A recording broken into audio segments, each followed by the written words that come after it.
Contents.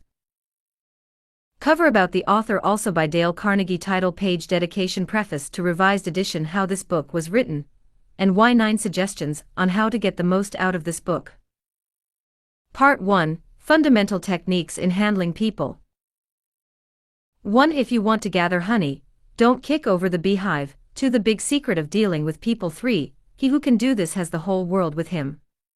He who cannot walks a lonely way. Part 2, 6 ways to make people like you.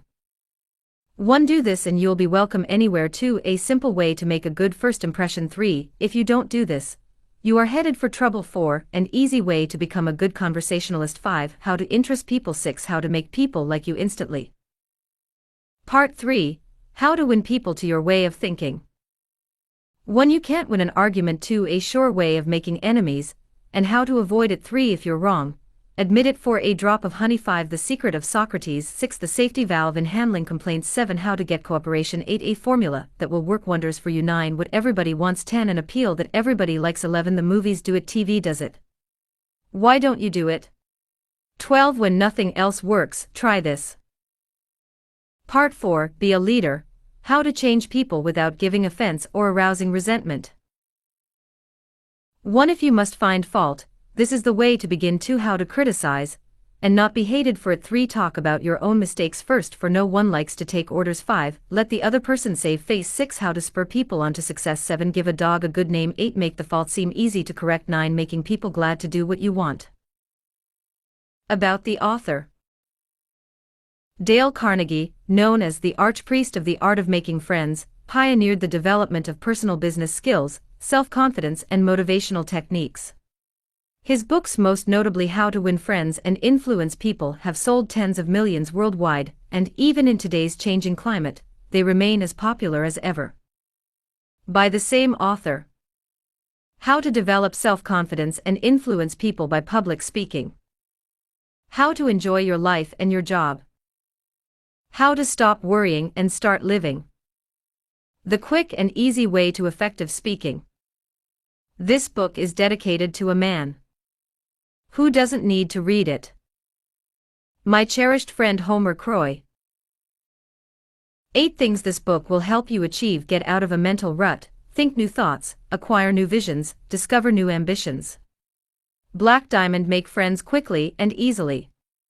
Black Diamond: increase your popularity. Black Diamond: win people to your way of thinking. Black Diamond: increase your influence, your prestige, your ability to get things done. Black Diamond: handle complaints, avoid arguments, keep your human contacts smooth and pleasant. Black Diamond: become a better speaker, a more entertaining conversationalist. Black Diamond: arouse enthusiasm among your associates. Black Diamond: this book has done all these things for more than 10 million readers in 36 languages. How to Win Friends and Influence People was first published in 1937 in an edition of only 5,000 copies. Neither Dale Carnegie nor the publishers, Simon & Schuster, anticipated more than this modest sale. To their amazement, the book became an overnight sensation, and edition after edition rolled off the presses to keep up with the increasing public demand.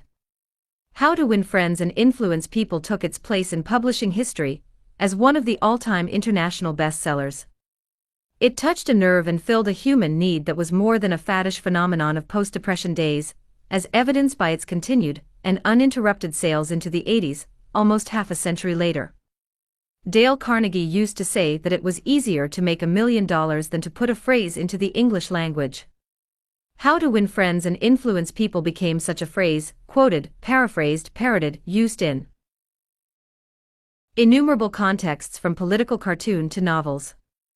The book itself was translated into almost every known written language. Each generation has discovered it anew and has found it relevant. Which brings us to the logical question: why revise a book that has proven and continues to prove its vigorous and universal appeal? Why tamper with success?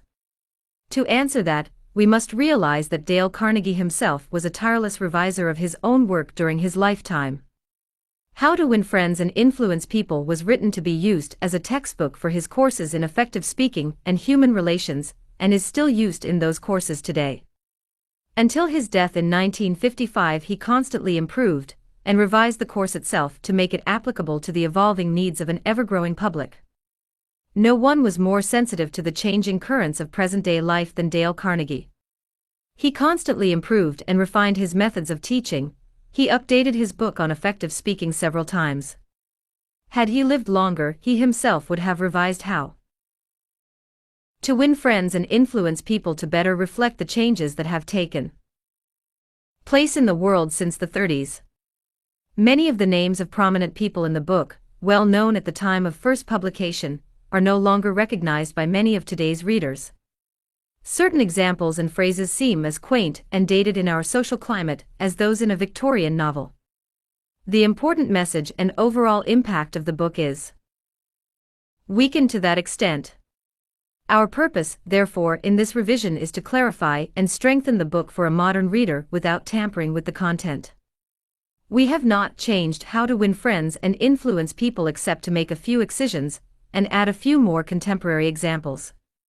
The brash, breezy Carnegie style is intact, even the 30s slang is still there. Dale Carnegie wrote as he spoke, in an intensively exuberant, colloquial, conversational manner. So his voice still speaks as forcefully as ever in the book and in his work. Thousands of people all over the world are being trained in Carnegie courses in increasing numbers each year. And other thousands are reading and studying How to Win Friends and Influence People, and being inspired to use its principles to better their lives. To all of them, we offer this revision in the spirit of the honing and polishing of a finely made tool. Dorothy Carnegie. Mrs. Dale Carnegie. During the first 35 years of the 20th century, the publishing houses of America printed more than 1/5 different books. Most of them were deadly dull, and many were financial failures. Many, did I say? The president of one of the largest publishing houses in the world confessed to me that his company, after 75 years of publishing experience, still lost money on 7 out of every 8 books it published. Why, then, did I have the temerity to write another book? And after I had written it, why should you bother to read it? Fair questions, both, and I'll try to answer them. I have, since 1912, been conducting educational courses for business and professional men and women in New York. At first, I conducted courses in public speaking, only courses designed to train adults, by actual experience, to think on their feet and express their ideas with more clarity, more effectiveness, and more poise, both in business interviews and before groups. But gradually, as the seasons passed, I realized that as sorely as these adults needed training in effective speaking, they needed still more training in the fine art of getting along with people in everyday business and social contacts. I also gradually realized that I was sorely in need of such training myself. As I look back across the years, I am appalled at my own frequent lack of finesse and understanding. How I wish a book such as this had been placed in my hands 20 years ago. What a priceless boon it would have been. Dealing with people is probably the biggest problem you face, especially if you are in business. Yes, and that is also true if you are a housewife, architect, or engineer. Research done a few years ago under the auspices of the Carnegie Foundation for the Advancement of Teaching uncovered a most important and significant fact, a fact later confirmed by additional studies made at the Carnegie Institute of Technology. These investigations revealed that even in such technical lines as engineering, about 15% of one's financial success is due to one's technical knowledge, and about 85% is due to skill in human engineering, to personality and the ability to lead people. For many years, I conducted courses each season at the Engineers Club of Philadelphia, and also courses for the New York chapter of the American Institute of Electrical Engineers. A total of probably more than 1,500 engineers have passed through my classes. They came to me because they had finally realized, after years of observation and experience, that the highest paid personnel in engineering are frequently not those who know the most about engineering. One can, for example, hire mere technical ability in engineering, accountancy, architecture, or any other profession at nominal salaries. But the person who has technical knowledge plus the ability to express ideas, to assume leadership, and to arouse enthusiasm among people that person is headed for higher earning power. In the heyday of his activity, John D. Rockefeller said that the ability to deal with people is as purchasable a commodity as sugar or coffee. "And I will pay more for that ability," said John D., "than for any other under the sun." Wouldn't you suppose that every college in the land would conduct courses to develop the highest priced ability under the sun? But if there is just one practical, common-sense course of that kind given for adults in even one college in the land, it has escaped my attention up to the present writing. The University of Chicago and the United YMCA schools conducted a survey to determine what adults want to study. That survey cost $25,000 and took 2 years. The last part of the survey was made in Meriden, Connecticut. It had been chosen as a typical American town. Every adult in Meriden was interviewed and requested to answer 156 questions. Questions such as, what is your business or profession? Your education? How do you spend your spare time? What is your income? Your hobbies? Your ambitions? Your problems? What subjects are you most interested in studying? And so on. That survey revealed that health is the prime interest of adults, and that their second interest is people, how to understand and get along with people, how to make people like you, and how to win others to your way of thinking. So the committee conducting this survey resolved to conduct such a course for adults in Meriden. They searched diligently for a practical textbook on the subject and found not one. Finally, they approached one of the world's outstanding authorities on adult education and asked him if he knew of any book that met the needs of this group. "No," he replied, "I know what those adults want. But the book they need has never been written." I knew from experience that this statement was true, for I myself had been searching for years to discover a practical, working handbook on human relations. Since no such book existed, I have tried to write one for use in my own courses. And here it is. I hope you like it. In preparation for this book, I read everything that I could find on the subject, everything from newspaper columns, magazine articles, records of the family courts, the writings of the old philosophers and the new psychologists. In addition, I hired a trained researcher to spend 1.5 years in various libraries reading everything I had missed, plowing through erudite tomes on psychology, poring over hundreds of magazine articles, searching through countless biographies, trying to ascertain how the great leaders of all ages had dealt with people. We read their biographies.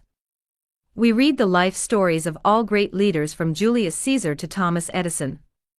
I recall that we read over 100 biographies of Theodore Roosevelt alone. We were determined to spare no time, no expense, to discover every practical idea that anyone had ever used throughout the ages for winning friends and influencing people. I personally interviewed scores of successful people, some of them world famous inventors like Marconi and Edison, political leaders like Franklin D. Roosevelt and James Farley, business leaders like Owen D. Young, movie stars like Clark Gable and Mary Pickford, and explorers like Martin Johnson, and tried to discover the techniques they used in human relations. From all this material, I prepared a short talk. I called it How to Win Friends and Influence People. I say short. It was short in the beginning, but it soon expanded to a lecture that consumed 1 hour and 30 minutes. For years, I gave this talk each season to the adults in the Carnegie Institute courses in New York. I gave the talk and urged the listeners to go out and test it in their business and social contacts, and then come back to class and speak about their experiences and the results they had achieved. What an interesting assignment! These men and women, hungry for self-improvement, were fascinated by the idea of working in a new kind of laboratory, the first and only laboratory of human relationships for adults that had ever existed. This book wasn't written in the usual sense of the word. It grew as a child grows. It grew and developed out of that laboratory, out of the experiences of thousands of adults. Years ago, we started with a set of rules printed on a card no larger than a postcard. The next season we printed a larger card, then a leaflet, then a series of booklets, each one expanding in size and scope. After 15 years of experiment and research came this book. The rules we have set down here are not mere theories or guesswork. They work like magic. Incredible as it sounds, I have seen the application of these principles literally revolutionize the lives of many people. To illustrate, a man with 314 employees joined one of these courses. For years, he had driven and criticized and condemned his employees without stint or discretion. Kindness, words of appreciation and encouragement were alien to his lips. After studying the principles discussed in this book, this employer sharply altered his philosophy of life. His organization is now inspired with a new loyalty, a new enthusiasm, a new spirit of teamwork.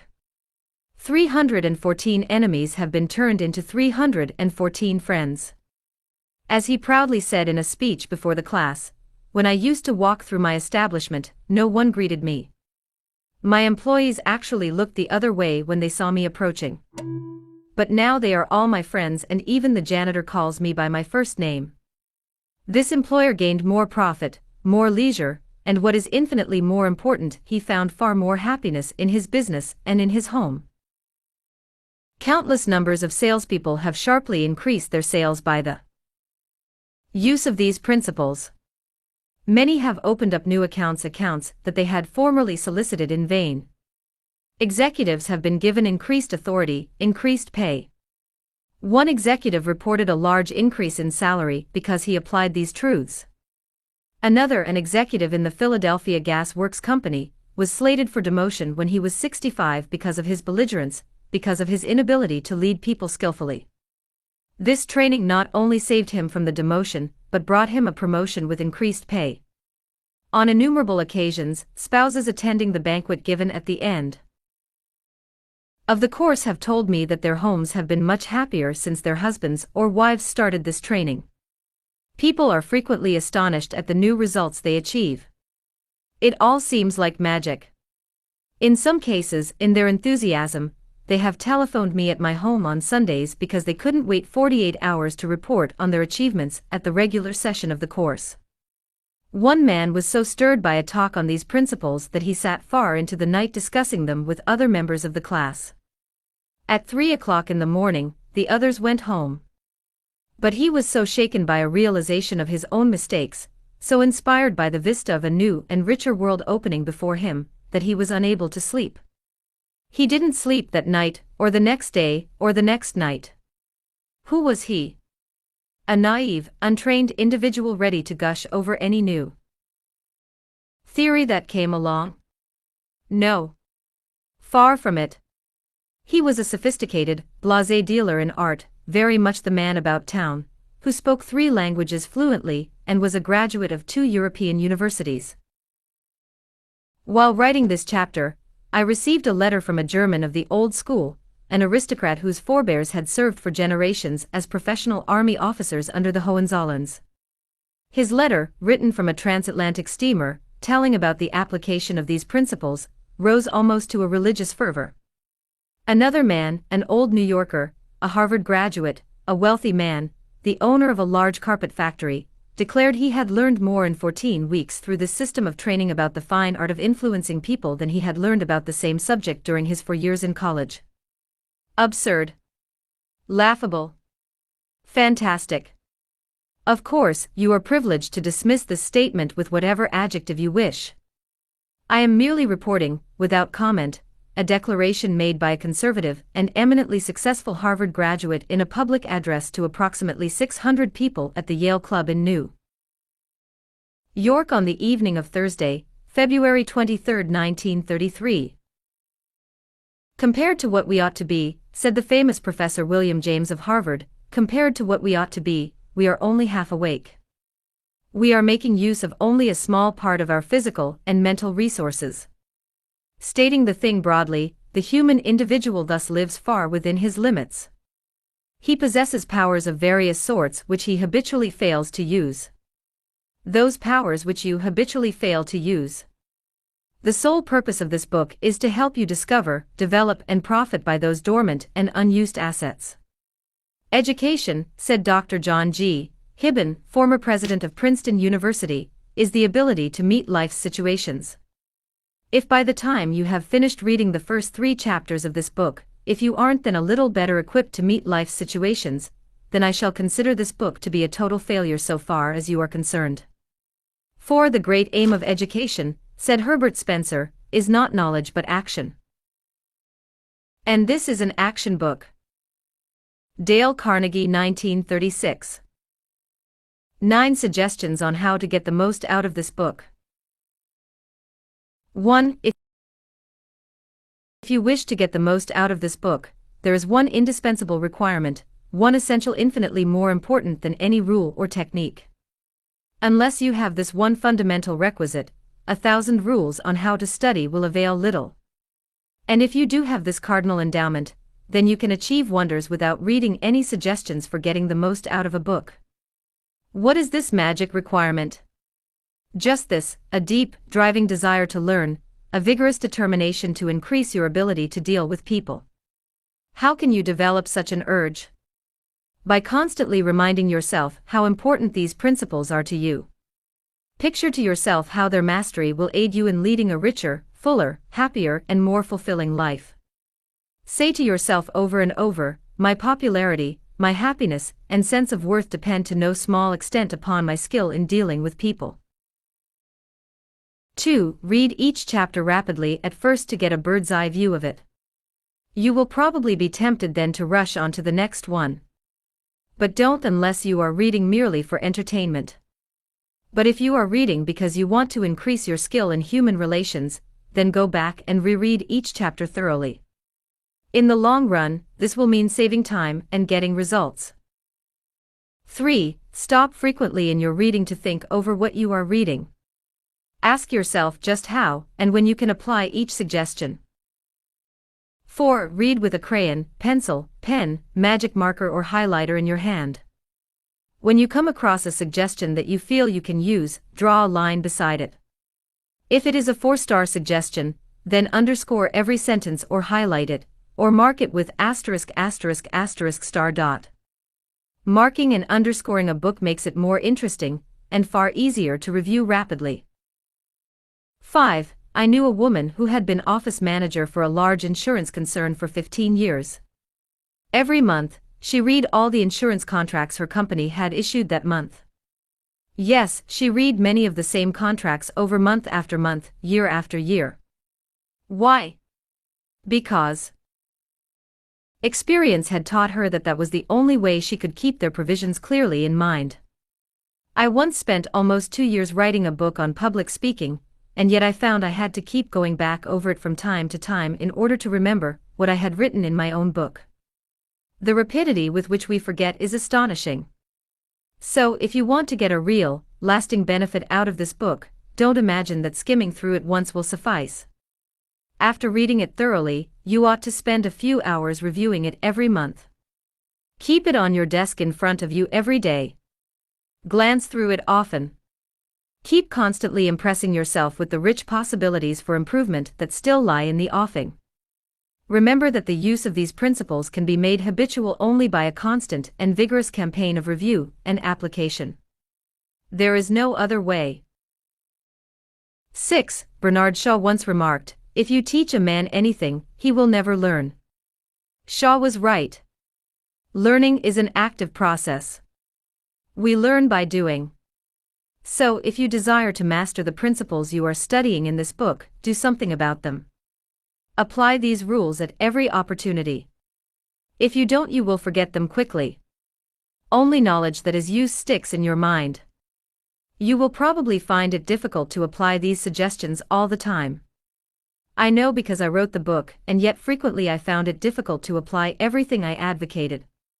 For example, when you are displeased, it is much easier to criticize and condemn than it is to try to understand the other person's viewpoint. It is frequently easier to find fault than to find praise. It is more natural to talk about what you want than to talk about what the other person wants. And so on. So, as you read this book, remember that you are not merely trying to acquire information. You are attempting to form new habits. Ah yes, you are attempting a new way of life. That will require time and persistence and daily application. So refer to these pages often. Regard this as a working handbook on human relations, and whenever you are confronted with some specific problem, such as handling a child, winning your spouse to your way of thinking, or satisfying an irritated customer, hesitate about doing the natural thing, the impulsive thing. This is usually wrong. Instead, turn to these pages and review the paragraphs you have underscored. Then try these new ways and watch them achieve magic for you. 7. Offer your spouse, your child, or some business associate a dime, or $1 every time he or she catches you violating a certain principle. Make a lively game out of mastering these rules. 8. The president of an important Wall Street bank once described, in a talk before one of my classes, a highly efficient system he used for self-improvement. This man had little formal schooling, yet he had become one of the most important financiers in America, and he confessed that he owed most of his success to the constant application of his homemade system. This is what he does. I'll put it in his own words as accurately as I can remember. For years I have kept an engagement book showing all the appointments I had during the day. My family never made any plans for me on Saturday night, for the family knew that I devoted a part of each Saturday evening to the illuminating process of self-examination and review and appraisal. After dinner I went off by myself, opened my engagement book, and thought over all the interviews, discussions and meetings that had taken place during the week. I asked myself, what mistakes did I make that time? What did I do that was right, and in what way could I have improved my performance? What lessons can I learn from that experience? I often found that this weekly review made me very unhappy. I was frequently astonished at my own blunders. Of course, as the years passed, these blunders became less frequent. Sometimes I was inclined to pat myself on the back a little after one of these sessions. This system of self-analysis, self-education, continued year after year, did more for me than any other one thing I have ever attempted. It helped me improve my ability to make decisions, and it aided me enormously in all my contacts with people. I cannot recommend it too highly. Why not use a similar system to check up on your application of the principles discussed in this book? If you do, two things will result. First, you will find yourself engaged in an educational process that is both intriguing and priceless. Second, you will find that your ability to meet and deal with people will grow enormously. 9. You will find at the end of this book several blank pages on which you should record your triumphs in the application of these principles. Be specific. Give names, dates, results. Keeping such a record will inspire you to greater efforts, and how fascinating these entries will be when you chance upon them some evening years from now. In order to get the most out of this book, A. Develop a deep, driving desire to master the principles of human relations. B. Read each chapter twice before going on to the next one. C. As you read, stop frequently to ask yourself how you can apply each suggestion. D. Underscore each important idea. E. Review this book each month. F. Apply these principles at every opportunity. Use this volume as a working handbook to help you solve your daily problems. G. Make a lively game out of your learning by offering some friend a dime or $1 every time he or she catches you violating one of these principles. H. Check up each week on the progress you are making. Ask yourself what mistakes you have made, what improvement, what lessons you have learned for the future. I. Keep notes in the back of this book showing how, and when you have applied these principles. On May 7, 1931, the most sensational manhunt New York City had ever known had come to its climax. After weeks of search, Two-Gun Crowley the killer, the gunman who didn't smoke or drink, was at bay, trapped in his sweetheart's apartment on West End Avenue. 150 policemen and detectives laid siege to his top-floor hideaway. They chopped holes in the roof, they tried to smoke out Crowley, the cop killer, with tear gas. Then they mounted their machine guns on surrounding buildings, and for more than an hour one of New York's fine residential areas reverberated with the crack of pistol fire and the rat-tat-tat of machine guns. Crowley, crouching behind an overstuffed chair, fired incessantly at the police. 10,000 excited people watched the battle. Nothing like it had ever been seen before on the sidewalks of New York. When Crowley was captured, Police Commissioner E.P. Mulrooney declared that the two-gun desperado was one of the most dangerous criminals ever encountered in the history of New York. "He will kill," said the commissioner, "at the drop of a feather." But how did two-gun Crowley regard himself? We know because while the police were firing into his apartment, he wrote a letter addressed to whom it may concern. And as he wrote, the blood flowing from his wounds left a crimson trail on the paper. In this letter Crowley said, "Under my coat is a weary heart, but a kind one that would do nobody any harm." A short time before this, Crowley had been having a necking party with his girlfriend on a country road out on Long Island. Suddenly a policeman walked up to the car and said, "Let me see your license." Without saying a word, Crowley drew his gun and cut the policeman down with a shower of lead. As the dying officer fell, Crowley leaped out of the car, grabbed the officer's revolver, and fired another bullet into the prostrate body. And that was the killer who said, "Under my coat is a weary heart, but a kind one. One that would do nobody any harm." Crowley was sentenced to the electric chair. When he arrived at the death house in Sing Sing, did he say, "This is what I get for killing people"? No, he said, "This is what I get for defending myself." The point of the story is this: two-gun Crowley didn't blame himself for anything. Is that an unusual attitude among criminals? If you think so, listen to this. I have spent the best years of my life giving people the lighter pleasures, helping them have a good time, and all I get is abuse, the existence of a hunted man. That's Al Capone speaking. Yes, America's most notorious public enemy, the most sinister gang leader who ever shot up Chicago. Capone didn't condemn himself. He actually regarded himself as a public benefactor, an unappreciated and misunderstood public benefactor. And so did Dutch Schultz before he crumpled up under gangster bullets in Newark. Dutch Schultz, one of New York's most notorious rats, said in a newspaper interview that he was a public benefactor. And he believed it. I have had some interesting correspondence with Lewis Laws, who was warden of New York's infamous Sing Sing prison for many years, on this subject, and he declared that few of the criminals in Sing Sing regard themselves as bad men. They are just as human as you and I. So they rationalize, they explain. They can tell you why they had to crack a safe, or be quick on the trigger finger. Most of them attempt by a form of reasoning, fallacious or logical, to justify their antisocial acts even to themselves, consequently stoutly maintaining that they should never have been imprisoned at all.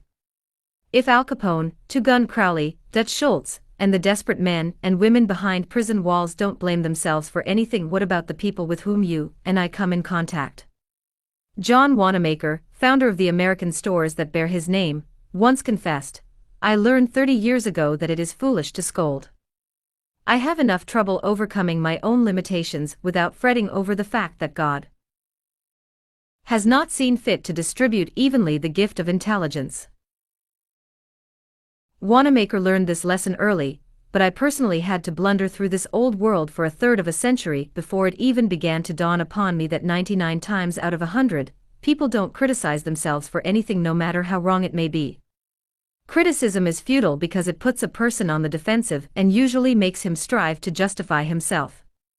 Criticism is dangerous because it wounds a person's precious pride, hurts his sense of importance, and arouses resentment. B.F. Skinner, the world-famous psychologist, proved through his experiments that an animal rewarded for good behavior will learn much more rapidly and retain what it learns far more effectively than an animal punished for bad behavior. Later studies have shown that the same applies to humans. By criticizing, we do not make lasting changes and often incur resentment. Hans Selye, another great psychologist, said, "As much as we thirst for approval, we dread condemnation." The resentment that criticism engenders can demoralize employees, family members and friends, and still not correct the situation that has been condemned. George B. Johnston of Enid, Oklahoma, is the safety coordinator for an engineering company. One of his responsibilities is to see that employees wear their hard hats whenever they are on the job in the field. He reported that whenever he came across workers who were not wearing hard hats, he would tell them with a lot of authority of the regulation and that they must comply. As a result, he would get sullen acceptance, and often after he left, the workers would remove the hats. He decided to try a different approach. The next time he found some of the workers not wearing their hard hat, he asked if the hats were uncomfortable or did not fit properly. Then he reminded the men in a pleasant tone of voice that the hat was designed to protect them from injury and suggested that it always be worn on the job. The result was increased compliance with the regulation with no resentment or emotional upset. You will find examples of the futility of criticism bristling on 1,000 pages of history. Take, for example, the famous quarrel between Theodore Roosevelt and President Taft, a quarrel that split the Republican Party, put Woodrow Wilson in the White House, and wrote bold, luminous lines across the First World War and altered the flow of history. Let's review the facts quickly. When Theodore Roosevelt stepped out of the White House in 1908, he supported Taft, who was elected president. Then Theodore Roosevelt went off to Africa to shoot lions. When he returned, he exploded. He denounced Taft for his conservatism, tried to secure the nomination for a third term himself, formed the Bull Moose Party, and all but demolished the GOP. In the election that followed, William Howard Taft and the Republican Party carried only 2 states, Vermont and Utah. The most disastrous defeat the party had ever known. Theodore Roosevelt blamed Taft, but did President Taft blame himself? Of course not. With tears in his eyes, Taft said, "I don't see how I could have done any differently from what I have." Who was to blame? Roosevelt or Taft? Frankly, I don't know, and I don't care. The point I am trying to make is that all of Theodore Roosevelt's criticism didn't persuade Taft that he was wrong. It merely made Taft strive to justify himself and to reiterate with tears in his eyes, "I don't see how I could have done any differently from what I have." Or take the Teapot Dome oil scandal. It kept the newspapers ringing with indignation in the early 1920s.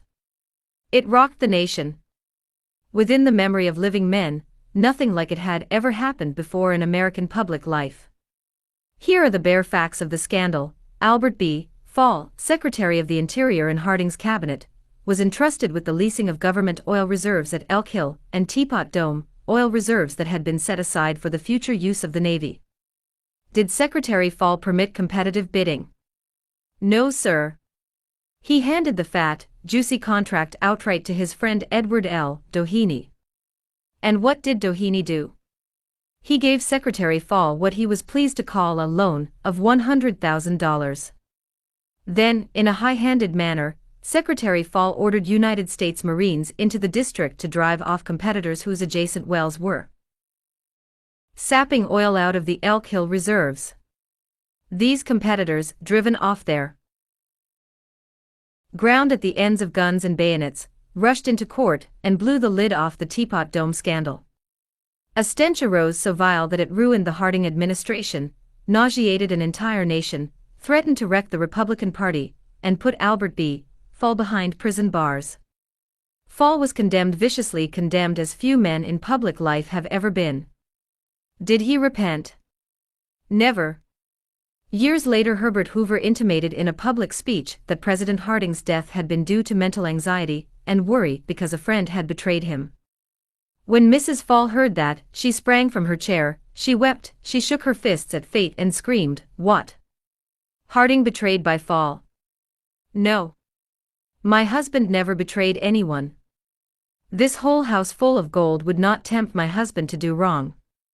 He is the one who has been betrayed and led to the slaughter and crucified." There you are, human nature in action, wrongdoers blaming everybody but themselves. We are all like that. So when you and I are tempted to criticize someone tomorrow, let's remember Al Capone, Two Gun Crowley, and Albert Fall. Let's realize that criticisms are like homing pigeons. They always return home. Let's realize that the person we are going to correct and condemn will probably justify himself or herself, and condemn us in return, or, like the gentle Taft, will say, "I don't see how I could have done any differently from what I have." On the morning of April 15, 1865, Abraham Lincoln lay dying in a hall bedroom of a cheap lodging house directly across the street from Ford's Theater, where John Wilkes Booth had shot him. Lincoln's long body lay stretched diagonally across a sagging bed that was too short for him. A cheap reproduction of Rosa Bonheur's famous painting The Horse Fair hung above the bed, and a dismal gas jet flickered yellow light. As Lincoln lay dying, Secretary of War Stanton said, "There lies the most perfect ruler of men that the world has ever seen." What was the secret of Lincoln's success in dealing with people? I studied the life of Abraham Lincoln for 10 years, and devoted all of 3 years to writing and rewriting a book entitled Lincoln the Unknown. I believe I have made as detailed and exhaustive study of Lincoln's personality and home life as it is possible for any being to make. I made a special study of Lincoln's method of dealing with people. Did he indulge in criticism? Oh, yes. As a young man in the Pigeon Creek Valley of Indiana, he not only criticized, but he wrote letters and poems ridiculing people, and dropped these letters on the country roads where they were sure to be found. One of these letters aroused resentments that burned for a lifetime. Even after Lincoln had become a practicing lawyer in Springfield, Illinois. He attacked his opponents openly in letters published in the newspapers. But he did this just once too often. In the autumn of 1842 he ridiculed a vain, pugnacious politician by the name of James Shields. Lincoln lampooned him through an anonymous letter published in the Springfield Journal. The town roared with laughter. Shields, sensitive and proud, boiled with indignation. He found out who wrote the letter, leaped on his horse, started after Lincoln, and challenged him to fight a duel. Lincoln didn't want to fight. He was opposed to dueling, but he couldn't get out of it and save his honor. He was given the choice of weapons. Since he had very long arms, he chose cavalry broadswords and took lessons in sword fighting from a West Point graduate, and on the appointed day, he and Shields met on a sandbar in the Mississippi River, prepared to fight to the death, but at the last minute, their seconds interrupted and stopped the duel. That was the most lurid personal incident in Lincoln's life. It taught him an invaluable lesson in the art of dealing with people. Never again did he write an insulting letter. Never again did he ridicule anyone. And from that time on, he almost never criticized anybody for anything. Time after time, during the Civil War, Lincoln put a new general at the head of the Army of the Potomac, and each one in turn McClellan, Pope, Burnside, Hooker, Meade blundered tragically and drove Lincoln to pacing the floor in despair. Half the nation savagely condemned these incompetent generals, but Lincoln, with malice toward none, with charity for all, held his peace. One of his favorite quotations was, "Judge not, that ye be not judged." And when Mrs. Lincoln and others spoke harshly of the Southern people, Lincoln replied, "Don't criticize them. They are just what we would be under similar circumstances." Yet if any man ever had occasion to criticize, surely it was Lincoln. Let's take just one illustration. The Battle of Gettysburg was fought during the first 3 days of July 1863. During the night of July 4, Lee began to retreat southward while storm clouds deluged the country with rain. When Lee reached the Potomac with his defeated army, he found a swollen, impassable river in front of him, and a victorious Union army behind him. Lee was in a trap.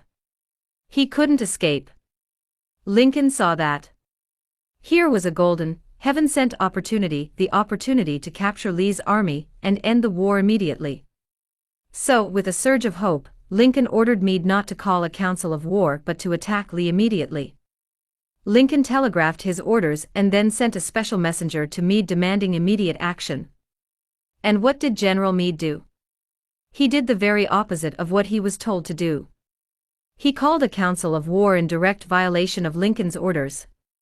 He hesitated. He procrastinated. He telegraphed all manner of excuses. He refused point blank to attack Lee. Finally the waters receded and Lee escaped over the Potomac with his forces. Lincoln was furious. "What does this mean?" Lincoln cried to his son Robert. "Great God! What does this mean? We had them within our grasp, and had only to stretch forth our hands, and they were ours, yet nothing that I could say or do could make the army move. Under the circumstances, almost any general could have defeated Lee. If I had gone up there, I could have whipped him myself." In bitter disappointment, Lincoln sat down and wrote Meade this letter. And remember, at this period of his life Lincoln was extremely conservative and restrained in his phraseology. So this letter coming from Lincoln in 1863 was tantamount to the severest rebuke. "My dear General, I do not believe you appreciate the magnitude of the misfortune involved in Lee's escape. He was within our easy grasp, and to have closed upon him would, in connection with our other late successes, have ended the war. As it is, the war will be prolonged indefinitely. If you could not safely attack Lee last Monday, how can you possibly do so south of the river, when you can take with you very few, no more than 2/3 of the force you then had in hand? It would be unreasonable to expect, and I do not expect that you can now effect much. Your golden opportunity is gone, and I am distressed immeasurably because of it."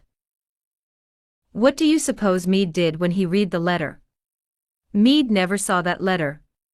Lincoln never mailed it. It was found among his papers after his death. My guess is, and this is only a guess, that after writing that letter, Lincoln looked out of the window and said to himself, "Just a minute. Maybe I ought not to be so hasty. It is easy enough for me to sit here in the quiet of the White House and order Meade to attack, but if I had been up at Gettysburg, and if I had seen as much blood as Meade has seen during the last week, and if my ears had been pierced with the screams and shrieks of the wounded and dying, maybe I wouldn't be so anxious to attack either. If I had Meade's timid temperament, perhaps I would have done just what he had done. Anyhow, it is water under the bridge now. If I send this letter, it will relieve my feelings, but it will make Meade try to justify himself. It will make him condemn me. It will arouse hard feelings, impair all his further usefulness as a commander, and perhaps force him to resign from the army." So, as I have already said, Lincoln put the letter aside, for he had learned by bitter experience that sharp criticisms and rebukes almost invariably end in futility. Theodore Roosevelt said that when he, as president, was confronted with a perplexing problem, he used to lean back and look up at a large painting of Lincoln which hung above his desk in the White House and ask himself, "What would Lincoln do if he were in my shoes? How would he solve this problem?"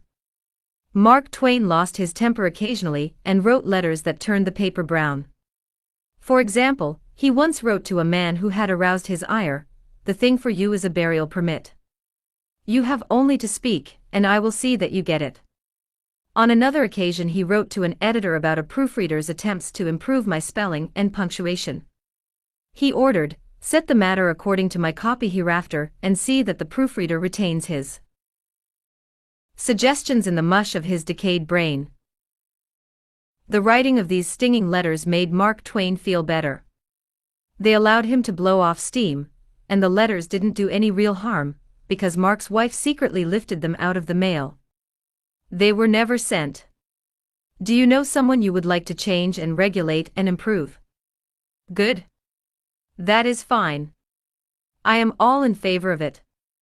But why not begin on yourself?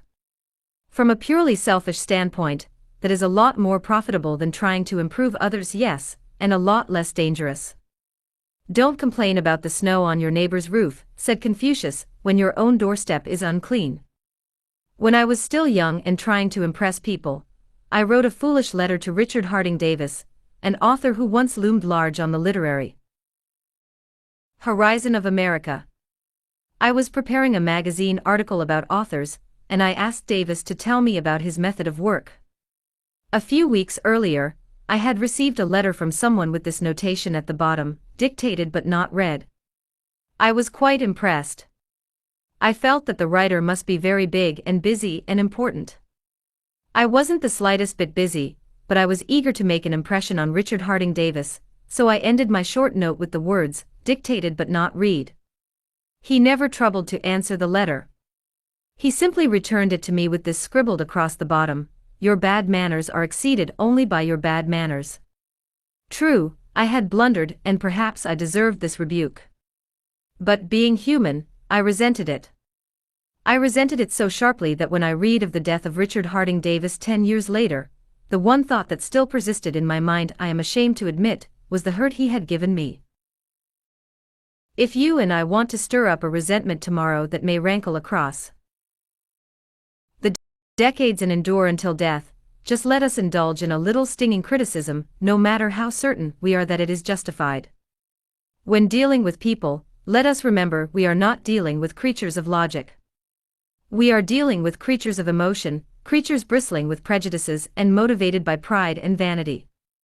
Bitter criticism caused the sensitive Thomas Hardy, one of the finest novelists ever to enrich English literature, to give up forever the writing of fiction. Criticism drove Thomas Chatterton, the English poet, to suicide.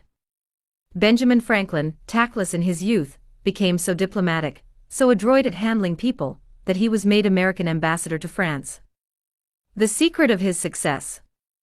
I will speak ill of no man, he said, and speak all the good I know of everybody. Any fool can criticize, condemn, and complain, and most fools do. But it takes character and self-control to be understanding and forgiving. A great man shows his greatness, said Carlyle, by the way he treats little men. Bob Hoover, a famous test pilot and frequent performer at air shows, was returning to his home in Los Angeles from an air show in San Diego. As described in the magazine Flight Operations, at 300 feet in the air, both engines suddenly stopped. By deft maneuvering he managed to land the plane, but it was badly damaged although nobody was hurt. Hoover's first act after the emergency landing was to inspect the aeroplane's fuel. Just as he suspected, the World War II propeller plane he had been flying had been fueled with jet fuel rather than gasoline. Upon returning to the airport, he asked to see the mechanic who had serviced his aeroplane. The young man was sick with the agony of his mistake. Tears streamed down his face as Hoover approached. He had just caused the loss of a very expensive plane, and could have caused the loss of 3 lives as well.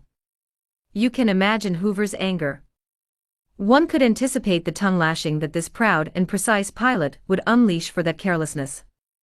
But Hoover didn't scold the mechanic, he didn't even criticize him.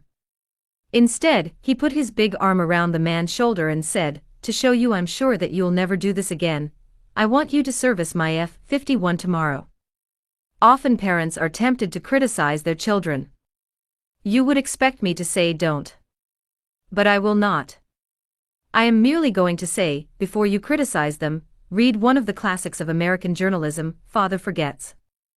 It originally appeared as an editorial in the People's Home Journal. We are reprinting it here with the author's permission, as condensed in the Reader's Digest. Father Forgets is one of those little pieces which, dashed off in a moment of sincere feeling, strikes an echoing chord in so many readers as to become a perennial reprint favorite. Since its first appearance, Father Forgets has been reproduced, writes the author, W. Livingstone Larned, in hundreds of magazines and house organs, and in newspapers the country over. It has been reprinted almost as extensively in many foreign languages. I have given personal permission to thousands who wish to read it from school, church, and lecture platforms. It has been on the air on countless occasions and programs. Oddly enough, college periodicals have used it, and high school magazines. Sometimes a little piece seems mysteriously to click.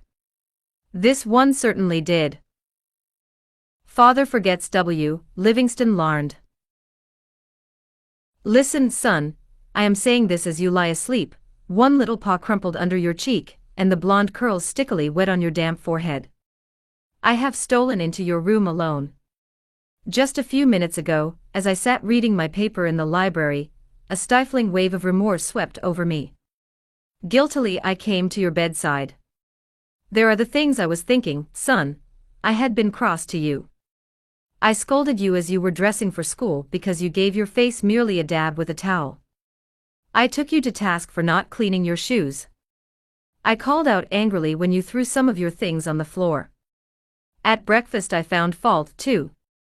You spilled things. You gulped down your food. You put your elbows on the table. You spread butter too thick on your bread. And as you started off to play and I made for my train, you turned and waved a hand and called, "Goodbye, Daddy," and I frowned and said in reply, "Hold your shoulders back." Then it began all over again in the late afternoon. As I came up the road I spied you, down on your knees, playing marbles. There were holes in your stockings. I humiliated you before your boyfriends by marching you ahead of me to the house. Stockings were expensive, and if you had to buy them you would be more careful. Imagine that, son, from a father. Do you remember, later, when I was reading in the library, how you came in timidly, with a sort of hurt look in your eyes? When I glanced up over my paper, impatient at the interruption, you hesitated at the door. "What is it you want?" I snapped. You said nothing, but ran across in one tempestuous plunge. And threw your arms around my neck and kissed me, and your small arms tightened with an affection that God had set blooming in your heart, and which even neglect could not wither. And then you were gone, pattering up the stairs. Well, son, it was shortly afterwards that my paper slipped from my hands, and a terrible sickening fear came over me. What has habit been doing to me? The habit of finding fault, of reprimanding. This was my reward to you for being a boy. It was not that I did not love you, it was that I expected too much of youth. I was measuring you by the yardstick of my own years. And there was so much that was good and fine and true in your character. The little heart of you was as big as the dawn itself over the wide hills. This was shown by your spontaneous impulse to rush in and kiss me good night. Nothing else matters tonight, son. I have come to your bedside in the darkness, and I have knelt there ashamed. It is a feeble atonement, I know you would not understand these things if I told them to you during your waking hours. But tomorrow I will be a real daddy. I will chum with you, and suffer when you suffer, and laugh when you laugh. I will bite my tongue when impatient words come. I will keep saying as if it were a ritual, "He is nothing but a boy, a little boy." I am afraid I have visualized you as a man. Yet as I see you now, son, crumpled and weary in your cot, I see that you are still a baby. Yesterday you were in your mother's arms, your head on her shoulder. I have asked too much, too much. Instead of condemning people, let's try to understand them. Let's try to figure out why they do what they do. That's a lot more profitable and intriguing than criticism, and it breeds sympathy, tolerance and kindness. To know all is to forgive all. As Dr. Johnson said, God himself, sir, does not propose to judge man until the end of his days. Why should you and I? Principle 1. Don't criticize, condemn or complain. There is only one way under high heaven to get anybody to do anything. Did you ever stop to think of that? Yes, just one way. And that is by making the other person want to do it. Remember, there is no other way. Of course, you can make someone want to give you his watch by sticking a revolver in his ribs. You can make your employees give you cooperation until your back is turned by threatening to fire them. You can make a child do what you want it to do by a whip or a threat. But these crude methods have sharply undesirable repercussions. The only way I can get you to do anything is by giving you what you want. What do you want? Sigmund Freud said that everything you and I do springs from two motives, the sex urge and the desire to be great. John Dewey, one of America's most profound philosophers, phrased it a bit differently. Dr. Dewey said that the deepest urge in human nature is the desire to be important. Remember that phrase, the desire to be important. It is significant. You are going to hear a lot about it in this book. What do you want? Not many things, but the few things that you do wish, you crave with an insistence that will not be denied. Some of the things most people want include 1. Health and the preservation of life. 2. Food. 3. Sleep. 4. Money and the things money will buy.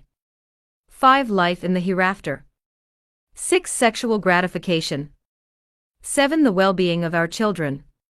8. A feeling of importance. Almost all these wants are usually gratified, all except one.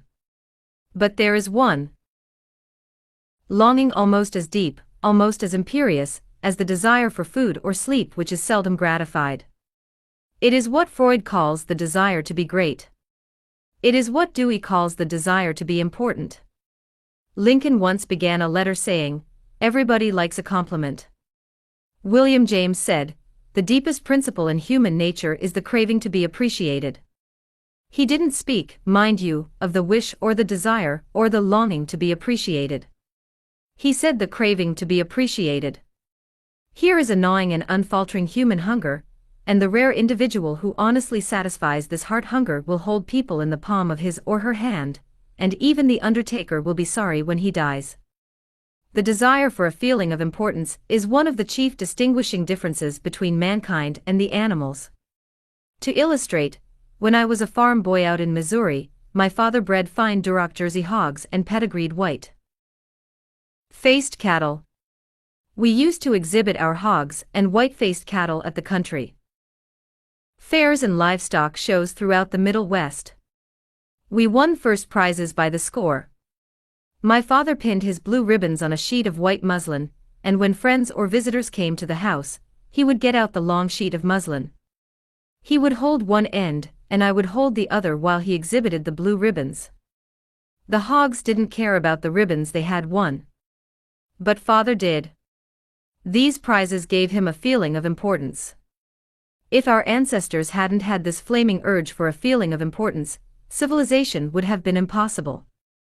Without it, we should have been just about like animals. It was this desire for a feeling of importance that led an uneducated, poverty-stricken grocery clerk to study some law books he found in the bottom of a barrel of household plunder that he had bought for 50 cents. You have probably heard of this grocery clerk. His name was Lincoln. It was this desire for a feeling of importance that inspired Dickens to write his immortal novels. This desire inspired Sir Christopher Wren to design his symphonies in stone. This desire made Rockefeller amass millions that he never spent. And this same desire made the richest family in your town build a house far too large for its requirements. This desire makes you want to wear the latest styles, drive the latest cars, and talk about your brilliant children. It is this desire that lures many boys and girls into joining gangs and engaging in criminal activities. The average young criminal, according to E.P. Mulrooney, one-time police commissioner of New York, is filled with ego, and his first request after arrest is for those lurid newspapers that make him out a hero.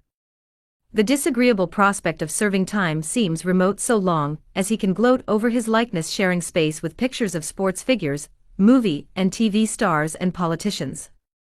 If you tell me how you get your feeling of importance, I'll tell you what you are. That determines your character. That is the most significant thing about you. For example, John D. Rockefeller got his feeling of importance by giving money to erect a modern hospital in Peking, China, to care for millions of poor people whom he had never seen, and never would see.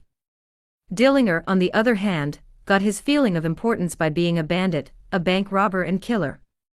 When the FBI agents were hunting him, he dashed into a farmhouse up in Minnesota and said, "I'm Dillinger." He was proud of the fact that he was public enemy number one. "I'm not going to hurt you, but I'm Dillinger," he said. Yes, the one significant difference between Dillinger and Rockefeller is how they got their feeling of importance. History sparkles with amusing examples of famous people struggling for a feeling of importance. Even George Washington wanted to be called His Mightiness, the President of the United States, and Columbus pleaded for the title Admiral of the Ocean and Viceroy of India. Catherine the Great refused to open letters that were not addressed to Her Imperial Majesty and Mrs. Lincoln, in the White House, turned upon Mrs. Grant like a tigress and shouted, How dare you be seated in my presence until I invite you? Our millionaires helped finance Admiral Byrd's expedition to the Antarctic in 1928 with the understanding that ranges of icy mountains would be named after them, and Victor Hugo aspired to have nothing less than the city of Paris renamed in his honor. Even Shakespeare, mightiest of the mighty, tried to add luster to his name by procuring a coat of arms for his family. People sometimes became invalids in order to win sympathy and attention, and get a feeling of importance. For example, take Mrs. McKinley. She got a feeling of importance by forcing her husband, the President of the United States, to neglect important affairs of state while he reclined on the bed beside her for hours at a time, his arm about her, soothing her to sleep. She fed her gnawing desire for attention by insisting that he remain with her while she was having her teeth fixed, and once created a stormy scene, when he had to leave her alone with the dentist while he kept an appointment with John Hay, his Secretary of State. The writer Mary Roberts Rinehart once told me of a bright, vigorous young woman, who became an invalid in order to get a feeling of importance. One day, said Mrs. Rinehart, this woman had been obliged to face something, her age perhaps. The lonely years were stretching ahead, and there was little left for her to anticipate. She took to her bed, and for 10 years her old mother traveled to the 3rd floor and back, carrying trays, nursing her. Then one day the old mother, weary with service, lay down and died. For some weeks the invalid languished, then she got up, put on her clothing, and resumed living again. Some authorities declare that people may actually go insane in order to find, in the dreamland of insanity, the feeling of importance that has been denied them in the harsh world of reality. There are more patients suffering from mental diseases in the United States than from all other diseases combined. What is the cause of insanity? Nobody can answer such a sweeping question, but we know that certain diseases, such as syphilis, break down and destroy the brain cells and result in insanity. In fact, about 1/2 of all mental diseases can be attributed to such physical causes as brain lesions, alcohol, toxins and injuries. But the other half, and this is the appalling part of the story, the other half of the people who go insane apparently have nothing organically wrong with their brain cells. In post-mortem examinations, when their brain tissues are studied under the highest-powered microscopes, these tissues are found to be apparently just as healthy as yours and mine. Why do these people go insane? I put that question to the head physician of one of our most important psychiatric hospitals. This doctor, who has received the highest honors and the most coveted awards for his knowledge of this subject, told me frankly that he didn't know why people went insane. Nobody knows for sure. But he did say that many people who go insane find in insanity a feeling of importance that they were unable to achieve in the world of reality. Then he told me this story. I have a patient right now whose marriage proved to be a tragedy. She wanted love, sexual gratification, children and social prestige, but life blasted all her hopes. Her husband didn't love her.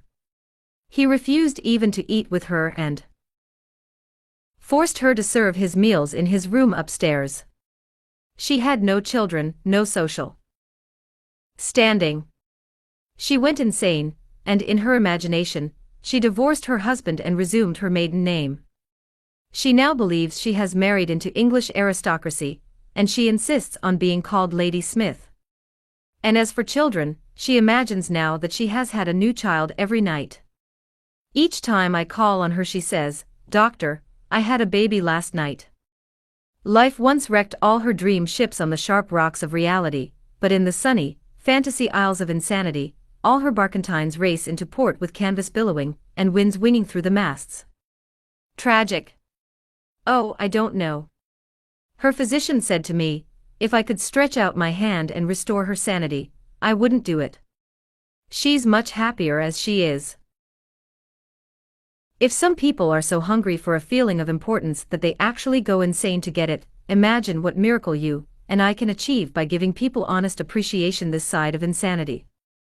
One of the first people in American business to be paid a salary of over $1 million a year, when there was no income tax, and a person earning $50 a week was considered well off, was Charles Schwab.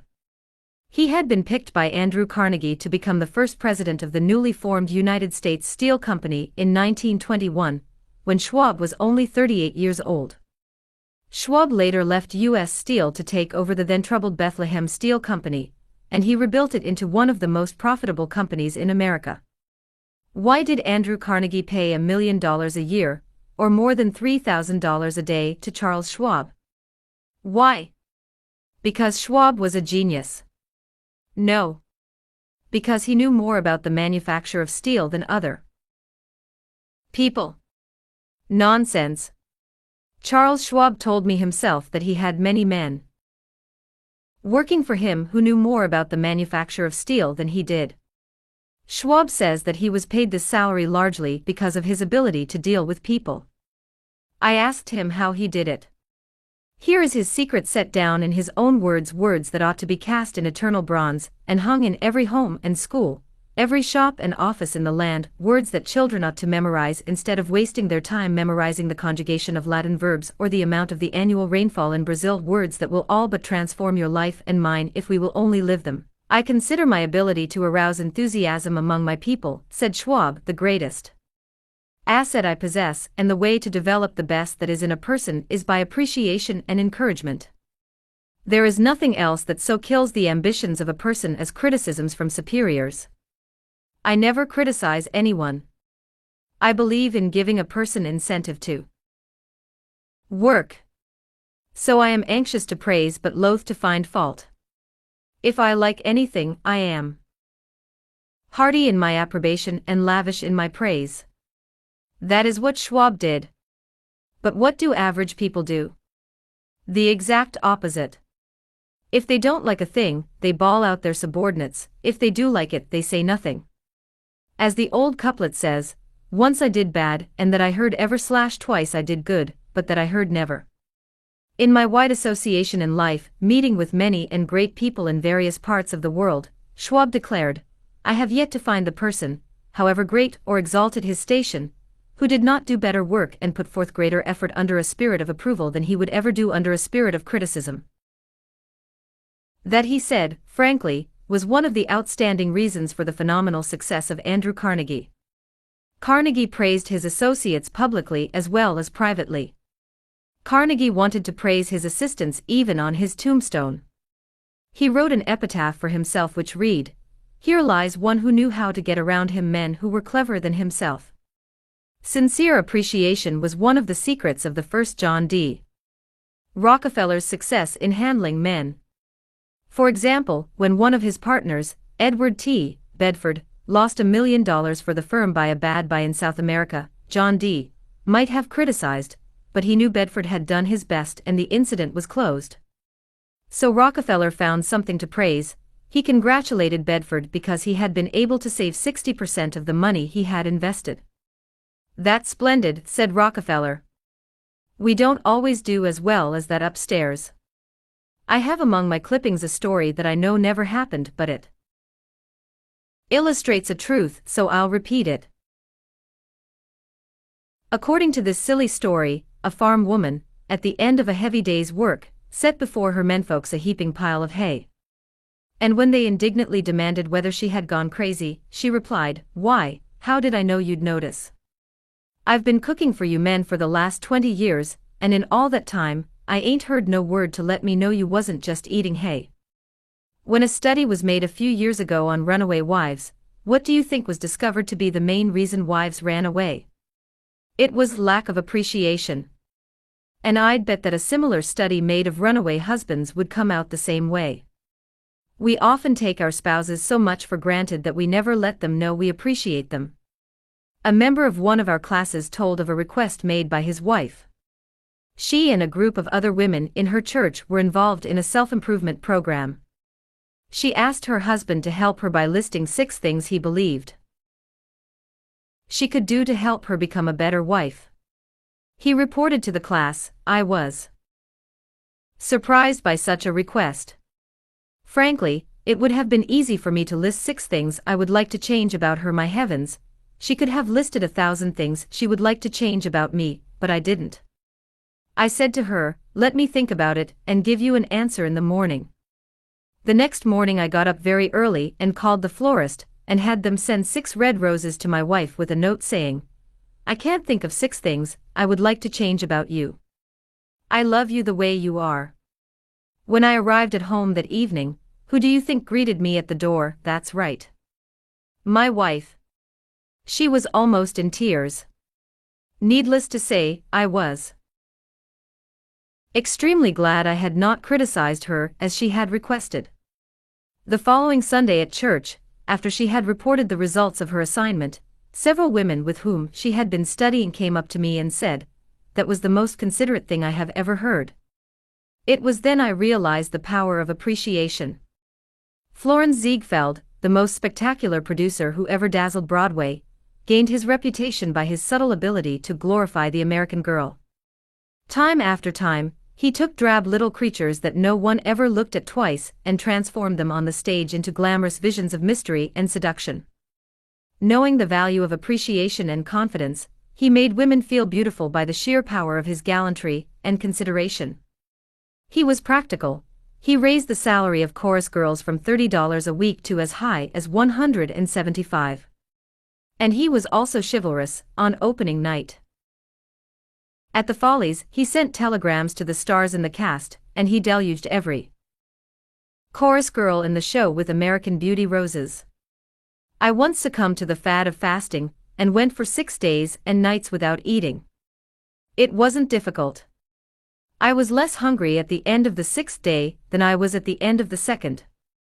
Yet I know, as you know, people who would think they had committed a crime if they let their families or employees go for 6 days without food, but they will let them go for 6 days, and 6 weeks, and sometimes 60 years without giving them the hearty appreciation that they crave almost as much as they crave food.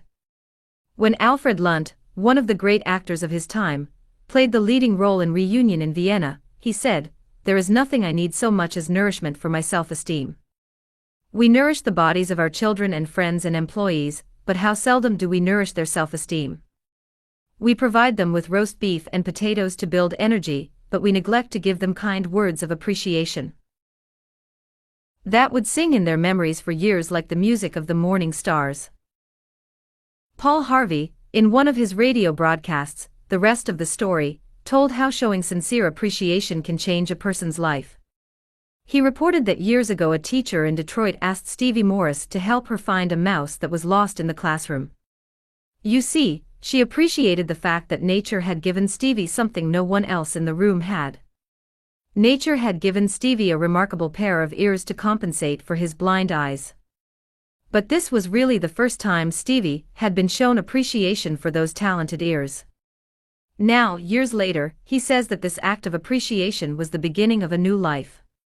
You see, from that time on he developed his gift of hearing, and went on to become, under the stage name of Stevie Wonder, one of the great pop singers and songwriters of the 70s.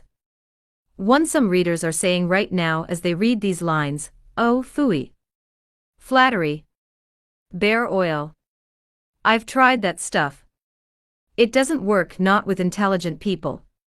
Of course flattery seldom works with discerning people. It is shallow, selfish and insincere. It ought to fail, and it usually does. True, some people are so hungry, so thirsty, for appreciation that they will swallow anything, just as a starving man will eat grass and fishworms. Even Queen Victoria was susceptible to flattery. Prime Minister Benjamin Disraeli confessed that he put it on thick in dealing with the Queen. To use his exact words, he said he spread it on with a trowel. But Disraeli was one of the most polished, deft and adroit men who ever ruled the far-flung British Empire. He was a genius in his line. What would work for him wouldn't necessarily work for you and me.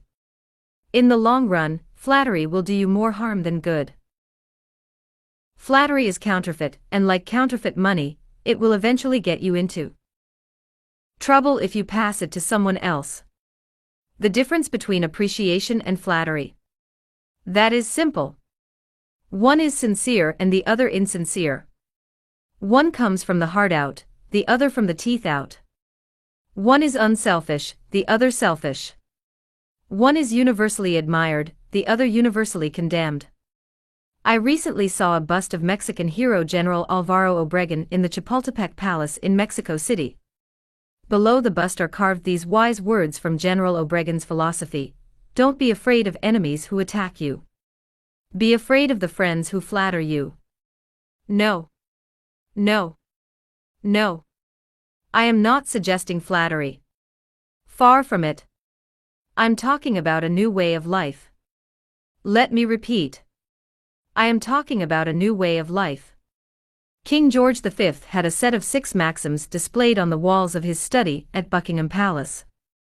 One of these maxims said, "Teach me neither to proffer nor receive cheap praise."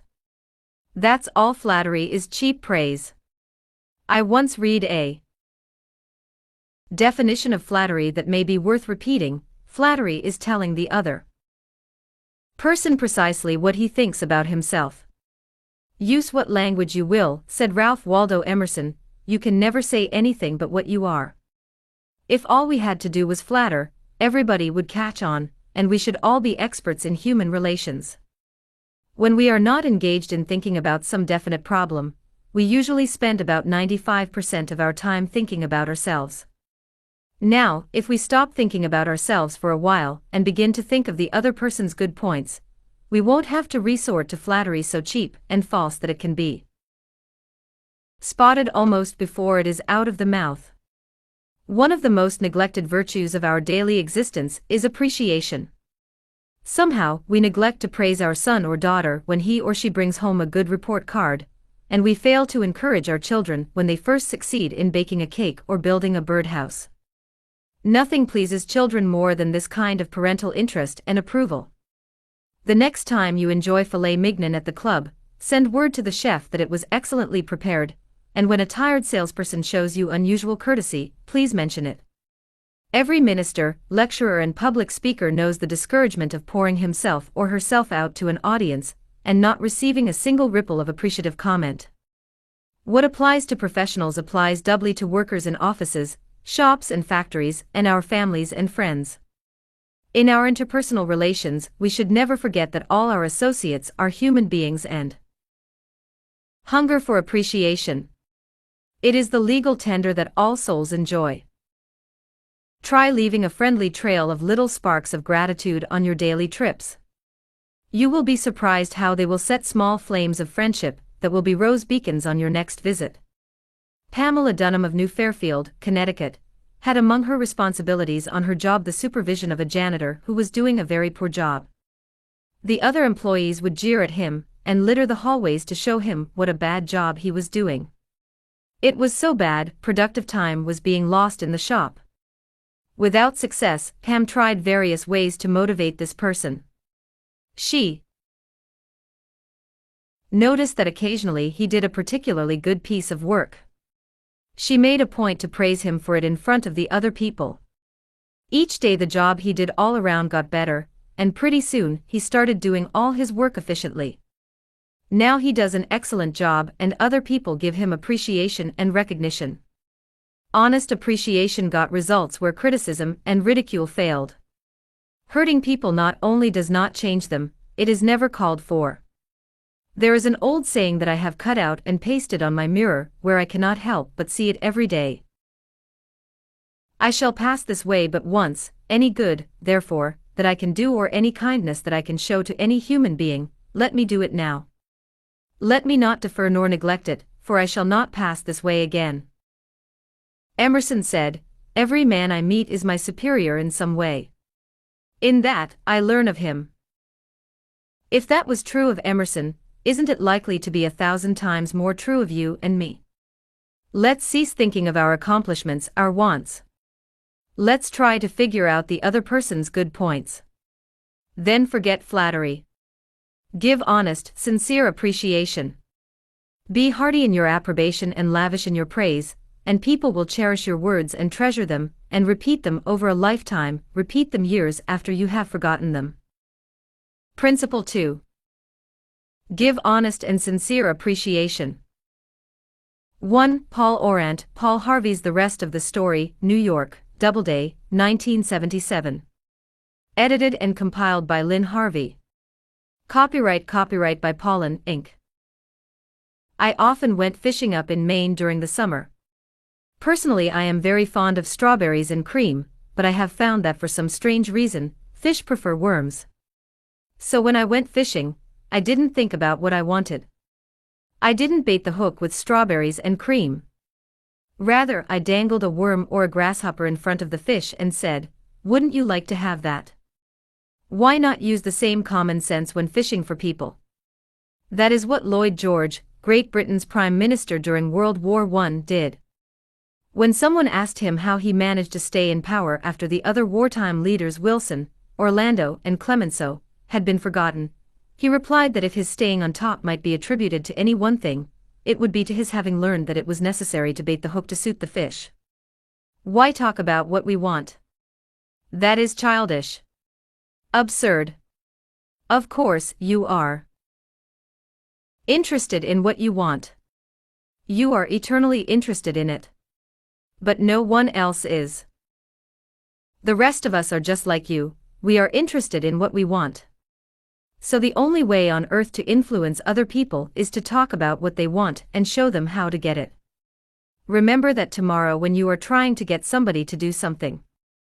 If, for example, you don't want your children to smoke, don't preach at them, and don't talk about what you want, but show them that cigarettes may keep them from making the basketball team, or winning the 100-yard dash. This is a good thing to remember regardless of whether you are dealing with children, or calves or chimpanzees.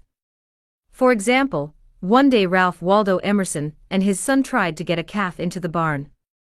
But they made the common mistake of thinking only of what they wanted. Emerson pushed and his son pulled. But the calf was doing just what they were doing, he was thinking only of what he wanted, so he stiffened his legs and stubbornly refused to leave the pasture. The Irish housemaid saw their predicament. She couldn't write essays and books, but on this occasion at least, she had more horse sense, or calf sense, than Emerson had. She thought of what the calf wanted, so she put her maternal finger in the calf's mouth, and let the calf suck her finger as she gently led him into the barn. Every act you have ever performed since the day you were born was performed because you wanted something. How about the time you gave a large contribution to the Red Cross? Yes, that is no exception to the rule. You gave the Red Cross the donation because you wanted to lend a helping hand, you wanted to do a beautiful, unselfish, divine act. Inasmuch as ye have done it unto one of the least of these my brethren, ye have done it unto me. If you hadn't wanted that feeling more than you wanted your money, you would not have made the contribution. Of course, you might have made the contribution because you were ashamed to refuse, or because a customer asked you to do it. But one thing is certain. You made the contribution because you wanted something. Harry A. Overstreet in his illuminating book Influencing Human Behavior said, "Action springs out of what we fundamentally desire, and the best piece of advice which can be given to would-be persuaders, whether in business, in the home, in the school, in politics, is, first, arouse in the other person an eager want. He who can do this has the whole world with him. He who cannot walks a lonely way." Andrew Carnegie, the poverty-stricken Scotch lad who started to work at 2 cents an hour and finally gave away $365 million, learned early in life that the only way to influence people is to talk in terms of what the other person wants. He attended school only 4 years, yet he learned how to handle people. To illustrate, his sister-in-law was worried sick over her 2 boys. They were at Yale, and they were so busy with their own affairs that they neglected to write home, and paid no attention whatever to their mother's frantic letters. Then Carnegie offered to wager $100 that he could get an answer by return mail, without even asking for it. Someone called his bet, so he wrote his nephews a chatty letter, mentioning casually in a postscript that he was sending each one a $5 bill. He neglected, however, to enclose the money. Back came replies by return mail thanking dear Uncle Andrew for his kind note, and you can finish the sentence yourself. Another example of persuading comes from Stan Novak of Cleveland, Ohio, a participant in our course. Stan came home from work one evening to find his youngest son, Tim, kicking and screaming on the living room floor. He was to start kindergarten the next day, and was protesting that he would not go. Stan's normal reaction would have been to banish the child to his room, and tell him he'd better make up his mind to go. He had no choice. But tonight, recognizing that this would not really help Tim start kindergarten in the best frame of mind. Stan sat down and thought, if I were Tim, why would I be excited about going to kindergarten? He and his wife made a list of all the fun things Tim would do, such as finger painting, singing songs, making new friends. Then they put them into action. We all started finger painting on the kitchen table, my wife, Lil, my other son Bob, and myself, all having fun. Soon Tim was peeping around the corner. Next he was begging to participate. Oh no. You have to go to kindergarten first to learn how to finger paint. With all the enthusiasm I could muster, I went through the list, talking in terms he could understand, telling him all the fun he would have in kindergarten. The next morning, I thought I was the first one up. I went downstairs and found Tim sitting sound asleep in the living room chair. What are you doing here? I asked. I'm waiting to go to kindergarten. I don't want to be late. The enthusiasm of our entire family had aroused in Tim an eager want that no amount of discussion or threat could have possibly accomplished. Tomorrow you may want to persuade somebody to do something. Before you speak, pause and ask yourself, how can I make this person want to do it? That question will stop us from rushing into a situation heedlessly, with futile chatter about our desires. At one time, I rented the grand ballroom of a certain New York hotel for 20 nights in each season in order to hold a series of lectures. At the beginning of one season, I was suddenly informed that I should have to pay almost 3 times as much rent as formerly. This news reached me after the tickets had been printed and distributed, and all the announcements had been made. Naturally, I didn't want to pay the increase, but what was the use of talking to the hotel about what I wanted? They were only interested in what they wanted. So a couple of days later, I went to see the manager. I was a bit shocked when I got your letter, I said, but I don't blame you at all. If I had been in your position, I should probably have written a similar letter myself. Your duty as the manager of the hotel is to make all the profit possible. If you don't do that, you will be fired, and you ought to be fired. Now, let's take a piece of paper and write down the advantages and the disadvantages that will accrue to you if you insist on this increase in rent. Then I took a letterhead and ran a line through the center and headed one column advantages and the other column disadvantages. I wrote down under the head advantages these words, ballroom free. Then I went on to say, you will have the advantage of having the ballroom free to rent for dances and conventions. That is a big advantage for affairs like that. We'll pay you much more than you can get for a series of lectures. If I tie your ballroom up for 20 nights during the course of the season, it is sure to mean a loss of some very profitable business to you. Now, let's consider the disadvantages. First, instead of increasing your income from me, you are going to decrease it. In fact, you are going to wipe it out because I cannot pay the rent you are asking. I shall be forced to hold these lectures at some other place. There's another disadvantage to you also. These lectures attract crowds of educated and cultured people to your hotel. That is good advertising for you, isn't it? In fact, if you spent $5,000 advertising in the newspapers, you couldn't bring as many people to look at your hotel as I can bring by these lectures. That is worth a lot to a hotel, isn't it? As I talked, I wrote these 2 disadvantages under the proper heading and handed the sheet of paper to the manager, saying, I wish you would carefully consider both the advantages and disadvantages that are going to accrue to you, and then give me your final decision. I received a letter the next day, informing me that my rent would be increased only 50% instead of 300%. Mind you, I got this reduction without saying a word about what I wanted. I talked all the time about what the other person wanted and how he could get it. Suppose I had done the human, natural thing. Suppose I had stormed into his office and said, what do you mean by raising my rent 300% when you know the tickets have been printed and the announcements made? 300%. Ridiculous. Absurd. I won't pay it. What would have happened then? An argument would have begun to steam and boil and sputter, and you know how arguments end. Even if I had convinced him that he was wrong, his pride would have made it difficult for him to back down and give in. Here is one of the best bits of advice ever given about the fine art of human relationships. If there is any one secret of success, said Henry Ford, it lies in the ability to get the other person's point of view and see things from that person's angle as well as from your own. That is so good, I want to repeat it. If there is any one secret of success, it lies in the ability to get the other person's point of view and see things from that person's angle as well as from your own. That is so simple, so obvious, that anyone ought to see the truth of it at a glance, yet 90% of the people on this earth ignore it 90% of the time. An example. Look at the letters that come across your desk tomorrow morning, and you will find that most of them violate this important canon of common sense. Take this one, a letter written by the head of the radio department of an advertising agency with offices scattered across the continent. This letter was sent to the managers of local radio stations throughout the country. I have set down, in brackets, my reactions to each paragraph.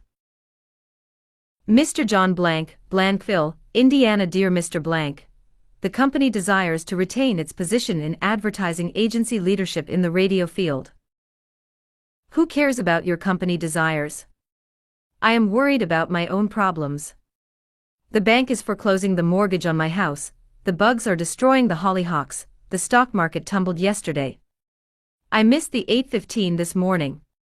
I wasn't invited to the Joneses' dance last night, the doctor tells me I have high blood pressure and neuritis and dandruff. And then what happens? I come down to the office this morning worried, open my mail, and here is some little whippersnapper off in New York yapping about what his company wants. Bah! If he only realized what sort of impression his letter makes, he would get out of the advertising business and start manufacturing sheep dip. This agency's national advertising accounts were the bulwark of the network. Our subsequent clearances of station time have kept us at the top of agencies year after year. You are big and rich and right at the top, are you? So what? I don't give two whoops in Hades if you are as big as General Motors and General Electric, and the general staff of the U.S. Army all combined. If you had as much sense as a half-witted hummingbird, you would realize that I am interested in how big I am, not how big you are. All this talk about your enormous success makes me feel small and unimportant. We desire to service our accounts with the last word on radio station information. You desire. You desire. You unmitigated ass. I'm not interested in what you desire, or what the President of the United States desires. Let me tell you once and for all that I am interested in what I desire, and you haven't said a word about that yet in this absurd letter of yours. Will you, therefore, put the company on your preferred list for weekly station information, every single detail that will be useful to an agency in intelligently booking time? Preferred list. You have your nerve. You make me feel insignificant by your big talk about your company, and then you ask me to put you on a preferred list, and you don't even say please when you ask it. A prompt acknowledgement of this letter, giving us your latest doings, will be mutually helpful. You fool. You mail me a cheap form letter, a letter scattered far and wide like the autumn leaves, and you have the gall to ask me, when I am worried about the mortgage and the hollyhocks and my blood pressure, to sit down and dictate a personal note acknowledging your form letter, and you ask me to do it promptly. What do you mean, promptly? Don't you know I am just as busy as you are, or, at least, I like to think I am. And while we are on the subject, who gave you the lordly right to order me around? You say it will be mutually helpful. At last, you have begun to see my viewpoint. But you are vague about how it will be to my advantage. Very truly yours, John Doe, Manager, Radio Department. P.S. The enclosed reprint from the Blankville Journal will be of interest to you, and you may want to broadcast it over your station. Finally, down here in the postscript, you mention something that may help me solve one of my problems. Why didn't you begin your letter with "but what's the use"? Any advertising man who is guilty of perpetrating such drivel as you have sent me has something wrong with his medulla oblongata. You don't need a letter giving our latest doings. What you need is a quart of iodine in your thyroid gland. Now, if people who devote their lives to advertising and who pose as experts in the art of influencing people to buy if they write a letter like that, what can we expect from the butcher and baker or the auto mechanic? Here is another letter, written by the superintendent of a large freight terminal to a student of this course, Edward Vermillion. What effect did this letter have on the man to whom it was addressed? Read it and then I'll tell you. A. Zaraga's Sons, Incorporated. 28 Front Street, Brooklyn, New York 11201. Attention, Mr. Edward Vermillion. Gentlemen, the operations at our outbound rail receiving station are handicapped because a material percentage of the total business is delivered us in the late afternoon. This condition results in congestion, overtime on the part of our forces, delays to trucks, and in some cases delays to freight. On November 10th, we received from your company a lot of 510 pieces, which reached here at 4:20 p.m. We solicit your cooperation toward overcoming the undesirable effects arising from late receipt of freight. May we ask that, on days on which you ship the volume which was received on the above date, effort be made either to get the truck here earlier or to deliver us part of the freight during the morning. The advantage that would accrue to you under such an arrangement would be that of more expeditious discharge of your trucks, and the assurance that your business would go forward on the date of its receipt. Very truly yours, J.B., Superintendent. After reading this letter, Mr. Vermillion, sales manager for A. Zaraga's Sons, Inc., sent it to me with the following comment. This letter had the reverse effect from that which was intended. The letter begins by describing the terminal's difficulties, in which we are not interested, generally speaking. Our cooperation is then requested without any thought as to whether it would inconvenience us, and then finally, in the last paragraph, the fact is mentioned that if we do cooperate it will mean more expeditious discharge of our trucks with the assurance that our freight will go forward on the date of its receipt. In other words, that in which we are most interested is mentioned last, and the whole effect is one of raising a spirit of antagonism rather than of cooperation. Let's see if we can't rewrite and improve this letter. Let's not waste any time talking about our problems. As Henry Ford admonishes, let's get the other person's point of view and see things from his or her angle, as well as from our own. Here is one way of revising the letter. It may not be the best way, but isn't it an improvement? Mr. Edward Vermillion C/O.A. Zaraga's Sons, Incorporated. 28 Front Street, Brooklyn, New York 11201. Dear Mr. Vermillion, your company has been one of our good customers for 14 years. Naturally, we are very grateful for your patronage and are eager to give you the speedy, efficient service you deserve.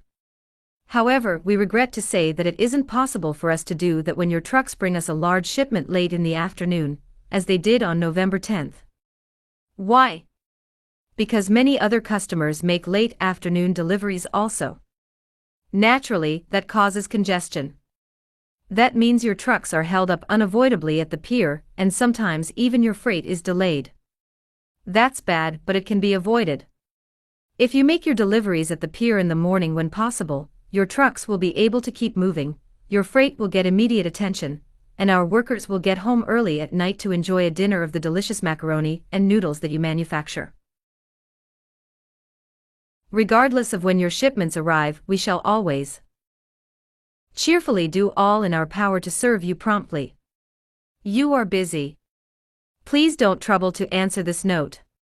Yours truly, J.B., Superintendent.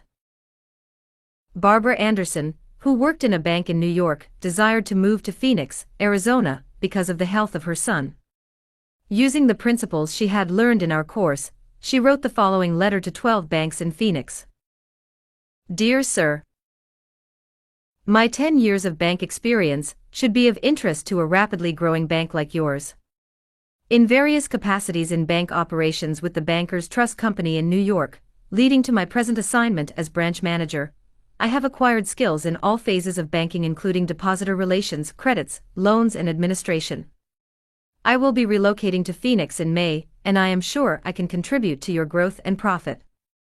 I will be in Phoenix the week of April 3rd, and would appreciate the opportunity to show you how I can help your bank meet its goals. Sincerely, Barbara L. Anderson. Do you think Mrs. Anderson received any response from that letter? 11 of the 12 banks invited her to be interviewed, and she had a choice of which banks offer to accept. Why? Mrs. Anderson did not state what she wanted, but wrote in the letter how she could help them, and focused on their wants, not her own. Thousands of salespeople are pounding the pavements today, tired, discouraged and underpaid. Why? Because they are always thinking only of what they want. They don't realize that neither you nor I want to buy anything. If we did, we would go out and buy it. But both of us are eternally interested in solving our problems. And if salespeople can show us how their services or merchandise will help us solve our problems, they won't need to sell us. We'll buy. And customers like to feel that they are buying, not being sold. Yet many salespeople spend a lifetime in selling without seeing things from the customer's angle. For example, for many years I lived in Forest Hills, a little community of private homes in the center of Greater New York. One day as I was rushing to the station, I chanced to meet a real estate operator who had bought and sold property in that area for many years. He knew Forest Hills well, so I hurriedly asked him whether or not my stucco house was built with metal, lath or hollow tile. He said he didn't know and told me what I already knew. That I could find out by calling the Forest Hills Garden Association. The following morning, I received a letter from him. Did he give me the information I wanted? He could have gotten it in 60 seconds by a telephone call. But he didn't. He told me again that I could get it by telephoning, and then asked me to let him handle my insurance. He was not interested in helping me. He was interested only in helping himself. J. Howard Lucas of Birmingham, Alabama, tells how two salespeople from the same company handled the same type of situation. He reported, "Several years ago I was on the management team of a small company. Headquartered near us was the district office of a large insurance company. Their agents were assigned territories, and our company was assigned to 2 agents, whom I shall refer to as Carl and John. One morning, Carl dropped by our office and casually mentioned that his company had just introduced a new life insurance policy for executives, and thought we might be interested later, and he would get back to us when he had more information on it. The same day, John saw us on the sidewalk while returning from a coffee break, and he shouted, 'Hey Luke, hold up, I have some great news for you fellows.' He hurried over and very excitedly told us about an executive life insurance policy his company had introduced that very day. It was the same policy that Carl had casually mentioned. He wanted us to have one of the first issued. He gave us a few important facts about the coverage and ended saying, 'The policy is so new, I'm going to have someone from the home office come out tomorrow and explain it. Now, in the meantime, let's get the application signed and on the way so he can have more information to work with.' His enthusiasm aroused in us an eager want for this policy even though we still did not have details. When they were made available to us, they confirmed John's initial understanding of the policy, and he not only sold each of us a policy but later doubled our coverage. Carl could have had those sales, but he made no effort to arouse in us any desire for the policies. The world is full of people who are grabbing and self-seeking. So the rare individual who unselfishly tries to serve others has an enormous advantage. He has little competition. Owen D. Young, a noted lawyer and one of America's great business leaders, once said, "People who can put themselves in the place of other people, who can understand the workings of their minds, need never worry about what the future has in store for them."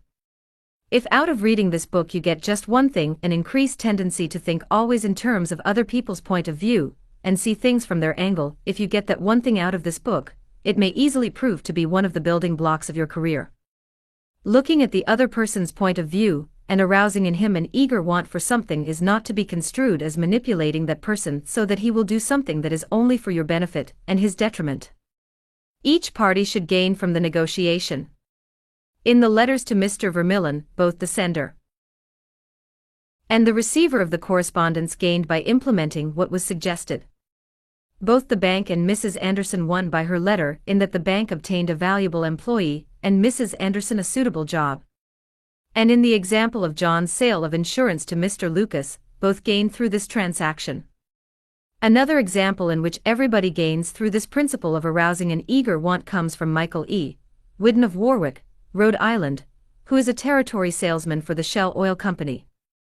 Mike wanted to become the #1 salesperson in his district, but one service station was holding him back.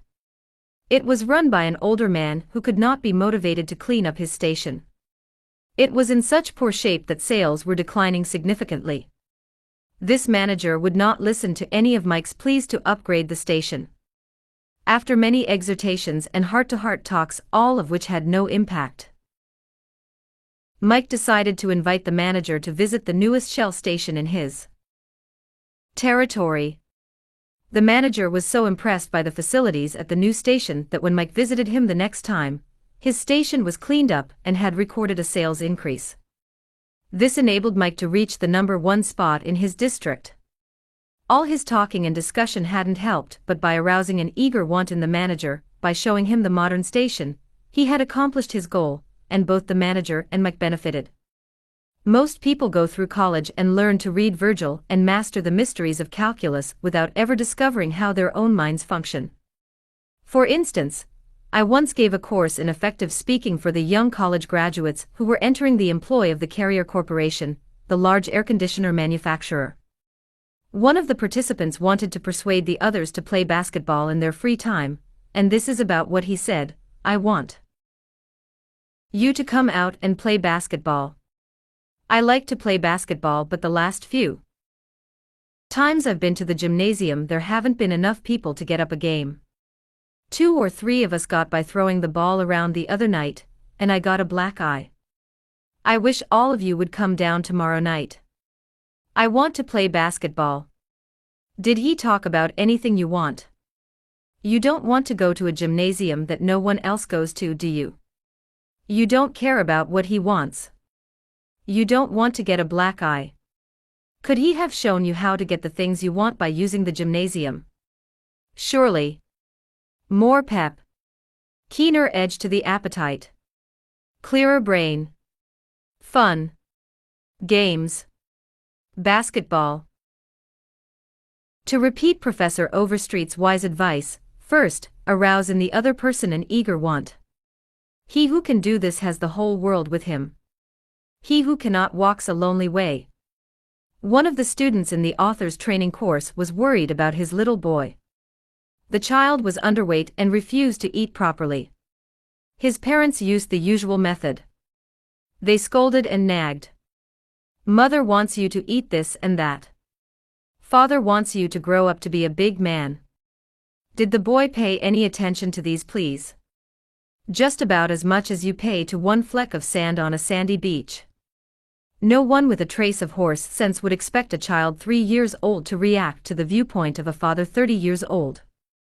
Yet that was precisely what that father had expected. It was absurd. He finally saw that. So he said to himself, "What does that boy want? How can I tie up what I want to what he wants?"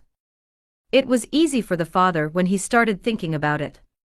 His boy had a tricycle that he loved to ride up and down the sidewalk in front of the house in Brooklyn. A few doors down the street lived a bully, a bigger boy who would pull the little boy off his tricycle and ride it himself. Naturally, the little boy would run screaming to his mother, and she would have to come out and take the bully off the tricycle and put her little boy on again. This happened almost every day. What did the little boy want? It didn't take a Sherlock Holmes to answer that one. His pride, his anger, his desire for a feeling of importance, all the strongest emotions in his makeup goaded him to get revenge, to smash the bully in the nose.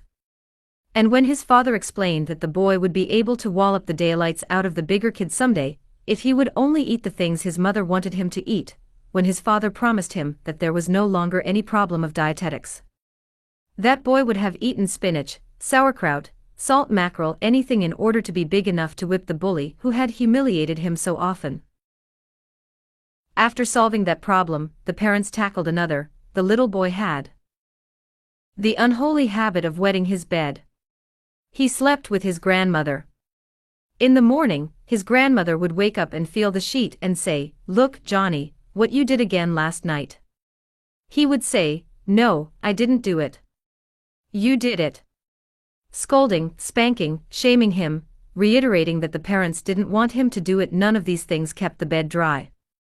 So the parents asked, how can we make this boy want to stop wetting his bed? What were his wants? First, he wanted to wear pajamas like Daddy instead of wearing a nightgown like Grandmother. Grandmother was getting fed up with his nocturnal iniquities, so she gladly offered to buy him a pair of pajamas if he would reform. Second, he wanted a bed of his own. Grandmother didn't object. His mother took him to a department store in Brooklyn, winked at the salesgirl, and said, "Here is a little gentleman who would like to do some shopping." The salesgirl made him feel important by saying, "Young man, what can I show you?" He stood a couple of inches taller and said, "I want to buy a bed for myself."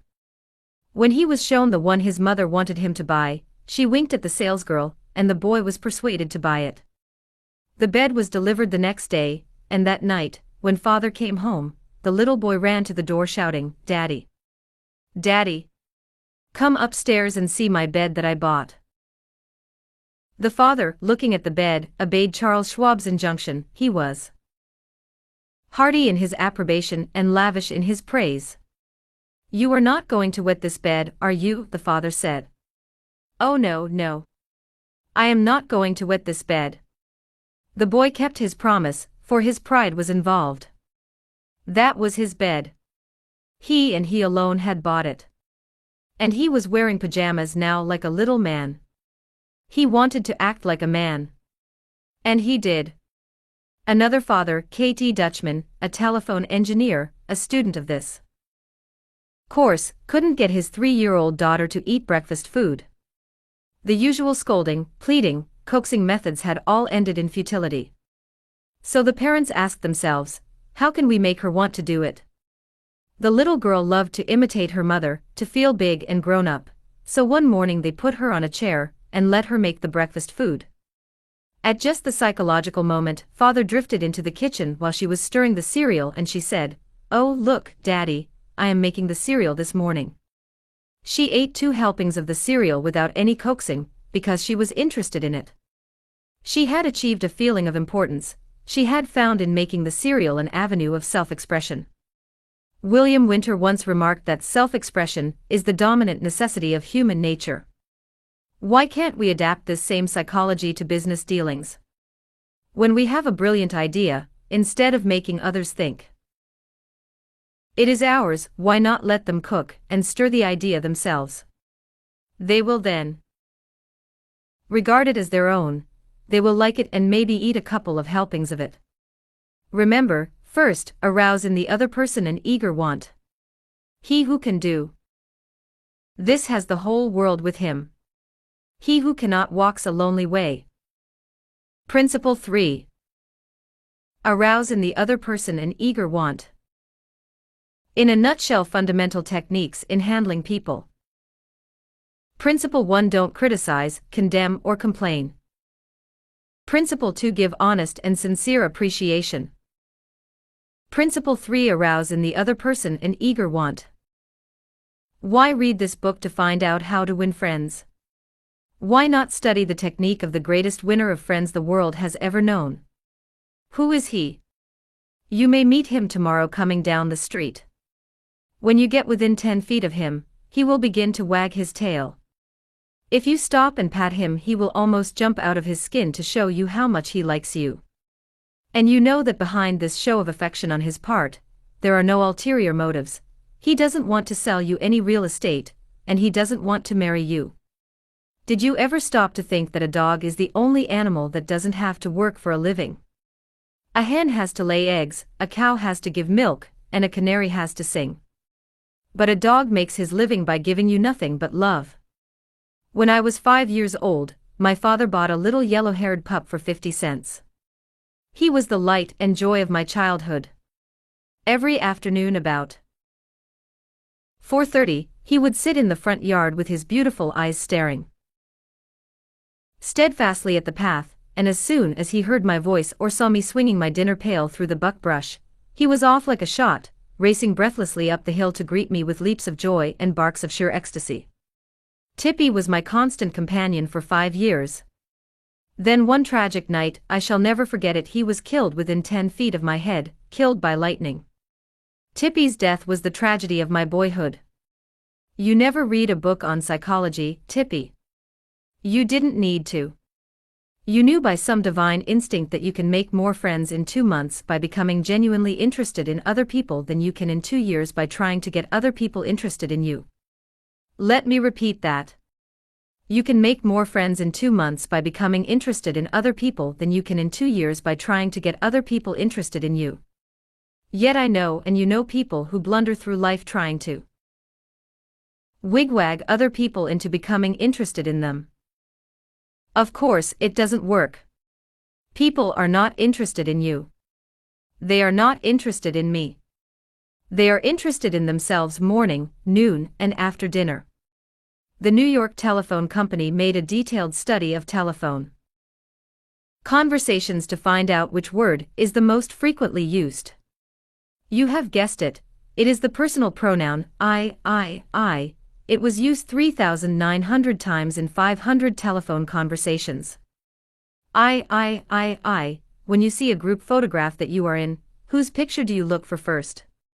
If we merely try to impress people and get people interested in us, we will never have many true, sincere friends. Friends, real friends, are not made that way. Napoleon tried it, and in his last meeting with Josephine he said, "Josephine, I have been as fortunate as any man ever was on this earth, and yet, at this hour, you are the only person in the world on whom I can rely." And historians doubt whether he could rely even on her. Alfred Adler, the famous Viennese psychologist, wrote a book entitled What Life Should Mean to You. In that book he says, "It is the individual who is not interested in his fellow men, who has the greatest difficulties in life and provides the greatest injury to others. It is from among such individuals that all human failures spring." You may read scores of erudite tomes on psychology without coming across a statement more significant for you and me. Adler's statement is so rich with meaning that I am going to repeat it in italics. It is the individual who is not interested in his fellow men, who has the greatest difficulties in life and provides the greatest injury to others. It is from among such individuals that all human failures spring. I once took a course in short story writing at New York University, and during that course the editor of a leading magazine talked to our class.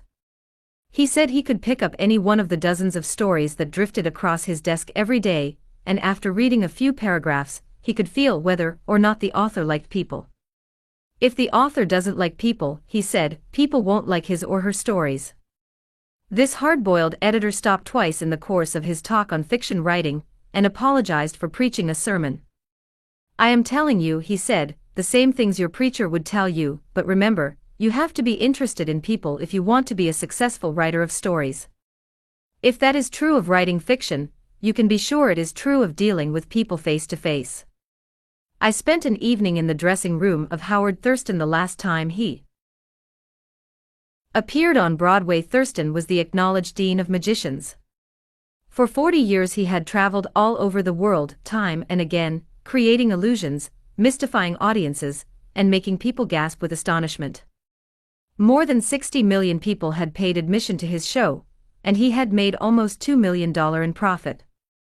I asked Mr. Thurston to tell me the secret of his success.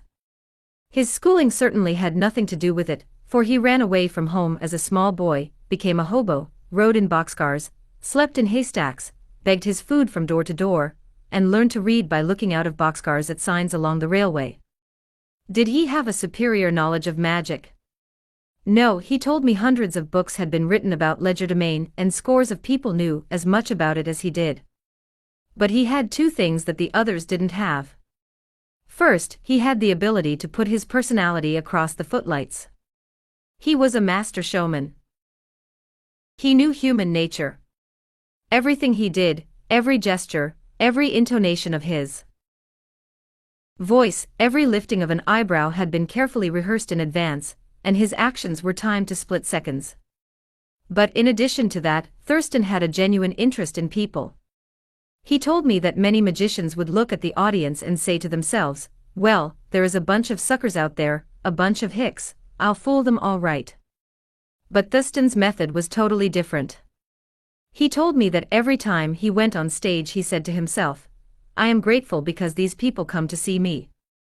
They make it possible for me to make my living in a very agreeable way. I'm going to give them the very best I possibly can." He declared he never stepped in front of the footlights without first saying to himself over and over, "I love my audience. I love my audience." Ridiculous. Absurd. You are privileged to think anything you like. I am merely passing it on to you without comment as a recipe used by one of the most famous magicians of all time. George Dyke of North Warren, Pennsylvania, was forced to retire from his service station business after 30 years when a new highway was constructed over the site of his station. It wasn't long before the idle days of retirement began to bore him, so he started filling in his time trying to play music and talk with many of the accomplished fiddlers. In his humble and friendly way he became generally interested in learning the background and interests of every musician he met. Although he was not a great fiddler himself, he made many friends in this pursuit. He attended competitions and soon became known to the country music fans in the eastern part of the United States as Uncle George, the fiddle scraper from Kinzua County. When we heard Uncle George, he was 72 and enjoying every minute of his life.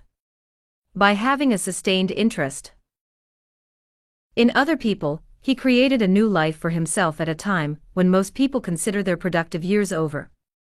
That, too, was one of the secrets of Theodore Roosevelt's astonishing popularity. Even his servants loved him. His valet, James E. Amos, wrote a book about him entitled Theodore Roosevelt, Hero to His Valet. In that book Amos relates this illuminating incident. "My wife one time asked the president about a bob white. She had never seen one and he described it to her fully. Some time later the telephone at our cottage rang. Amos and his wife lived in a little cottage on the Roosevelt estate at Oyster Bay. My wife answered it, and it was Mr. Roosevelt himself. He had called her, he said, to tell her that there was a bob white outside her window, and that if she would look out she might see it." Little things like that were so characteristic of him. Whenever he went by our cottage, even though we were out of sight, we would hear him call out, "Oh, oh, oh, oh, oh, oh, Annie," or "Oh, oh, oh, oh, oh, oh, James." It was just a friendly greeting as he went by. How could employees keep from liking a man like that? How could anyone keep from liking him? Roosevelt called at the White House one day when the President and Mrs. Taft were away. His honest liking for humble people was shown by the fact that he greeted all the old White House servants by name, even the scullery maids. But when he saw Alice, the kitchen maid, writes Archie, but he asked her if she still made cornbread. Alice told him that she sometimes made it for the servants, but no one ate it upstairs. "They show bad taste," Roosevelt boomed, "and I'll tell the president so when I see him." Alice brought a piece to him on a plate, and he went over to the office eating it as he went and greeting gardeners and laborers as he passed. He addressed each person just as he had addressed them in the past. Ike Hoover, who had been head usher at the White House for 40 years, said with tears in his eyes, "It is the only happy day we had in nearly 2 years, and not one of us would exchange it for $100 bill." The same concern for the seemingly unimportant people helped sales representative Edward M. Sykes, Jr., of Chatham, New Jersey, retain an account. Many years ago, he reported, "I called on customers for Johnson & Johnson in the Massachusetts area. One account was a drug store in Hingham. Whenever I went into this store, I would always talk to the soda clerk and sales clerk for a few minutes before talking to the owner to obtain his order. One day I went up to the owner of the store, and he told me to leave as he was not interested in buying J&J products anymore because he felt they were concentrating their activities on food and discount stores to the detriment of the small drugstore. I left with my tail between my legs and drove around the town for several hours. Finally, I decided to go back and try at least to explain our position to the owner of the store. When I returned, I walked in, and as usual said hello to the soda clerk and sales clerk. When I walked up to the owner, he smiled at me and welcomed me back. He then gave me double the usual order. I looked at him with surprise and asked him what had happened since my visit only a few hours earlier.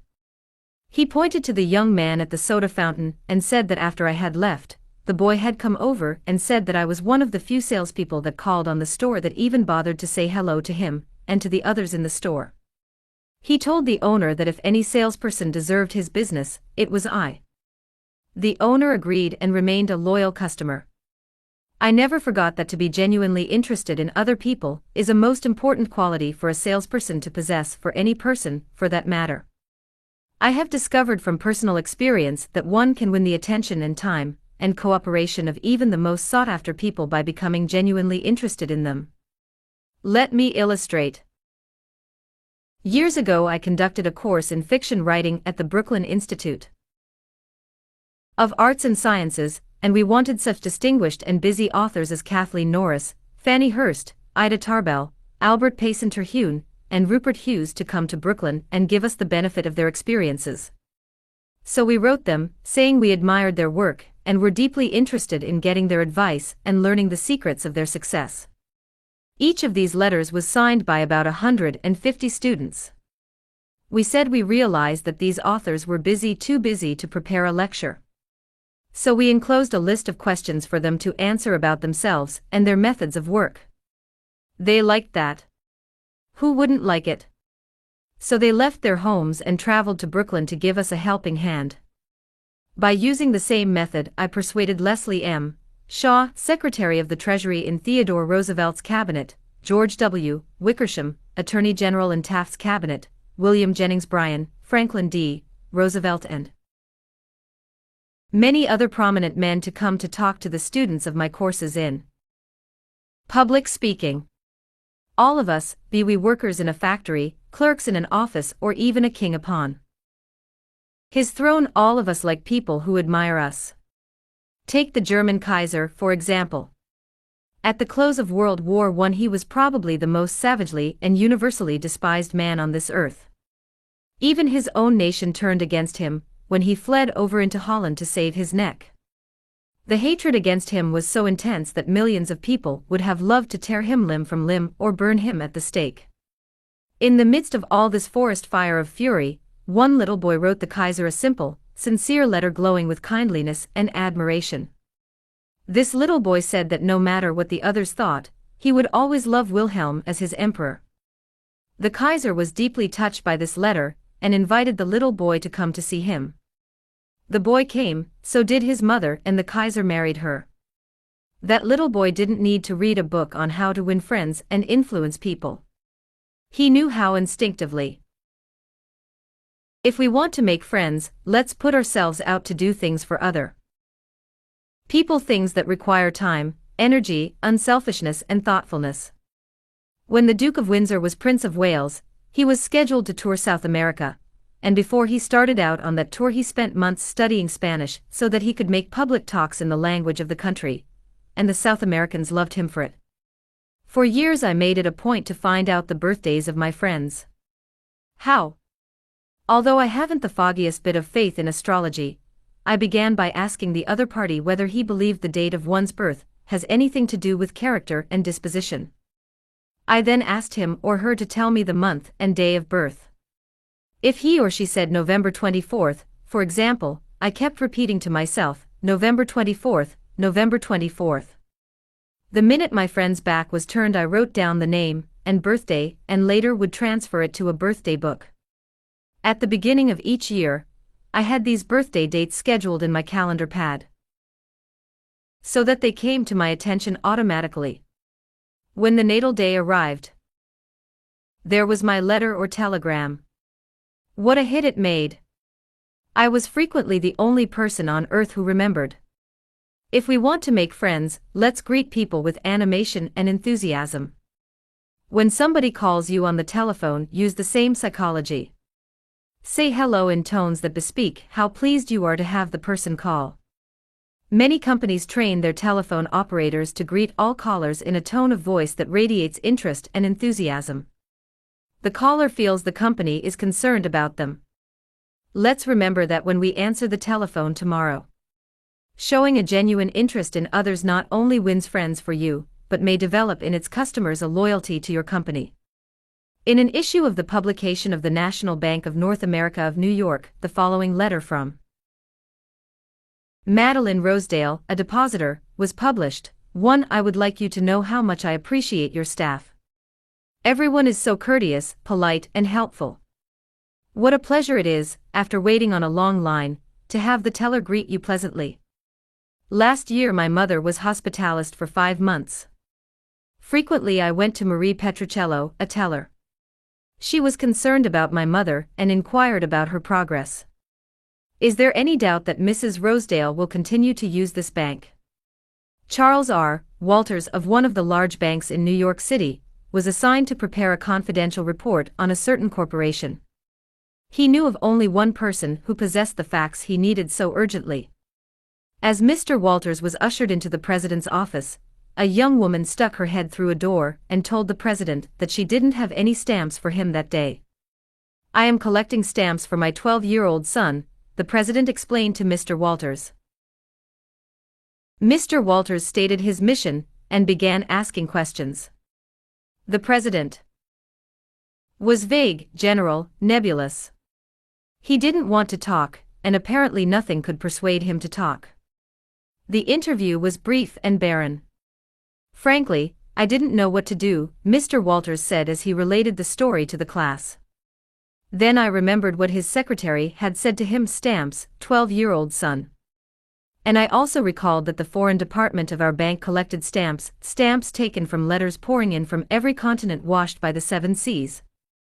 The next afternoon I called on this man and sent in word that I had some stamps for his boy. Was I ushered in with enthusiasm? Yes, sir.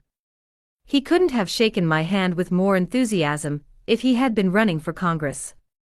He radiated smiles and goodwill. My George will love this one, he kept saying as he fondled the stamps. And look at this. This is a treasure. We spent half an hour talking stamps and looking at a picture of his boy. And then he devoted more than an hour of his time to giving me every bit of information I wanted without my even suggesting that he do it. He told me all he knew, and then called in his subordinates and questioned them. He telephoned some of his associates. He loaded me down with facts, figures, reports and correspondence. In the parlance of newspaper reporters, I had a scoop. Here is another illustration. C.M. Naffel, Jr., of Philadelphia had tried for years to sell fuel to a large chain store organization. But the chain store company continued to purchase its fuel from an out-of-town dealer and haul it right past the door of Naffel's office. Mr. Naffel made a speech one night before one of my classes, pouring out his hot wrath upon chain stores, branding them as a curse to the nation. And still he wondered why he couldn't sell them. I suggested that he try different tactics. To put it briefly, this is what happened. We staged a debate between members of the course on whether the spread of the chain store is doing the country more harm than good. Naffel, at my suggestion, took the negative side. He agreed to defend the chain store, and then went straight to an executive of the chain store organization that he despised and said, "I'm not here to try to sell fuel. I have come to ask you to do me a favor." He then told about his debate and said, "I have come to you for help because I can't think of anyone else who would be more capable of giving me the facts I want. I'm anxious to win this debate, and I'll deeply appreciate whatever help you can give me." Here is the rest of the story in Mr. Naffel's own words. I had asked this man for precisely 1 minute of his time. It was with that understanding that he consented to see me. After I had stated my case, he motioned me to a chair and talked to me for exactly 1 hour and 47 minutes. He called in another executive who had written a book on chain stores. He wrote to the National Chain Store Association and secured for me a copy of a debate on the subject. He feels that the chain store is rendering a real service to humanity. He is proud of what he is doing for hundreds of communities. His eyes fairly glowed as he talked, and I must confess that he opened my eyes to things I had never even dreamed of. He changed my whole mental attitude. As I was leaving, he walked with me to the door, put his arm around my shoulder, wished me well in my debate, and asked me to stop in and see him again, and let him know how I made out. The last words he said to me were, "Please see me again later in the spring. I should like to place an order with you for fuel." To me that was almost a miracle. Here he was offering to buy fuel without my even suggesting it. I had made more headway in 2 hours by becoming genuinely interested in him and his problems than I could have made in 10 years trying to get him interested in me and my product. You didn't discover a new truth, Mr. Naffel, for a long time ago, 100 years before Christ was born, a famous old Roman poet, Publius Syrus, remarked, "We are interested in others when they are interested in us." A show of interest, as with every other principle of human relations, must be sincere. It must pay off not only for the person showing the interest, but for the person receiving the attention. It is a two-way street, both parties benefit. Martin Ginsburg, who took our course in Long Island, New York, reported how the special interest a nurse took in him profoundly affected his life. It was Thanksgiving Day, and I was 10 years old. I was in a welfare ward of a city hospital, and was scheduled to undergo major orthopedic surgery the next day. I knew that I could only look forward to months of confinement, convalescence and pain. My father was dead, my mother and I lived alone in a small apartment, and we were on welfare. My mother was unable to visit me that day. As the day went on, I became overwhelmed with the feeling of loneliness, despair and fear. I knew my mother was at home alone worrying about me, not having anyone to be with, not having anyone to eat with, and not even having enough money to afford a Thanksgiving Day dinner. The tears welled up in my eyes, and I stuck my head under the pillow and pulled the covers over it. I cried silently but oh so bitterly, so much that my body racked with pain. A young student nurse heard my sobbing and came over to me. She took the covers off my face and started wiping my tears. She told me how lonely she was, having to work that day, and not being able to be with her family. She asked me whether I would have dinner with her. She brought 2 trays of food, sliced turkey, mashed potatoes, cranberry sauce, and ice cream for dessert. She talked to me and tried to calm my fears. Even though she was scheduled to go off duty at 4 p.m., she stayed on her own time until almost 11 p.m. She played games with me, talked to me and stayed with me until I finally fell asleep. Many Thanksgivings have come and gone since I was 10, but one never passes without me remembering that particular one and my feelings of frustration, fear, loneliness, and the warmth and tenderness of the stranger that somehow made it all bearable. If you want others to like you, if you want to develop real friendships, if you want to help others at the same time as you help yourself, keep this principle in mind. Principle 1. Become genuinely interested in other people. 1. Eagle, publication of the National Bank of North America, New York, March 31, 1978. At a dinner party in New York, one of the guests, a woman who had inherited money, was eager to make a pleasing impression on everyone. She had squandered a modest fortune on sables, diamonds and pearls. But she hadn't done anything whatever about her face. It radiated sourness and selfishness. She didn't realize what everyone knows, namely, that the expression one wears on one's face is far more important than the clothes one wears on one's back. Charles Schwab told me his smile had been worth $1 million. And he was probably understating the truth. For Schwab's personality, his charm, his ability to make people like him, were almost wholly responsible for his extraordinary success, and one of the most delightful factors in his personality was his captivating smile. Actions speak louder than words, and a smile says, "I like you. You make me happy. I am glad to see you." That is why dogs make such a hit. They are so glad to see us that they almost jump out of their skins. So, naturally, we are glad to see them. A baby's smile has the same effect. Have you ever been in a doctor's waiting room and looked around at all the glum faces waiting impatiently to be seen?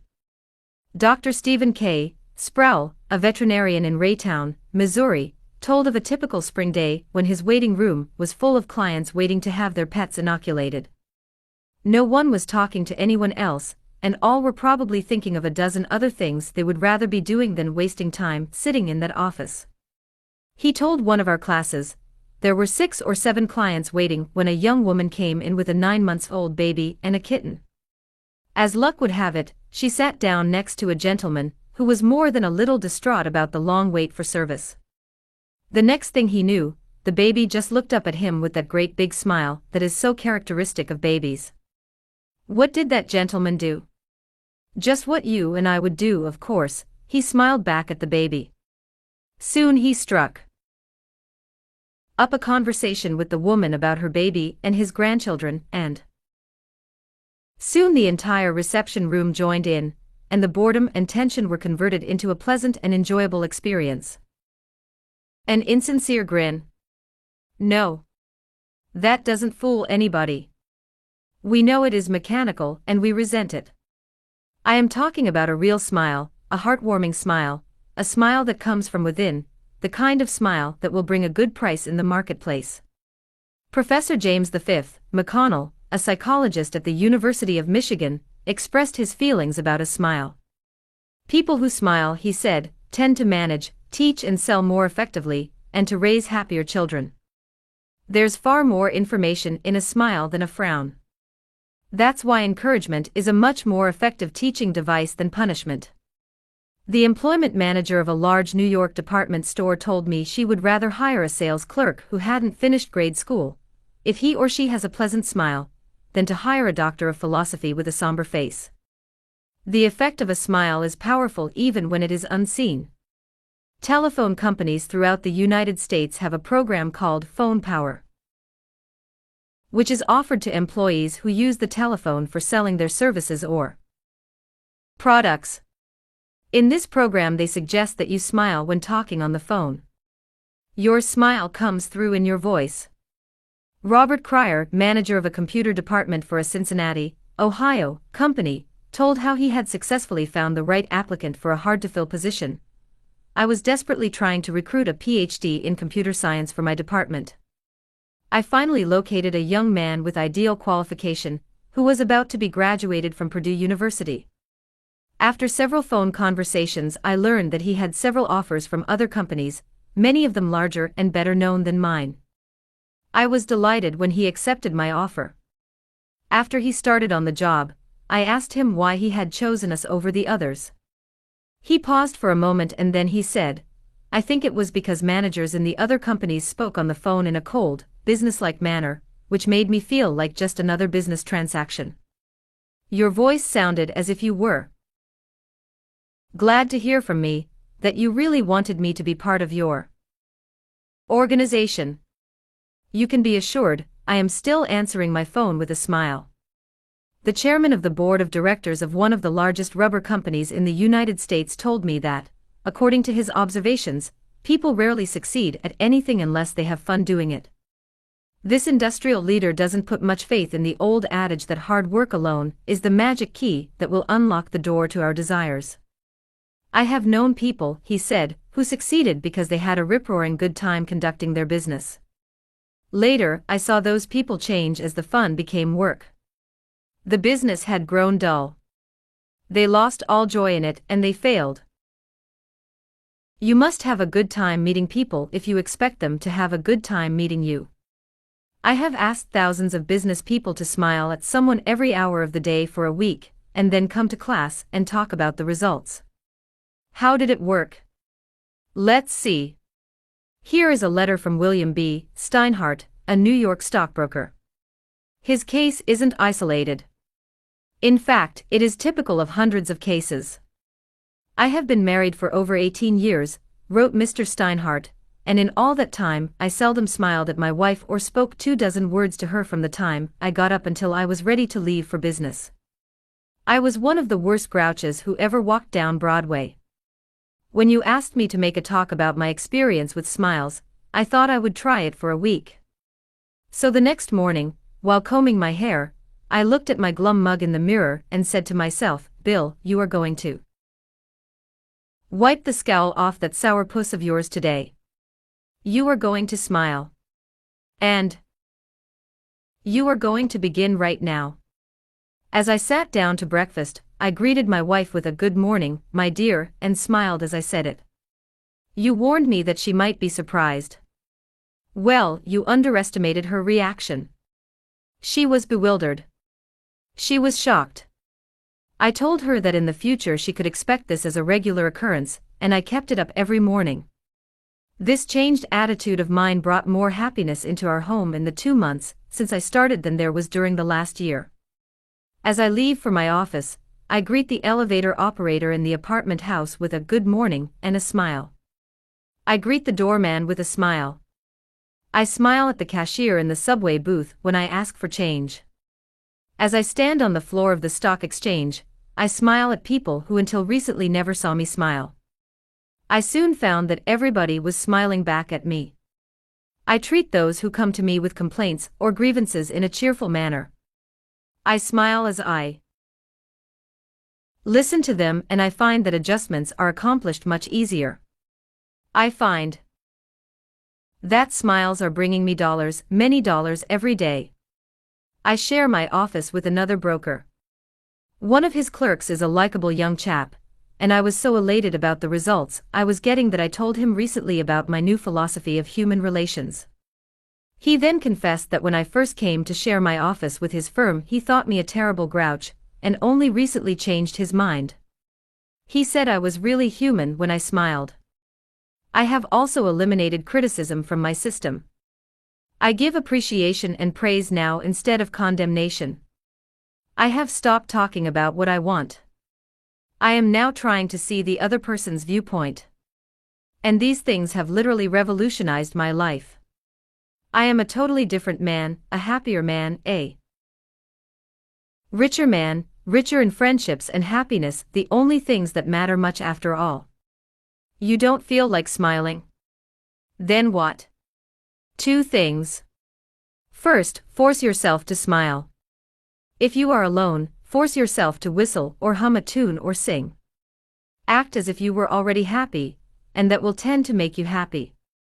Here is the way the psychologist and philosopher William James put it: action seems to follow feeling, but really action and feeling go together, and by regulating the action, which is under the more direct control of the will, we can indirectly regulate the feeling, which is not.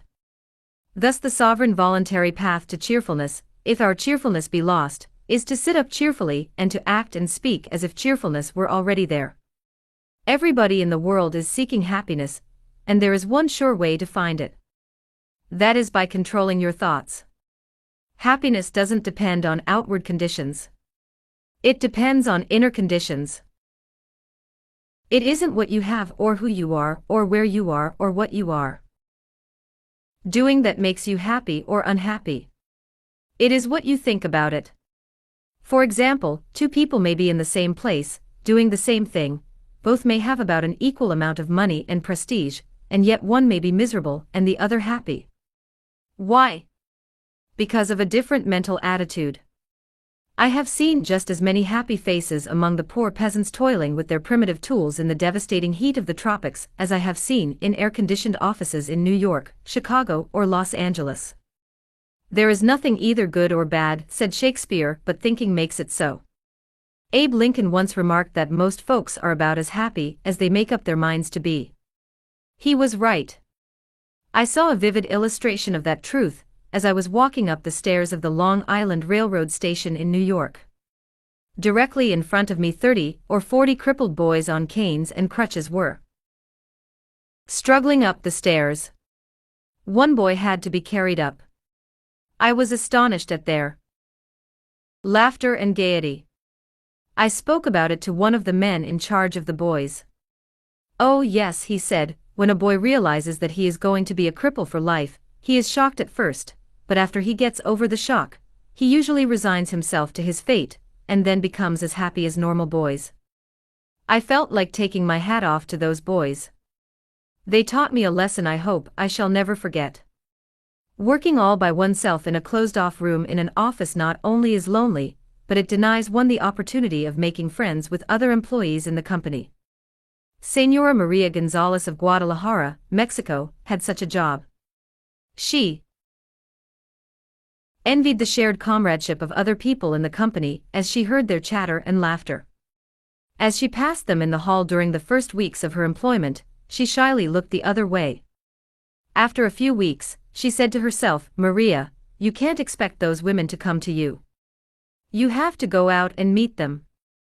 The next time she walked to the water cooler, she put on her brightest smile and said, "Hi, how are you today?" to each of the people she met.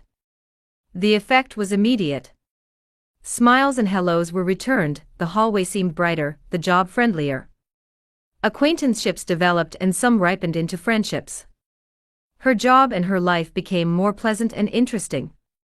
Peruse this bit of sage advice from the essayist and publisher Elbert Hubbard, but remember, perusing it won't do you any good unless you apply it.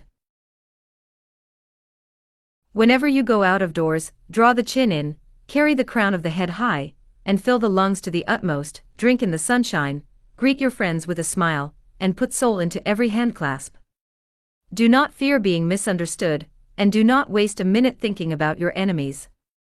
Try to fix firmly in your mind what you would like to do, and then, without veering off direction, you will move straight to the goal. Keep your mind on the great and splendid things you would like to do, and then, as the days go gliding away, you will find yourself unconsciously seizing upon the opportunities that are required for the fulfillment of your desire, just as the coral insect takes from the running tide the element it needs. Picture in your mind the able, earnest, useful person you desire to be, and the thought you hold is hourly transforming you into that particular individual. Thought is supreme. Preserve a right mental attitude, the attitude of courage, frankness, and good cheer. To think rightly is to create. All things come through desire, and every sincere prayer is answered. We become like that on which our hearts are fixed. Carry your chin in, and the crown of your head high. We are gods in the chrysalis. The ancient Chinese were a wise lot, wise in the ways of the world, and they had a proverb that you and I ought to cut out and paste inside our hats. It goes like this: a man without a smiling face must not open a shop. Your smile is a messenger of your goodwill. Your smile brightens the lives of all who see it. To someone who has seen a dozen people frown, scowl, or turn their faces away, your smile is like the sun breaking through the clouds.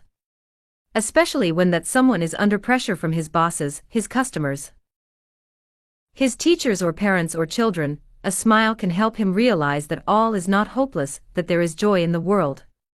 Some years ago, a department store in New York City, in recognition of the pressures its sales clerks were under during the Christmas rush, presented the readers of its advertisements with the following homely philosophy: the value of a smile at Christmas.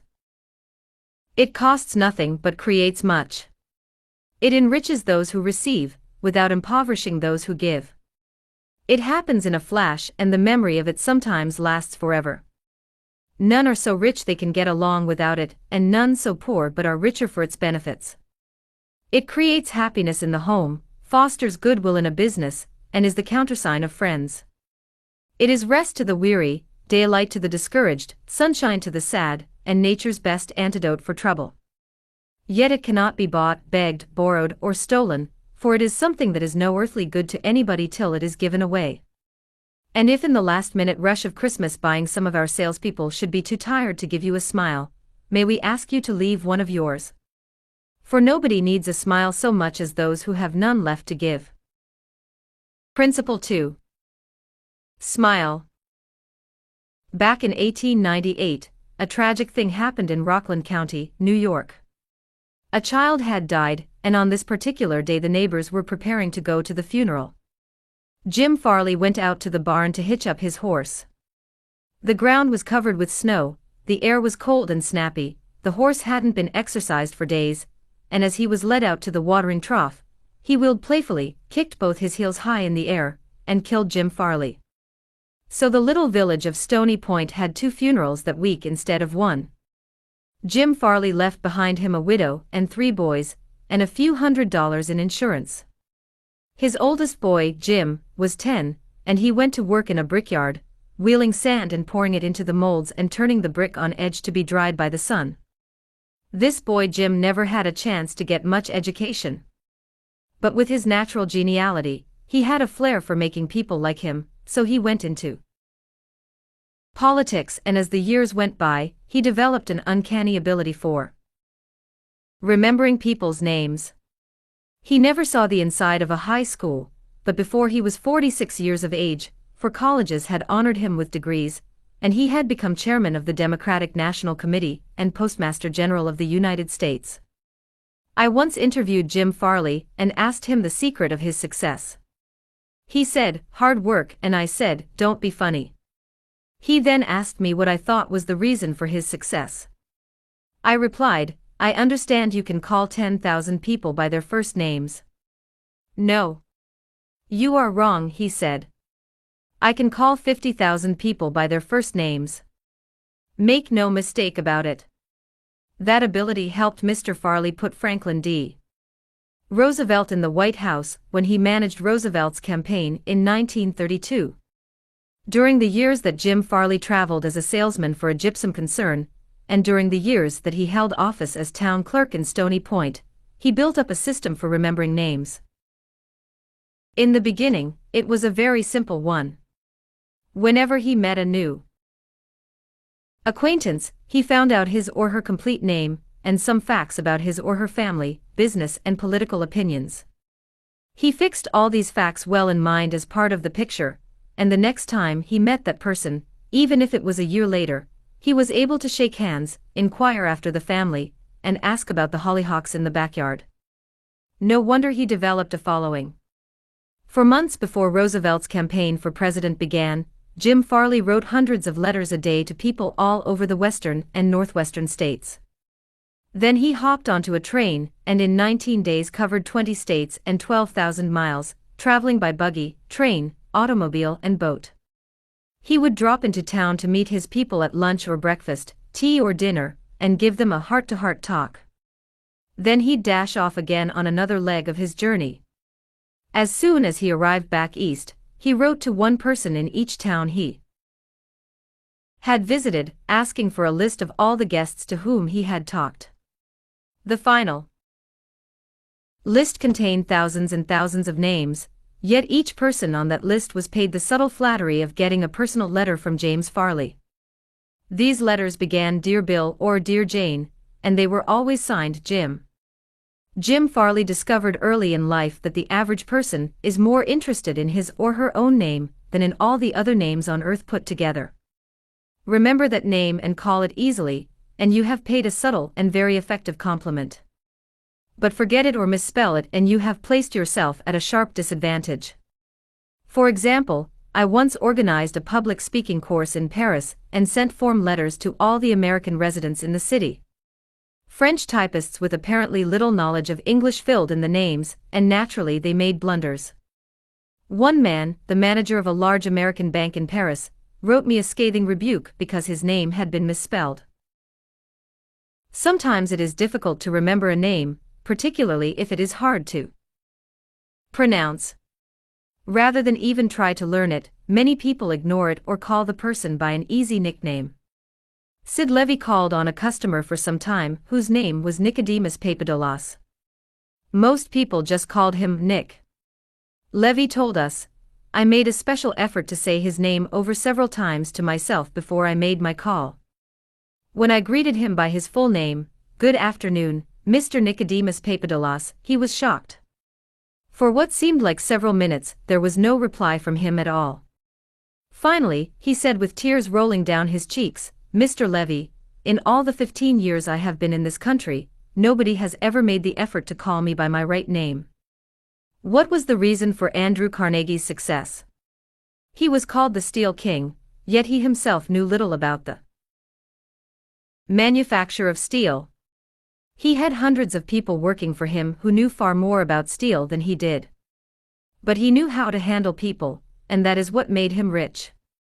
Early in life, he showed a flair for organization, a genius for leadership. By the time he was 10, he too had discovered the astounding importance people place on their own name. And he used that discovery to win cooperation. To illustrate, when he was a boy back in Scotland, he got hold of a rabbit, a mother rabbit. Presto! He soon had a whole nest of little rabbits and nothing to feed them. But he had a brilliant idea. He told the boys and girls in the neighborhood that if they would go out and pull enough clover and dandelions to feed the rabbits, he would name the bunnies in their honor. The plan worked like magic, and Carnegie never forgot it. Years later, he made millions by using the same psychology in business. 4. Example, he wanted to sell steel rails to the Pennsylvania Railroad. J. Edgar Thomson was the president of the Pennsylvania Railroad then. So Andrew Carnegie built a huge steel mill in Pittsburgh and called it the Edgar Thomson Steel Works. Here is a riddle. See if you can guess it. When the Pennsylvania Railroad needed steel rails, where do you suppose J. Edgar Thomson bought them? From Sears, Roebuck. No. No. You're wrong. Guess again. When Carnegie and George Pullman were battling each other for supremacy in the railroad sleeping car business, the Steel King again remembered the lesson of the rabbits. The Central Transportation Company, which Andrew Carnegie controlled, was fighting with the company that Pullman owned. Both were struggling to get the sleeping car business of the Union Pacific Railroad, bucking each other, slashing prices, and destroying all chance of profit. Both Carnegie and Pullman had gone to New York to see the board of directors of the Union Pacific. Meeting one evening in the St. Nicholas Hotel, Carnegie said, "Good evening. Mr. Pullman, aren't we making a couple of fools of ourselves?" "What do you mean?" Pullman demanded. Then Carnegie expressed what he had on his mind, a merger of their two interests. He pictured in glowing terms the mutual advantages of working with, instead of against, each other. Pullman listened attentively, but he was not wholly convinced. Finally he asked, "What would you call the new company?" And Carnegie replied promptly, "Why, the Pullman Palace Car Company, of course." Pullman's face brightened. "Come into my room," he said. "Let's talk it over." That talk made industrial history. This policy of remembering and honoring the names of his friends and business associates was one of the secrets of Andrew Carnegie's leadership. He was proud of the fact that he could call many of his factory workers by their first names, and he boasted that while he was personally in charge, no strike ever disturbed his flaming steel mills. Benton Love, chairman of Texas Commerce Bankshares, believes that the bigger a corporation gets, the colder it becomes. One way to warm it up, he said, is to remember people's names. The executive who tells me he can't remember names is at the same time telling me he can't remember a significant part of his business and is operating on quicksand. Karen Kirsch of Rancho Palos Verdes, California, a flight attendant for TWA, made it a practice to learn the names of as many passengers in her cabin as possible and use the name when serving them. This resulted in many compliments on her service expressed both to her directly and to the airline. 1. Passenger wrote, "I haven't flown TWA for some time, but I'm going to start flying nothing but TWA from now on. You make me feel that your airline has become a very personalized airline, and that is important to me. People are so proud of their names that they strive to perpetuate them at any cost." Even blustering, hard-boiled old P.T. Barnum, the greatest showman of his time, disappointed because he had no sons to carry on his name, offered his grandson, C.H. Seeley, $25,000 if he would call himself Barnum Seeley. For many centuries, nobles and magnates supported artists, musicians and authors so that their creative works would be dedicated to them. Libraries and museums owe their richest collections to people who cannot bear to think that their names might perish from the memory of the race. The New York Public Library has its Astor and Lenox collections. The Metropolitan Museum perpetuates the names of Benjamin Altman and J.P. Morgan. And nearly every church is beautified by stained glass windows commemorating the names of their donors. Many of the buildings on the campus of most universities bear the names of donors who contributed large sums of money for this honor. Most people don't remember names, for the simple reason that they don't take the time and energy necessary to concentrate and repeat and fix names indelibly in their minds. They make excuses for themselves, they are too busy. But they were probably no busier than Franklin D. Roosevelt, and he took time to remember and recall even the names of mechanics with whom he came into contact. To illustrate, the Chrysler organization built a special car for Mr. Roosevelt, who could not use a standard car because his legs were paralyzed. W.F. Chamberlain and a mechanic delivered it to the White House. I have in front of me a letter from Mr. Chamberlain relating his experiences.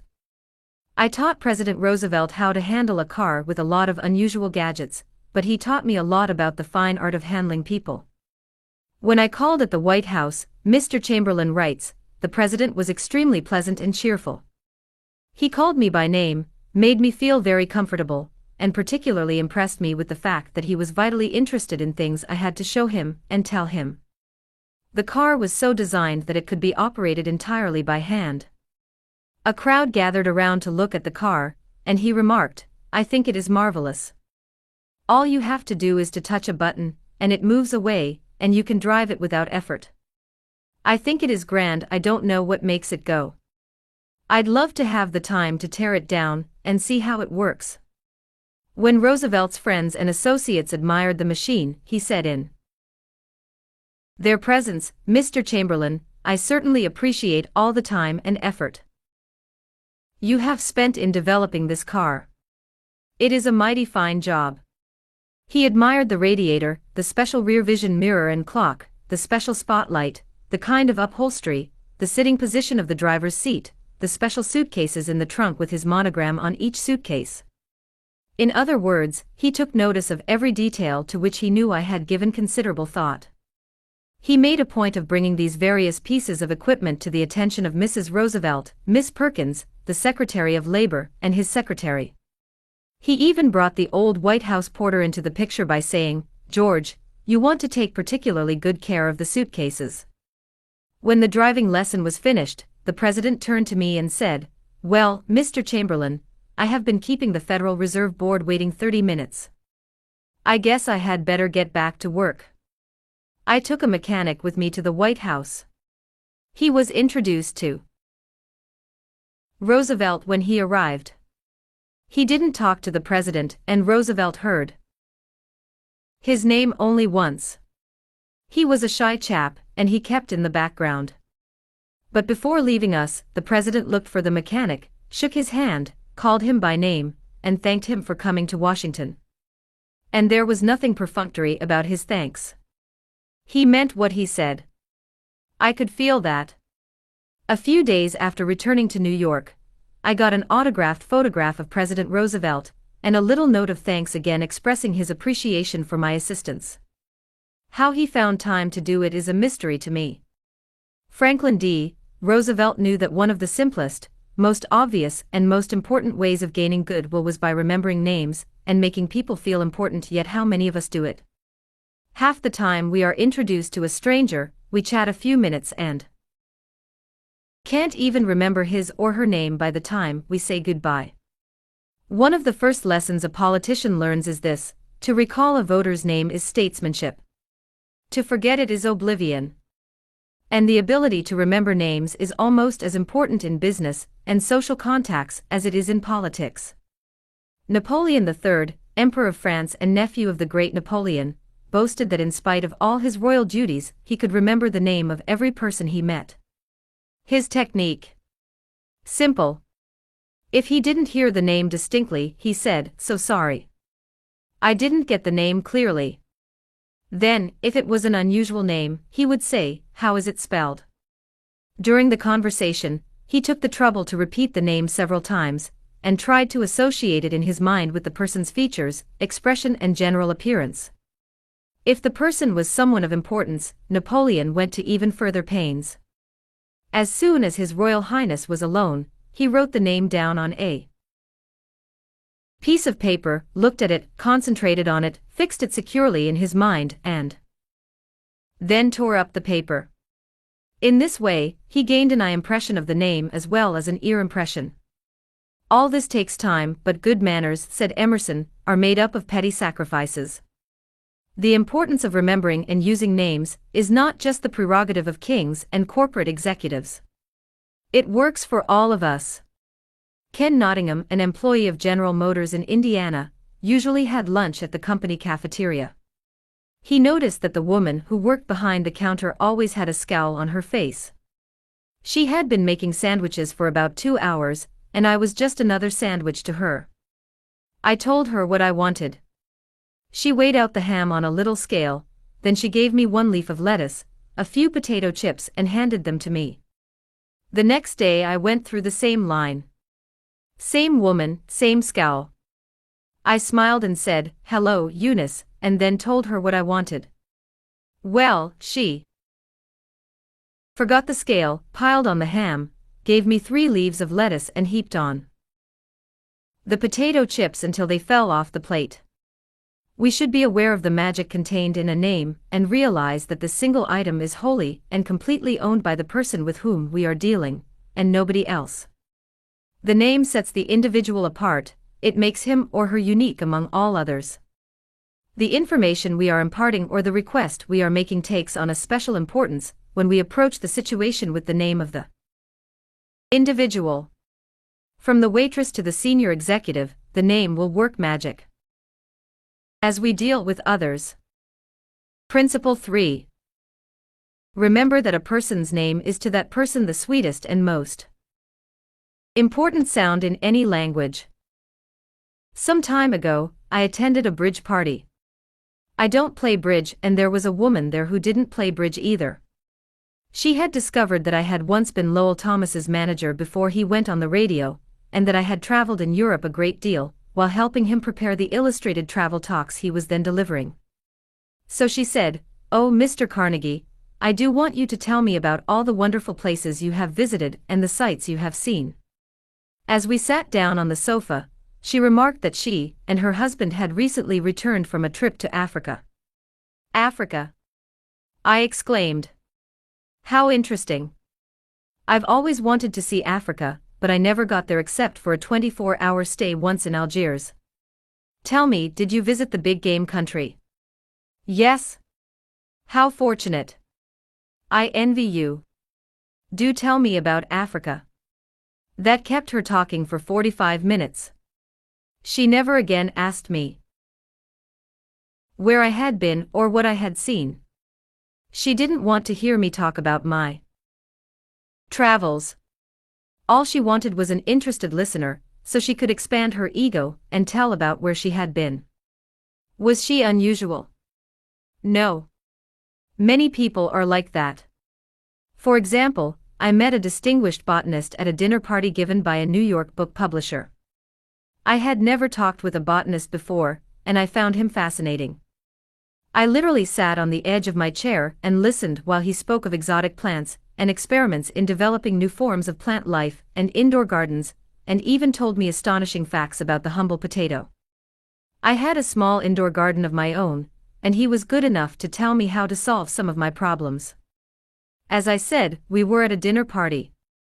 There must have been a dozen other guests, but I violated all the canons of courtesy, ignored everyone else, and talked for hours to the botanist.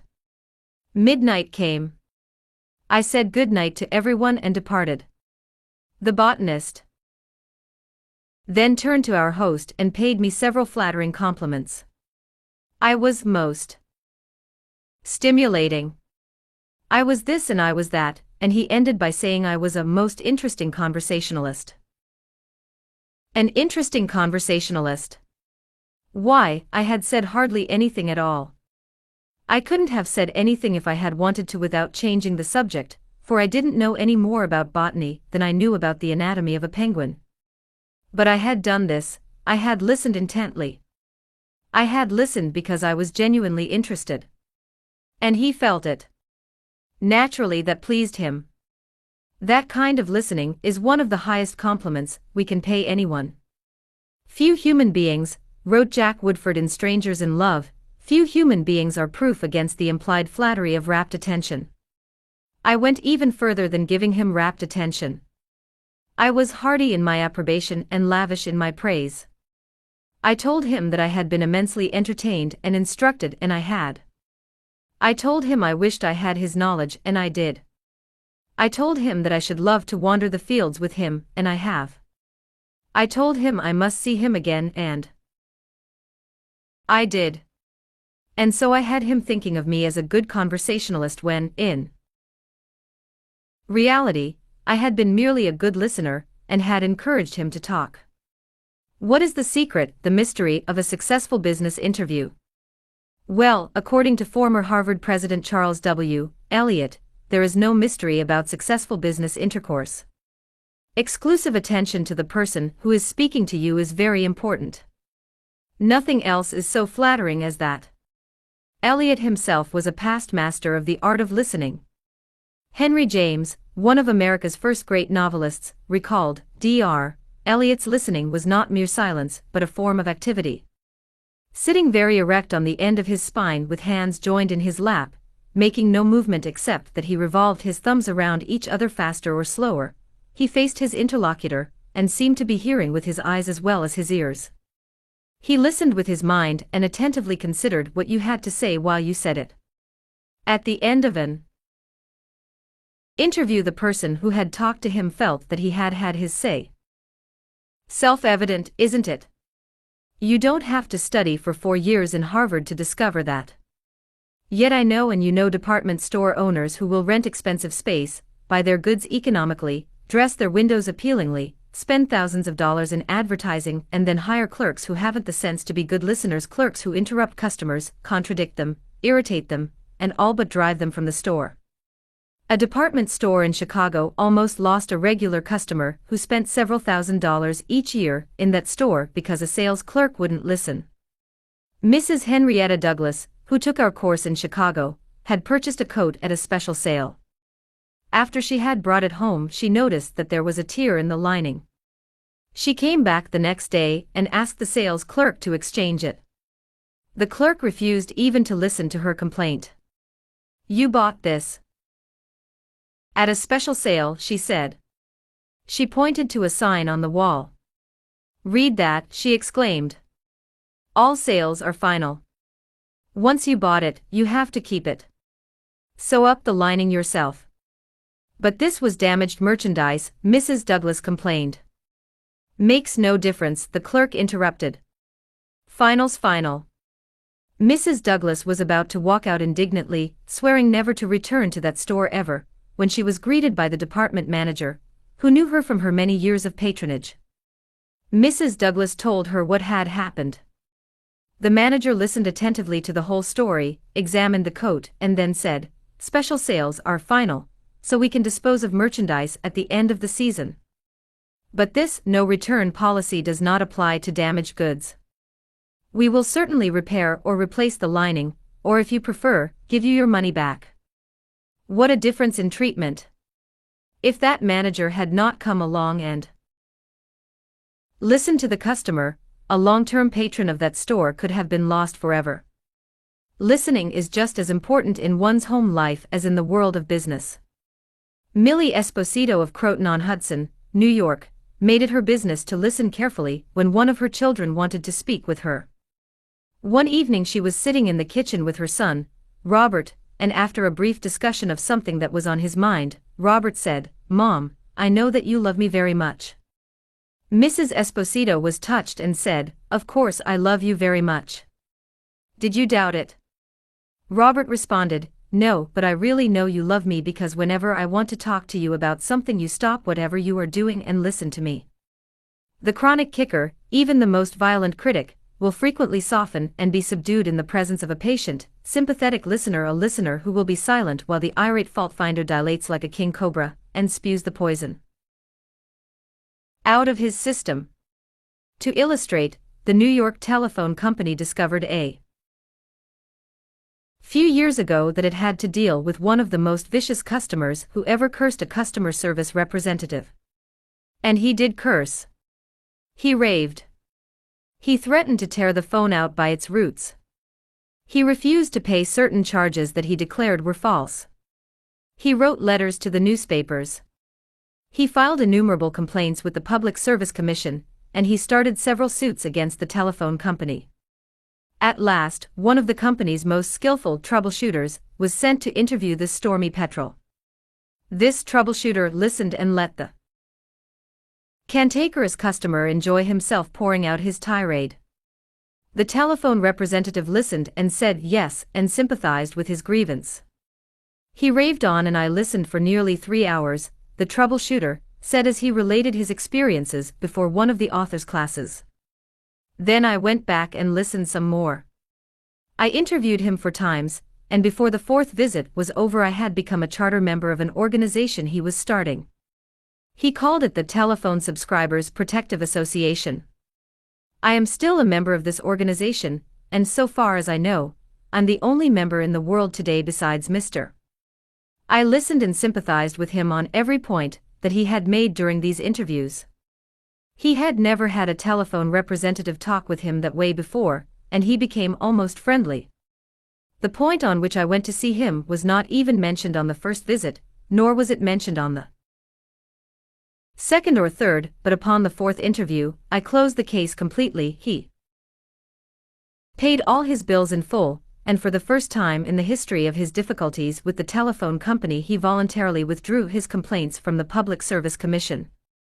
Doubtless Mr. had considered himself a holy crusader, defending the public rights against callous exploitation. But in reality, what he had really wanted was a feeling of importance. He got this feeling of importance at first by kicking and complaining.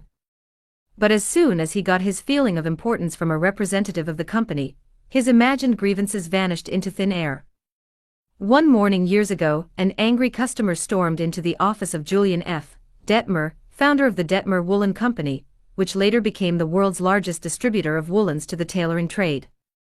This man owed us a small sum of money, Mr. Detmer explained to me. The customer denied it, but we knew he was wrong. So our credit department had insisted that he pay.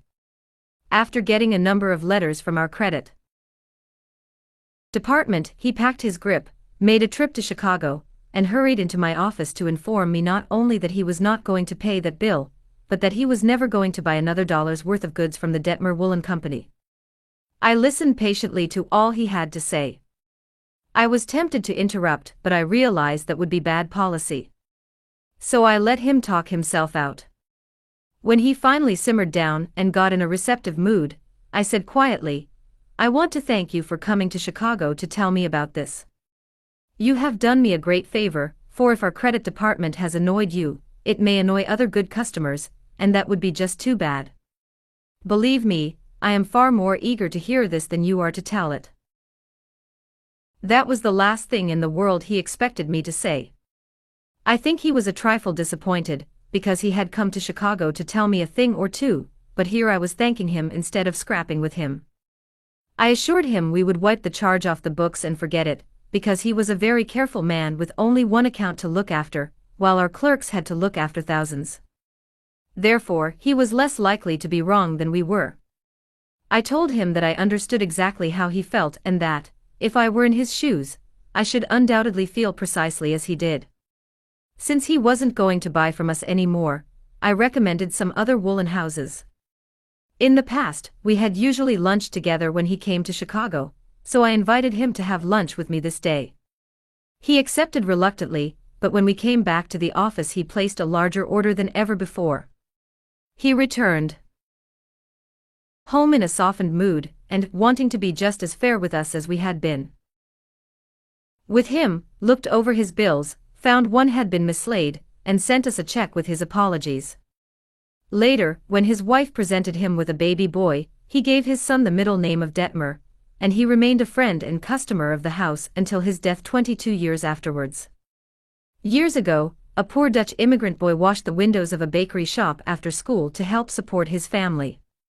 His people were so poor that in addition he used to go out in the street with a basket every day and collect stray bits of coal that had fallen in the gutter where the coal wagons had delivered fuel. That boy, Edward Bach, never got more than 6 years of schooling in his life, yet eventually he made himself one of the most successful magazine editors in the history of American journalism. How did he do it? That is a long story, but how he got his start can be told briefly. He got his start by using the principles in this chapter. He left school when he was 13 and became an office boy for Western Union, but he didn't for one moment give up the idea of an education. Instead, he started to educate himself. He saved his car fares and went without lunch until he had enough money to buy an encyclopedia of American biography, and then he did an unheard of thing. He read the lives of famous people and wrote them asking for additional information about their childhoods. He was a good listener. He asked famous people to tell him more about themselves. He wrote General James A. Garfield, who was then running for president, and asked if it was true that he was once a tow boy on a canal, and Garfield replied. He wrote General Grant asking about a certain battle, and Grant drew a map for him, and invited this 14-year-old boy to dinner, and spent the evening talking to him. Soon our Western Union messenger boy was corresponding with many of the most famous people in the nation: Ralph Waldo Emerson, Oliver Wendell Holmes, Longfellow, Mrs. Abraham Lincoln, Louisa May Alcott, General Sherman, and Jefferson Davis. Not only did he correspond with these distinguished people, but as soon as he got a vacation, he visited many of them as a welcome guest in their homes. This experience imbued him with a confidence that was invaluable. These men and women fired him with a vision and ambition that shaped his life. And all this, let me repeat, was made possible solely by the application of the principles we are discussing here. Isaac F. Marcosson, a journalist who interviewed hundreds of celebrities, declared that many people fail to make a favorable impression because they don't listen attentively. They have been so much concerned with what they are going to say next that they do not keep their ears open. Very important people have told me that they prefer good listeners to good talkers, but the ability to listen seems rarer than almost any other good trait. And not only important personages crave a good listener, but ordinary folk do too. As the Reader's Digest once said, many persons call a doctor when all they want is an audience. During the darkest hours of the Civil War, Lincoln wrote to an old friend in Springfield, Illinois, asking him to come to Washington. Lincoln said he had some problems he wanted to discuss with him. The old neighbor called at the White House, and Lincoln talked to him for hours about the advisability of issuing a proclamation freeing the slaves.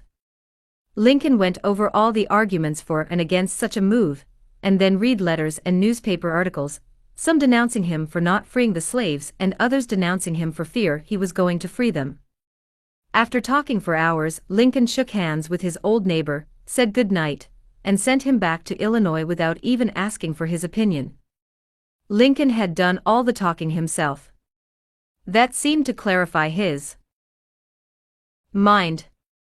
He seemed to feel easier after that talk, the old friend said. Lincoln hadn't wanted advice. He had wanted merely a friendly, sympathetic listener to whom he could unburden himself. That's what we all want when we are in trouble. That is frequently all the irritated customer wants, and the dissatisfied employee or the hurt friend. One of the great listeners of modern times was Sigmund Freud. A man who met Freud described his manner of listening. It struck me so forcibly that I shall never forget him. He had qualities which I had never seen in any other man. Never had I seen such concentrated attention. There was none of the piercing, soul-penetrating gaze business. His eyes were mild and genial. His voice was low and kind. His gestures were few. But the attention he gave me, his appreciation of what I said, even when I said it badly, was extraordinary. You've no idea what it meant to be listened to like that. If you want to know how to make people shun you and laugh at you behind your back and even despise you, here is the recipe: never listen to anyone for long. Talk incessantly about yourself. If you have an idea while the other person is talking, don't wait for him or her to finish, bust right in and interrupt in the middle of a sentence. Do you know people like that? I do, unfortunately, and the astonishing part of it is that some of them are prominent bores, that is all they are, bores intoxicated with their own egos, drunk with a sense of their own importance. People who talk only of themselves think only of themselves. And those people who think only of themselves, Dr. Nicholas Murray Beatley, longtime president of Columbia University, said, are hopelessly uneducated. They are not educated, said Dr. Butler, no matter how instructed they may be. So if you aspire to be a good conversationalist, be an attentive listener. 2. Be interesting, be interested. Ask questions that other persons will enjoy answering. Encourage them to talk about themselves and their accomplishments. Remember that the people you are talking to are 100 times more interested in themselves and their wants and problems than they are in you and your problems. A person's toothache means more to that person than a famine in China which kills 1 million people. A boil on one's neck interests one more than 40 earthquakes in Africa. Think of that the next time you start a conversation. Principle 4. Be a good listener. Encourage others to talk about themselves. Everyone who was ever a guest of Theodore Roosevelt was astonished at the range and diversity of his knowledge. Whether his visitor was a cowboy or a rough rider, a New York politician or a diplomat, Roosevelt knew what to say. And how was it done? The answer was simple. Whenever Roosevelt expected a visitor, he sat up late the night before, reading up on the subject in which he knew his guest was particularly interested. For Roosevelt knew, as all leaders know, that the royal road to a person's heart is to talk about the things he or she treasures most. The genial William Lyon Phelps, essayist and professor of literature at Yale, learned this lesson early in life. When I was 8 years old and was spending a weekend visiting my Aunt Libby Lindsley at her home in Stratford on the Housatonic, he wrote in his essay on human nature, a middle-aged man called one evening, and after a polite skirmish with my aunt he devoted his attention to me. At that time, I happened to be excited about boats, and the visitor discussed the subject in a way that seemed particularly interesting. After he left, I spoke of him with enthusiasm. What a man! My aunt informed me he was a New York lawyer, that he cared nothing whatever about boats, that he took not the slightest interest in the subject. But why then did he talk all the time about boats? Because he is a gentleman. He saw you were interested in boats, and he talked about the things he knew would interest and please you. He made himself agreeable. And William Lyon Phelps added, I never forgot my aunt's remark. As I write this chapter, I have before me a letter from Edward L. Khalif, who was active in Boy Scout work. One day I found I needed a favor, wrote Mr. Khalif. A big Scout jamboree was coming off in Europe, and I wanted the president of one of the largest corporations in America to pay the expenses of one of my boys for the trip. Fortunately, just before I went to see this man, I heard that he had drawn a check for $1 million and that after it was cancelled, he had it framed. So the first thing I did, when I entered his office, was to ask to see the check. A check for $1 million. I told him I never knew that anybody had ever written such a check, and that I wanted to tell my boys that I had actually seen a check for $1 million. He gladly showed it to me. I admired it, and asked him to tell me all about how it happened to be drawn. You notice, don't you, that Mr. Khalif didn't begin by talking about the Boy Scouts, or the Jamboree in Europe, or what it was he wanted. He talked in terms of what interested the other man. Here's the result. Presently, the man I was interviewing said, "Oh, by the way, what was it you wanted to see me about?" So I told him. To my vast surprise, Mr. Khalif continues, he not only granted immediately what I asked for, but much more. I had asked him to send only one boy to Europe, but he sent 5 boys and myself, gave me a letter of credit for $1,000 and told us to stay in Europe for 7 weeks. He also gave me letters of introduction to his branch presidents, putting them at our service, and he himself met us in Paris and showed us the town. Since then, he has given jobs to some of the boys whose parents were in want, and he is still active in our group. Yet I know if I hadn't found out what he was interested in, and got him warmed up first, I wouldn't have found him 1/10 as easy to approach. Is this a valuable technique to use in business? Is it? Let's see. Take Henry G. Duvernois of Duvernois and Sons, a wholesale baking firm in New York. Mr. Duvernois had been trying to sell bread to a certain New York hotel. He had called on the manager every week for 4 years. He went to the same social affairs the manager attended. He even took rooms in the hotel and lived there in order to get the business. But he failed. Then, said Mr. Duvernois, after studying human relations, I resolved to change my tactics. I decided to find out what interested this man, what caught his enthusiasm. I discovered he belonged to a society of hotel executives called the Hotel Greeters of America. He not only belonged, but his bubbling enthusiasm had made him president of the organization, and the president of the International Greeters. No matter where its conventions were held, he would be there. So when I saw him the next day, I began talking about the greeters. What a response I got! What a response! He talked to me for half an hour about the greeters, his tones vibrant with enthusiasm. I could plainly see that this society was not only his hobby, it was the passion of his life. Before I left his office, he had sold me a membership in his organization. In the meantime, I had said nothing about bread. But a few days later, the steward of his hotel phoned me to come over with samples and prices. I don't know what you did to the old boy, the steward greeted me, but he sure is sold on you. Think of it. I had been drumming at that man for 4 years trying to get his business, and I'd still be drumming at him if I hadn't finally taken the trouble to find out what he was interested in, and what he enjoyed talking about. Edward E. Harriman of Hagerstown, Maryland, chose to live in the beautiful Cumberland Valley of Maryland after he completed his military service. Unfortunately, at that time there were few jobs available in the area. A little research uncovered the fact that a number of companies in the area were either owned or controlled by an unusual business maverick, R.J. Funkhauser, whose rise from poverty to riches intrigued Mr. Harriman. However, he was known for being inaccessible to job seekers. Mr. Harriman wrote, I interviewed a number of people and found that his major interest was anchored in his drive for power and money.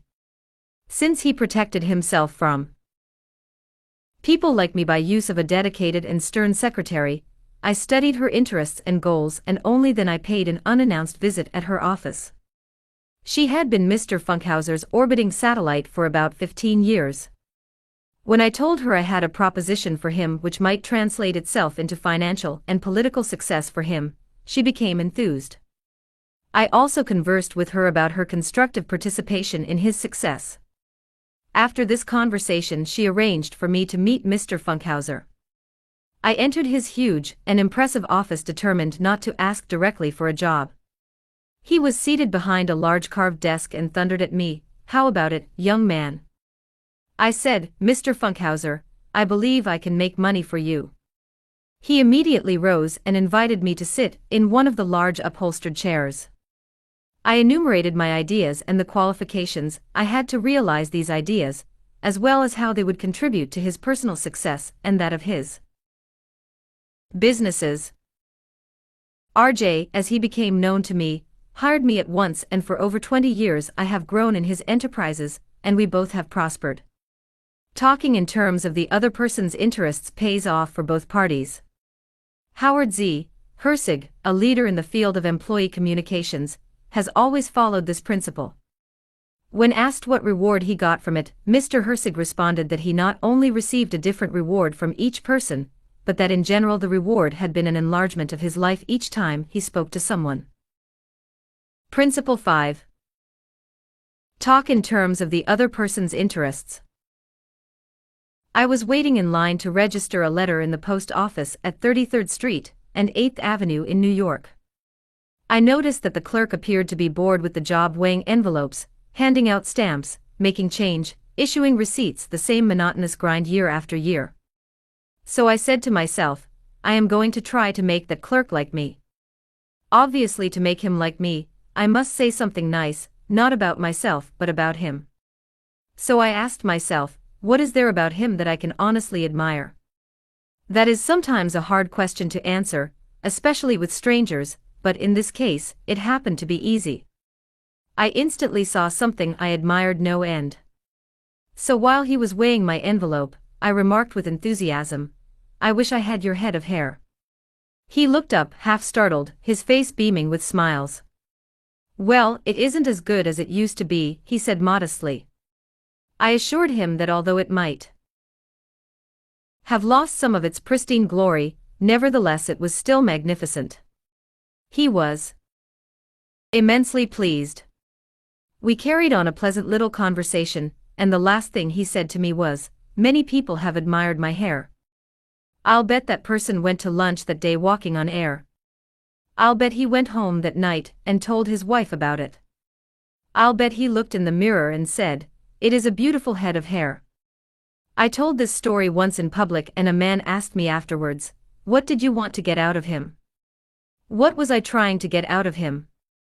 What was I trying to get out of him? If we are so contemptibly selfish that we can't radiate a little happiness, and pass on a bit of honest appreciation without trying to get something out of the other person in return, if our souls are no bigger than sour crab apples, we shall meet with the failure we so richly deserve. Oh yes, I did want something out of that chapter. I wanted something priceless. And I got it. I got the feeling that I had done something for him, without his being able to do anything whatever in return for me.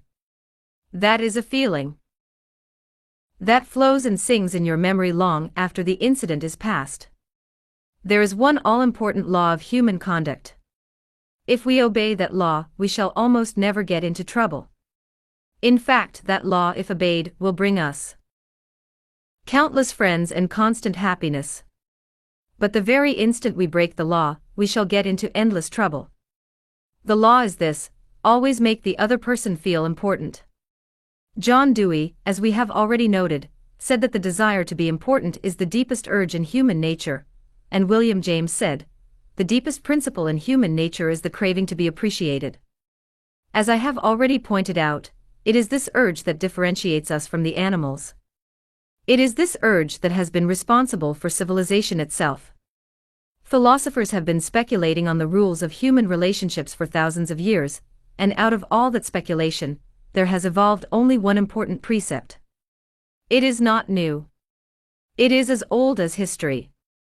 Zoroaster taught it to his followers in Persia 2,500 years ago. Confucius preached it in China 24 centuries ago.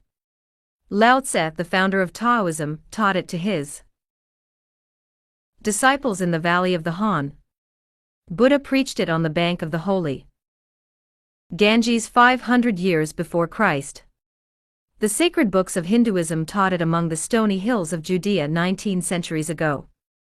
Jesus summed it up in one thought, probably the most important rule in the world: do unto others as you would have others do unto you. You want the approval of those with whom you come in contact. You want recognition of your true worth. You want a feeling that you are important in your little world. You don't want to listen to cheap, insincere flattery, but you do crave sincere appreciation. You want your friends and associates to be, as Charles Schwab put it, hearty in their approbation and lavish in their praise. All of us want that. So let's obey the golden rule, and give unto others what we would have others give unto us. How? When? Where? The answer is, all the time, everywhere. David G. Smith of Eau Claire, Wisconsin, told one of our classes how he handled a delicate situation when he was asked to take charge of the refreshment booth at a charity concert. The night of the concert, I arrived at the park and found two elderly ladies in a very bad humor standing next to the refreshment stand. Apparently each thought that she was in charge of this project. As I stood there pondering what to do, one of the members of the sponsoring committee appeared and handed me a cash box and thanked me for taking over the project. She introduced Rose and Jane as my helpers and then ran off. A great silence ensued. Realizing that the cash box was a symbol of authority of sorts, I gave the box to Rose and explained that I might not be able to keep the money straight, and that if she took care of it I would feel better. I then suggested to Jane that she show two teenagers who had been assigned to refreshments how to operate the soda machine, and asked her to be responsible for that part of the project. The whole evening was very enjoyable, with Rose happily counting the money, Jane supervising the teenagers, and me enjoying the concert. You don't have to wait until you are ambassador to France or chairman of the clambake committee of your lodge before you use this philosophy of appreciation. You can work magic with it almost every day. If, for example, the waitress brings us mashed potatoes when we have ordered French fried, let's say, "I'm sorry to trouble you, but I prefer the French fried." She'll probably reply, "No trouble at all," and will be glad to change the potatoes, because we have shown respect for her. Little phrases such as "I'm sorry to trouble you, would you be so kind as to?" "Won't you please?" "Would you mind?" Thank you, little courtesies like these oil the cogs of the monotonous grind of everyday life and, incidentally, they are the hallmark of good breeding. Let's take another illustration. Hall Caine's novels The Christian, The Deemster, The Manxman, among them were all bestsellers in the early part of this century 20th. Millions of people read his novels, countless millions. He was the son of a blacksmith. He never had more than 8 years' schooling in his life, yet when he died he was the richest literary man of his time. The story goes like this: Hall Caine loved sonnets and ballads, so he devoured all of Dante Gabriel Rossetti's poetry. He even wrote a lecture chanting the praises of Rossetti's artistic achievement, and sent a copy to Rossetti himself. Rossetti was delighted. "Any young man who has such an exalted opinion of my ability," Rossetti probably said to himself, "must be brilliant." So Rossetti invited this blacksmith's son to come to London and act as his secretary. That was the turning point in Hall Caine's life, for, in his new position, he met the literary artists of the day. Profiting by their advice and inspired by their encouragement, he launched upon a career that emblazoned his name across the sky. His home, Greeba Castle, on the Isle of Man, became a mecca for tourists from the far corners of the world, and he left a multimillion-dollar estate. Yet who knows, he might have died poor and unknown had he not written an essay expressing his admiration for a famous man. Such is the power, the stupendous power, of sincere heartfelt appreciation. Rossetti considered himself important. That is not strange. Almost everyone considers himself important, very important. The life of many a person could probably be changed if only someone would make him feel important. Ronald J. Rowland, who is one of the instructors of our course in California, is also a teacher of arts and crafts. He wrote to us about a student named Chris in his beginning crafts class. Chris was a very quiet, shy boy lacking in self-confidence, the kind of student that often does not receive the attention he deserves. I also teach an advanced class that had grown to be somewhat of a status symbol, and a privilege for a student to have earned the right to be in it. On Wednesday, Chris was diligently working at his desk. I really felt there was a hidden fire deep inside him. I asked Chris if he would like to be in the advanced class. How I wish I could express the look in Chris's face, the emotions in that shy 14-year-old boy, trying to hold back his tears. "Who, me, Mr. Rowland? Am I good enough?" "Yes, Chris, you are good enough." I had to leave at that point because tears were coming to my eyes. As Chris walked out of class that day, seemingly 2 inches taller, he looked at me with bright blue eyes and said in a positive voice, "Thank you, Mr. Rowland." Chris taught me a lesson I will never forget: our deep desire to feel important. To help me never forget this rule, I made a sign which reads, "You are important." This sign hangs in the front of the classroom for all to see, and to remind me that each student I face is equally important. The unvarnished truth is that almost all the people you meet feel themselves superior to you in some way, and a sure way to their hearts is to let them realize in some subtle way that you realize their importance and recognize it sincerely. Remember what Emerson said, "Every man I meet is my superior in some way. In that, I learn of him." And the pathetic part of it is that frequently those who have the least justification for a feeling of achievement bolster up their egos by a show of tumult and conceit, which is truly nauseating. As Shakespeare put it, "Man, proud man, drayest in a little brief authority, plays such fantastic tricks before high heaven as make the angels weep." I am going to tell you how business people in my own courses have applied these principles with remarkable results. Let's take the case of a Connecticut attorney. Because of his relatives, he prefers not to have his name mentioned. Shortly after joining the course, Mr. R drove to Long Island with his wife to visit some of her relatives. She left him to chat with an old aunt of hers and then rushed off by herself to visit some of the younger relatives. Since he soon had to give a speech professionally on how he applied the principles of appreciation, he thought he would gain some worthwhile experience talking with the elderly lady. So he looked around the house to see what he could honestly admire. This house was built about 1890, wasn't it? He inquired. Yes, she replied, that is precisely the year it was built. It reminds me of the house I was born in, he said. It's beautiful. Well built. Roomy. You know, they don't build houses like this anymore. You're right, the old lady agreed. The young folks nowadays don't care for beautiful homes. All they want is a small apartment, and then they go giddying about in their automobiles. This is a dream house, she said in a voice vibrating with tender memories. This house was built with love. My husband and I dreamed about it for years.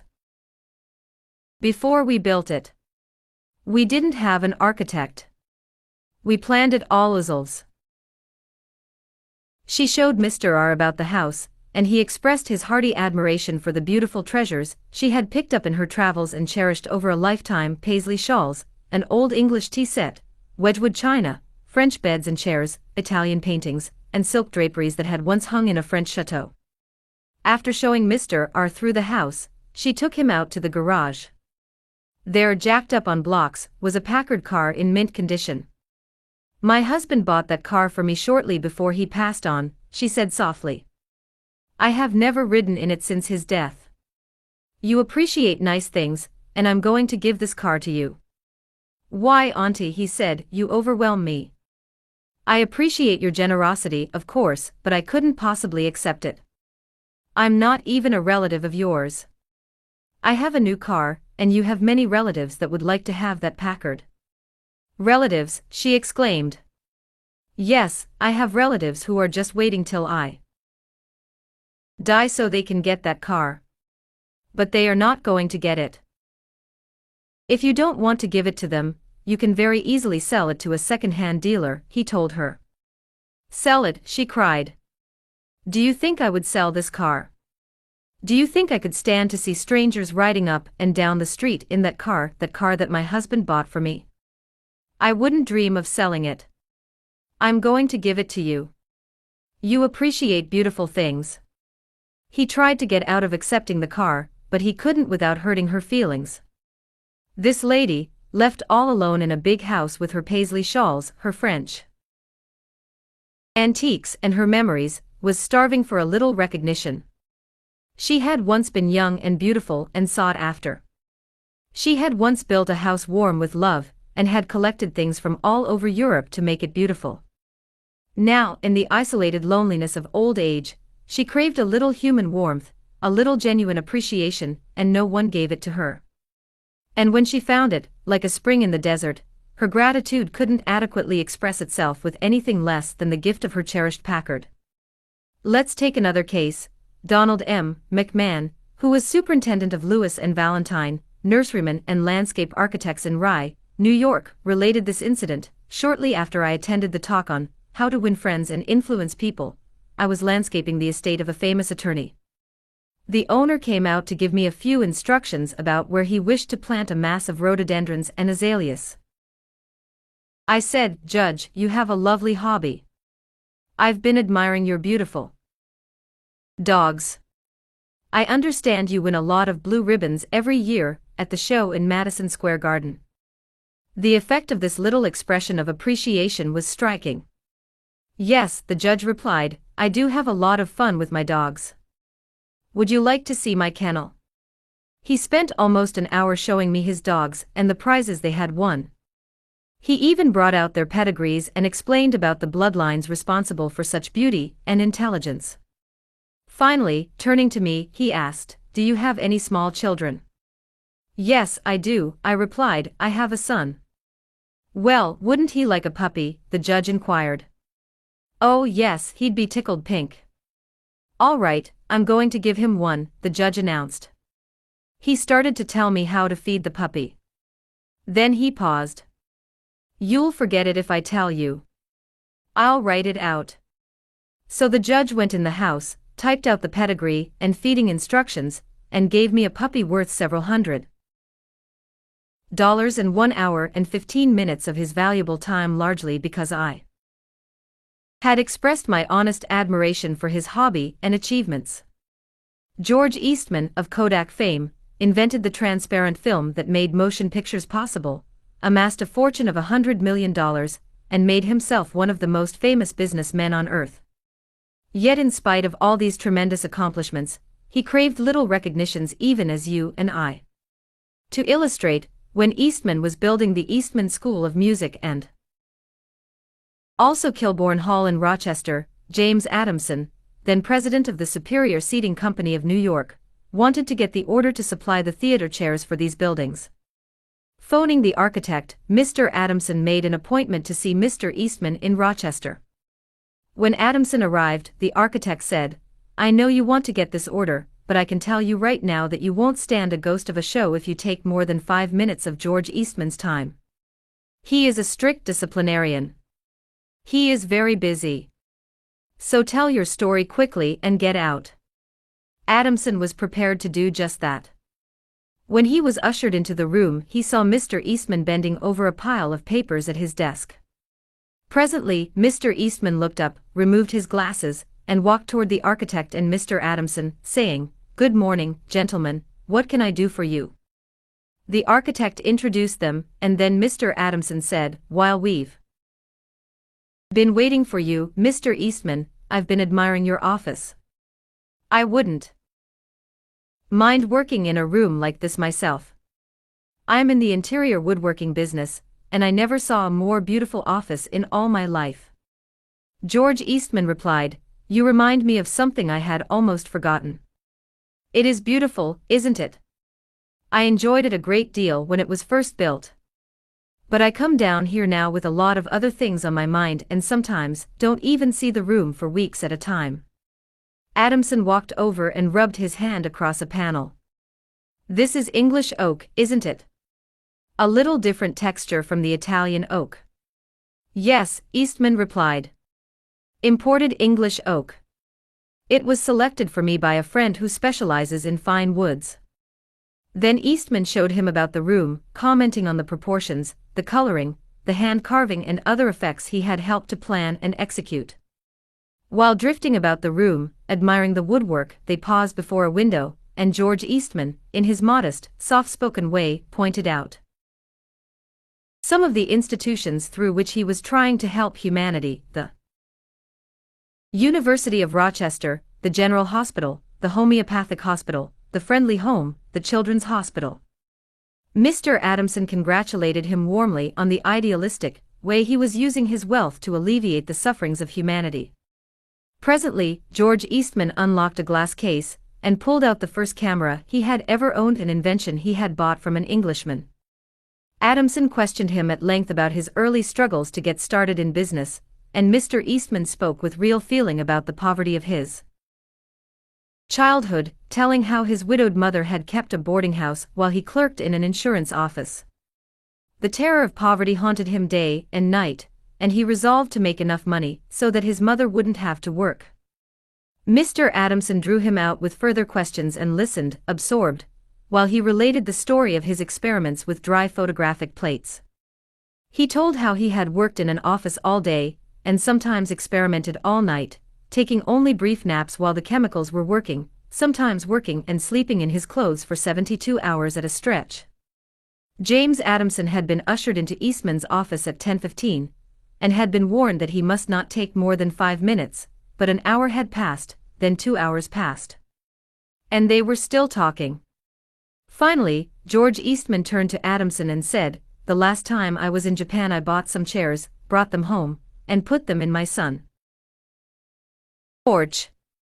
But the sun peeled the paint, so I went downtown the other day and bought some paint and painted the chairs myself. Would you like to see what sort of job I can do painting chairs?" All right. Come up to my home and have lunch with me and I'll show you. After lunch, Mr. Eastman showed Adamson the chairs he had brought from Japan. They weren't worth more than a few dollars, but George Eastman, now a multimillionaire, was proud of them because he himself had painted them. The order for the seats amounted to $90,000. Who do you suppose got the order? James Adamson, or one of his competitors? From the time of this story until Mr. Eastman's death, he and James Adamson were close friends. Claude Marais, a restaurant owner in Rouen, France, used this principle and saved his restaurant the loss of a key employee. This woman had been in his employ for 5 years, and was a vital link between Marais and his staff of 21 people. He was shocked to receive a registered letter from her advising him of her resignation. Marais reported, "I was very surprised and even more disappointed. Because I was under the impression that I had been fair to her and receptive to her needs.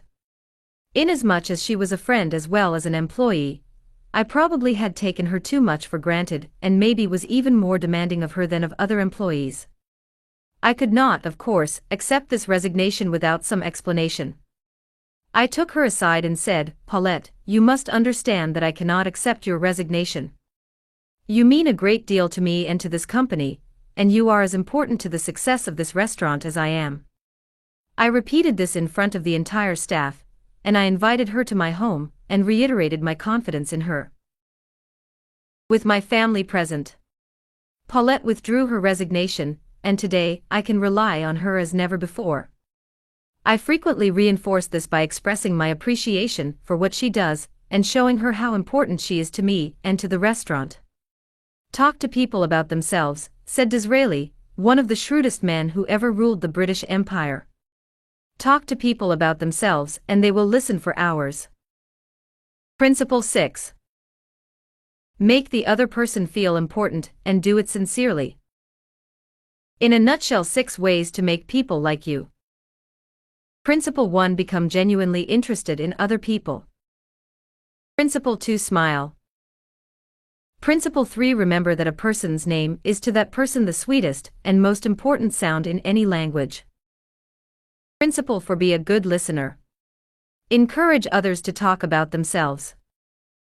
Principle 5. Talk in terms of the other person's interests. Principle 6. Make the other person feel important and do it sincerely. Shortly after the close of World War I, one learned an invaluable lesson one night in London. I was manager at the time for Sir Ross Smith. During the war, Sir Ross had been the Australian ace out in Palestine, and shortly after peace was declared, he astonished the world by flying halfway around it in 30 days. No such feat had ever been attempted before. It created a tremendous sensation. The Australian government awarded him $50,000, the King of England knighted him, and for a while, he was the most talked about man under the Union Jack. I was attending a banquet one night given in Sir Ross's honor, and during the dinner, the man sitting next to me told a humorous story which hinged on the quotation, "There's a divinity that shapes our ends, rough hew them how we will." The raconteur mentioned that the quotation was from the Bible. He was wrong. I knew that. I knew it positively. There couldn't be the slightest doubt about it. And so, to get a feeling of importance and display my superiority, I appointed myself as an unsolicited and unwelcome committee of one to correct him. He stuck to his guns. "What? From Shakespeare? Impossible. Absurd. That quotation was from the Bible. And he knew it." The storyteller was sitting on my right, and Frank Gammond, an old friend of mine, was seated at my left. Mr. Gammond had devoted years to the study of Shakespeare. So the storyteller and I agreed to submit the question to Mr. Gammond. Mr. Gammond listened, kicked me under the table, and then said, "Dale, you are wrong. The gentleman is right. It is from the Bible." On our way home that night, I said to Mr. Gammond, "Frank, you knew that quotation was from Shakespeare?" "Yes, of course," he replied, "Hamlet, Act 5, Scene 2. But we were guests at a festive occasion, my dear Dale. Why prove to a man he is wrong? Is that going to make him like you? Why not let him save his face? He didn't ask for your opinion. He didn't want it. Why argue with him? Always avoid the acute angle. The man who said that taught me a lesson I'll never forget. I not only had made the storyteller uncomfortable, but had put my friend in an embarrassing situation. How much better it would have been had I not become argumentative.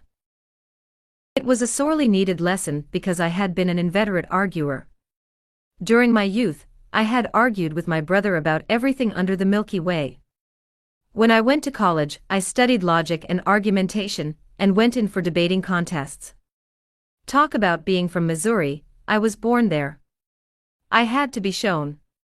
Later, I taught debating and argumentation in New York, and once, I am ashamed to admit, I plan to write a book on the subject. Since then, I have listened to, engaged in, and watched the effect of thousands of arguments. As a result of all this, I have come to the conclusion that there is only one way under high heaven to get the best of an argument, and that is to avoid it. Avoid it as you would avoid rattlesnakes and earthquakes. 9 times out of 10, an argument ends with each of the contestants more firmly convinced than ever that he is absolutely right. You can't win an argument.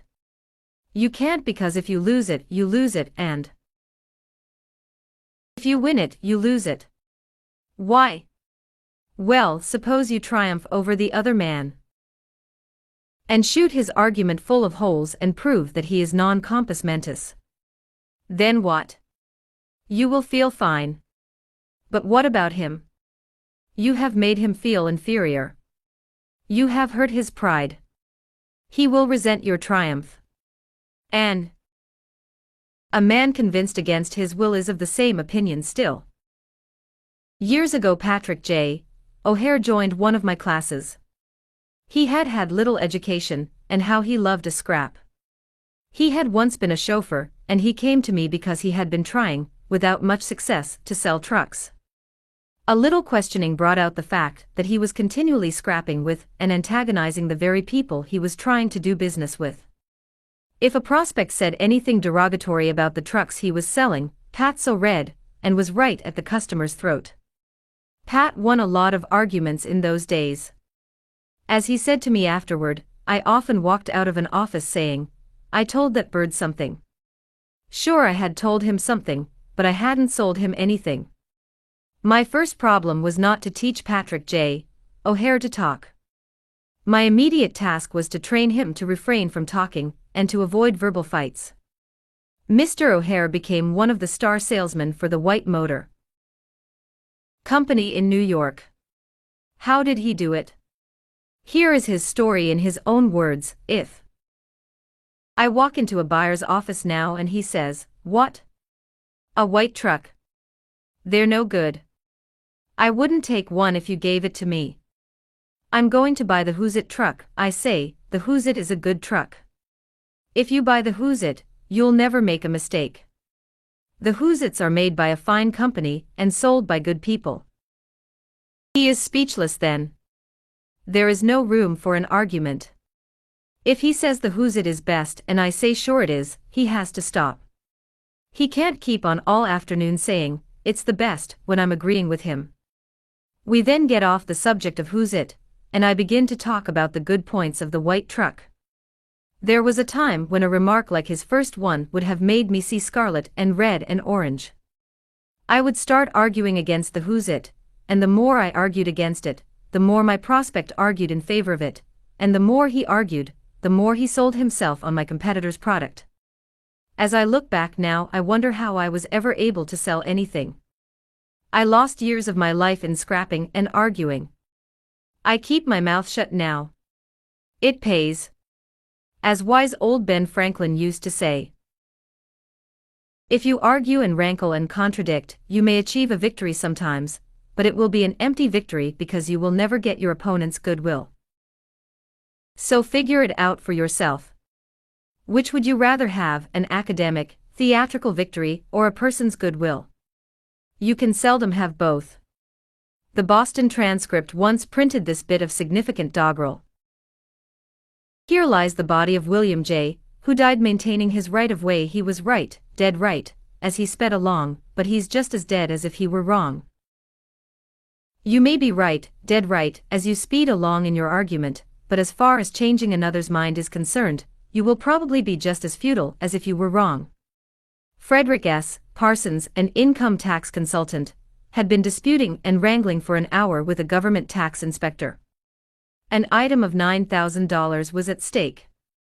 Mr. Parsons claimed that this $9,000 was in reality a bad debt, that it would never be collected, that it ought not to be taxed. Bad debt, my eye, retorted the inspector. It must be taxed. This inspector was cold, arrogant and stubborn, Mr. Parsons said as he told the story to the class. Reason was wasted and so were facts. The longer we argued, the more stubborn he became. So I decided to avoid argument, change the subject, and give him appreciation. I said, I suppose this is a very petty matter in comparison with the really important and difficult decisions you're required to make. I've made a study of taxation myself, but I've had to get my knowledge from books. You are getting yours from the firing line of experience. I sometimes wish I had a job like yours. It would teach me a lot. I meant every word I said. Well. The inspector straightened up in his chair, leaned back, and talked for a long time about his work, telling me of the clever frauds he had uncovered. His tone gradually became friendly, and presently he was telling me about his children. As he left, he advised me that he would consider my problem further, and give me his decision in a few days. He called at my office 3 days later, and informed me that he had decided to leave the tax return exactly as it was filed. This tax inspector was demonstrating one of the most common of human frailties. He wanted a feeling of importance, and as long as Mr. Parsons argued with him, he got his feeling of importance by loudly asserting his authority. But as soon as his importance was admitted, and the argument stopped and he was permitted to expand his ego, he became a sympathetic and kindly human being. Buddha said, hatred is never ended by hatred but by love, and a misunderstanding is never ended by an argument but by tact, diplomacy, conciliation, and a sympathetic desire to see the other person's viewpoint. Lincoln once reprimanded a young army officer for indulging in a violent controversy with an associate. No man who is resolved to make the most of himself, said Lincoln, can spare time for personal contention. Still less can he afford to take the consequences, including the vitiation of his temper and the loss of self-control. Yield larger things to which you show no more than equal rights, and yield lesser ones though clearly your own. Better give your path to a dog than be bitten by him in contesting for the right. Even killing the dog would not cure the bite. In an article in Bits and Pieces, some suggestions are made on how to keep a disagreement from becoming an argument. Welcome the disagreement. Remember the slogan, when two partners always agree, one of them is not necessary. If there is some point you haven't thought about, be thankful if it is brought to your attention. Perhaps this disagreement is your opportunity to be corrected before you make a serious mistake. Distrust your first instinctive impression. Our first natural reaction in a disagreeable situation is to be defensive. Be careful. Keep calm and watch out for your first reaction. It may be you at your worst, not your best. Control your temper. Remember, you can measure the size of a person by what makes him or her angry. Listen first. Give your opponents a chance to talk. Let them finish. Do not resist, defend, or debate. This only raises barriers. Try to build bridges of understanding. Don't build higher barriers of misunderstanding. Look for areas of agreement. When you have heard your opponents out, dwell first on the points and areas on which you agree. Be honest. Look for areas where you can admit error and say so. Apologize for your mistakes. It will help disarm your opponents and reduce defensiveness. Promise to think over your opponent's ideas and study them carefully. And mean it. Your opponents may be right. It is a lot easier at this stage to agree to think about their points than to move rapidly ahead and find yourself in a position where your opponents can say, "We tried to tell you, but you wouldn't listen." Thank your opponents sincerely for their interest. Anyone who takes the time to disagree with you is interested in the same things you are. Think of them as people who really want to help you, and you may turn your opponents into friends. Postpone action to give both sides time to think through the problem. Suggest that a new meeting be held later that day or the next day, when all the facts may be brought to bear. In preparation for this meeting, ask yourself some hard questions. Could my opponents be right? Partly right. Is there truth or merit in their position or argument? Is my reaction one that will relieve the problem, or will it just relieve any frustration? Will my reaction drive my opponents further away or draw them closer to me? Will my reaction elevate the estimation good people have of me? Will I win or lose? What price will I have to pay if I win? If I am quiet about it, will the disagreement blow over? Is this difficult situation an opportunity for me? Opera tenor Jan Pearce, after he was married nearly 50 years, once said, "My wife and I made a pact a long time ago, and we've kept it no matter how angry we've grown with each other. When one yells, the other should listen, because when two people yell, there is no communication, just noise and bad vibrations." Principle 1: the only way to get the best of an argument is to avoid it. 1. Bits and Pieces, published by the Economics Press, Fairfield, NJ. When Theodore Roosevelt was in the White House, he confessed that if he could be right 75% of the time, he would reach the highest measure of his expectation. If that was the highest rating that one of the most distinguished men of the 20th century could hope to obtain, what about you and me? If you can be sure of being right only 55% of the time, you can go down to Wall Street and make $1 million a day. If you can't be sure of being right even 55% of the time, why should you tell other people they are wrong? You can tell people they are wrong by a look or an intonation or a gesture just as eloquently as you can in words, and if you tell them they are wrong, do you make them want to agree with you? Never. For you have struck a direct blow at their intelligence, judgment, pride, and self-respect. That will make them want to strike back. But it will never make them want to change their minds. You may then hurl at them all the logic of a Plato or an Immanuel Kant. But you will not alter their opinions, for you have hurt their feelings. Never begin by announcing, "I am going to prove so and so to you." That's bad. That's tantamount to saying, "I'm smarter than you are. I'm going to tell you a thing or two and make you change your mind." That is a challenge. It arouses opposition and makes the listener want to battle with you before you even start. It is difficult, under even the most benign conditions, to change people's minds. So why make it harder? Why handicap yourself? If you are going to prove anything, don't let anybody know it. Do it so subtly, so adroitly, that no one will feel that you are doing it. This was expressed succinctly by Alexander Pope. Men must be taught as if you taught them not, and things unknown proposed as things forgot. Over 300 years ago Galileo said, "You cannot teach a man anything, you can only help him to find it within himself." As Lord Chesterfield said to his son, "Be wiser than other people if you can, but do not tell them so."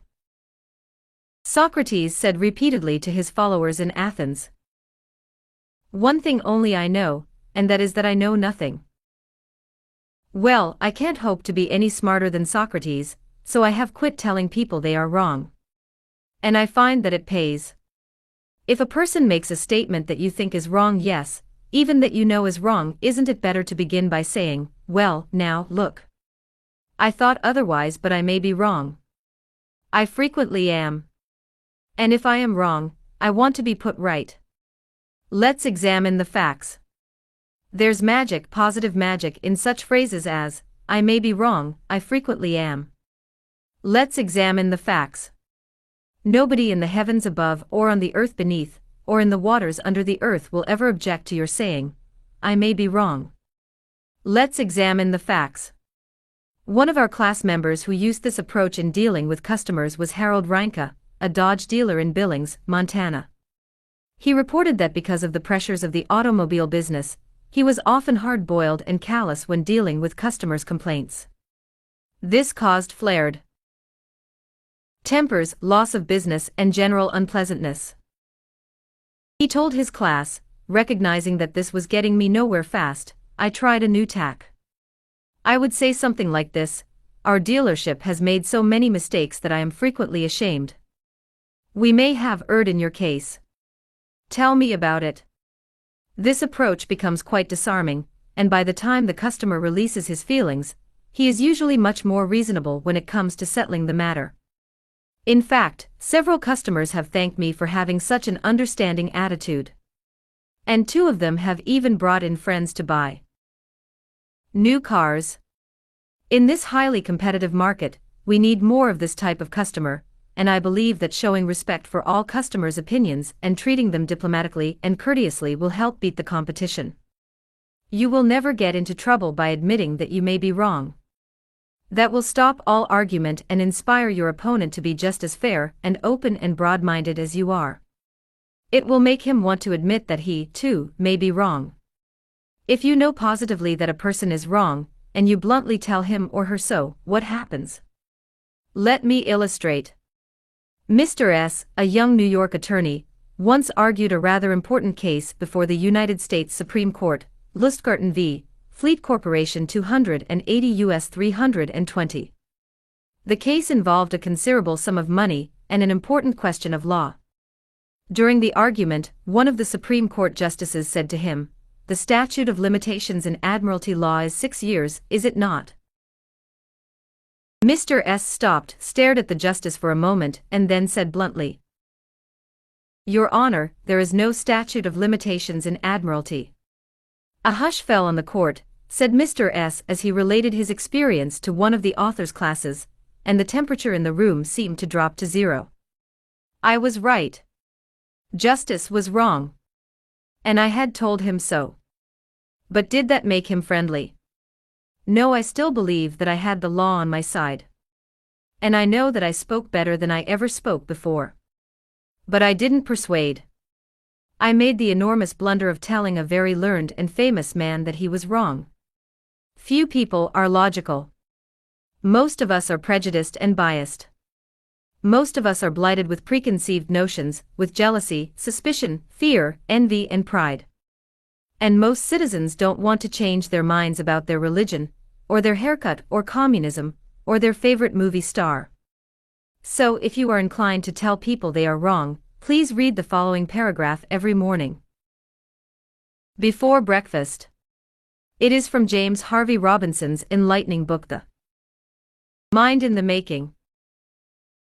We sometimes find ourselves changing our minds without any resistance or heavy emotion, but if we are told we are wrong, we resent the imputation and harden our hearts. We are incredibly heedless in the formation of our beliefs, but find ourselves filled with an illicit passion for them when anyone proposes to rob us of their companionship. It is obviously not the ideas themselves that are dear to us, but our self-esteem which is threatened. The little word "my" is the most important one in human affairs, and properly to reckon with it is the beginning of wisdom. It has the same force whether it is my dinner, my dog, and my house, or my father, my country, and my God. We not only resent the imputation that our watch is wrong, or our car shabby, but that our conception of the canals of Mars, of the pronunciation of Epictetus, of the medicinal value of salicin, or of the date of Sargon I is subject to revision. We like to continue to believe what we have been accustomed to accept as true, and the resentment aroused when doubt is cast upon any of our assumptions leads us to seek every manner of excuse for clinging to it. The result is that most of our so-called reasoning consists in finding arguments for going on believing as we already do. Carl Rogers, the eminent psychologist, wrote in his book on becoming a person, "I have found it of enormous value when I can permit myself to understand the other person." The way in which I have worded this statement may seem strange to you. Is it necessary to permit oneself to understand another?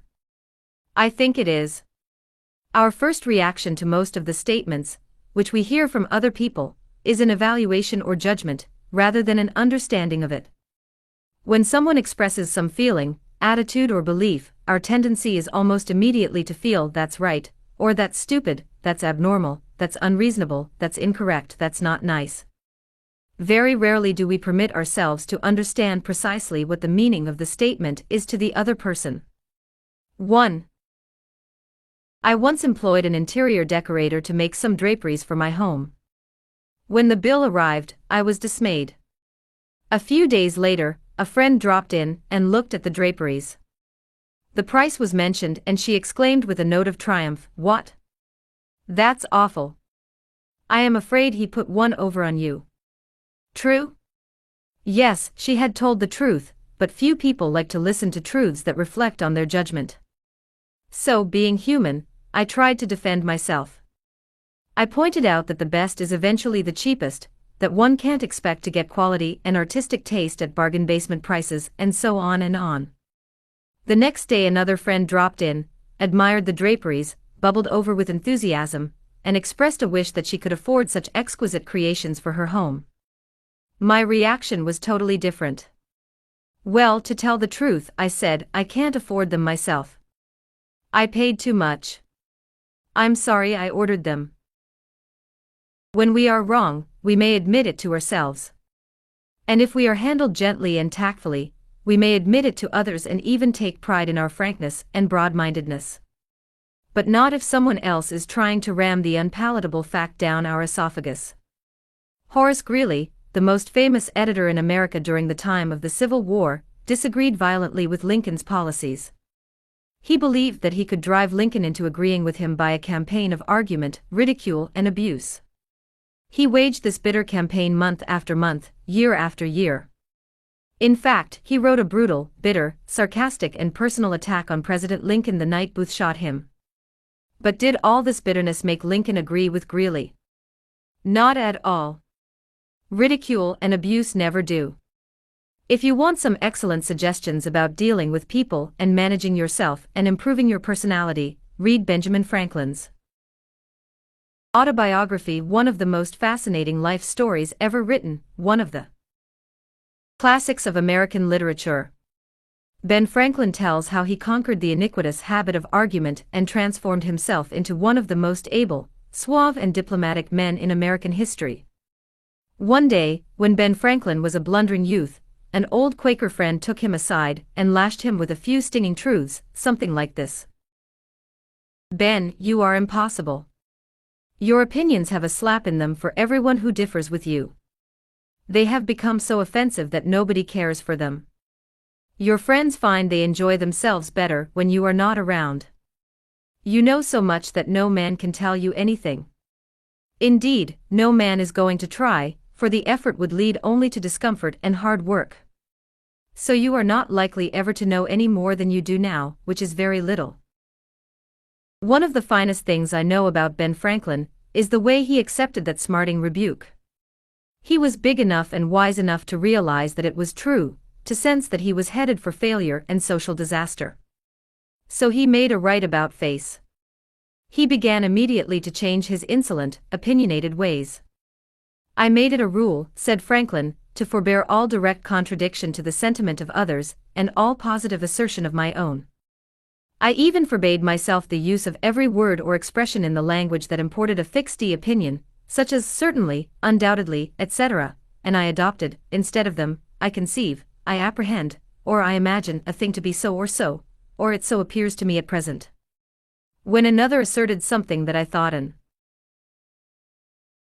error, I denied myself the pleasure of contradicting him abruptly, and of showing immediately some absurdity in his proposition, and in answering I began by observing that in certain cases or circumstances his opinion would be right, but in the present case there appeared or seemed to me some difference, etc. I soon found the advantage of this change in my manner. The conversations I engaged in went on more pleasantly. The modest way in which I proposed my opinions procured them a readier reception and less contradiction.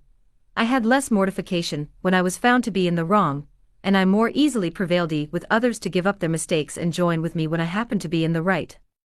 And this mode, which I at first put on with some violence to natural inclination, became at length so easy, and so habitual to me, that perhaps for these 50 years past no one has ever heard a dogmatical expression escape me. And to this habit, after my character of integrity, I think it principally owing that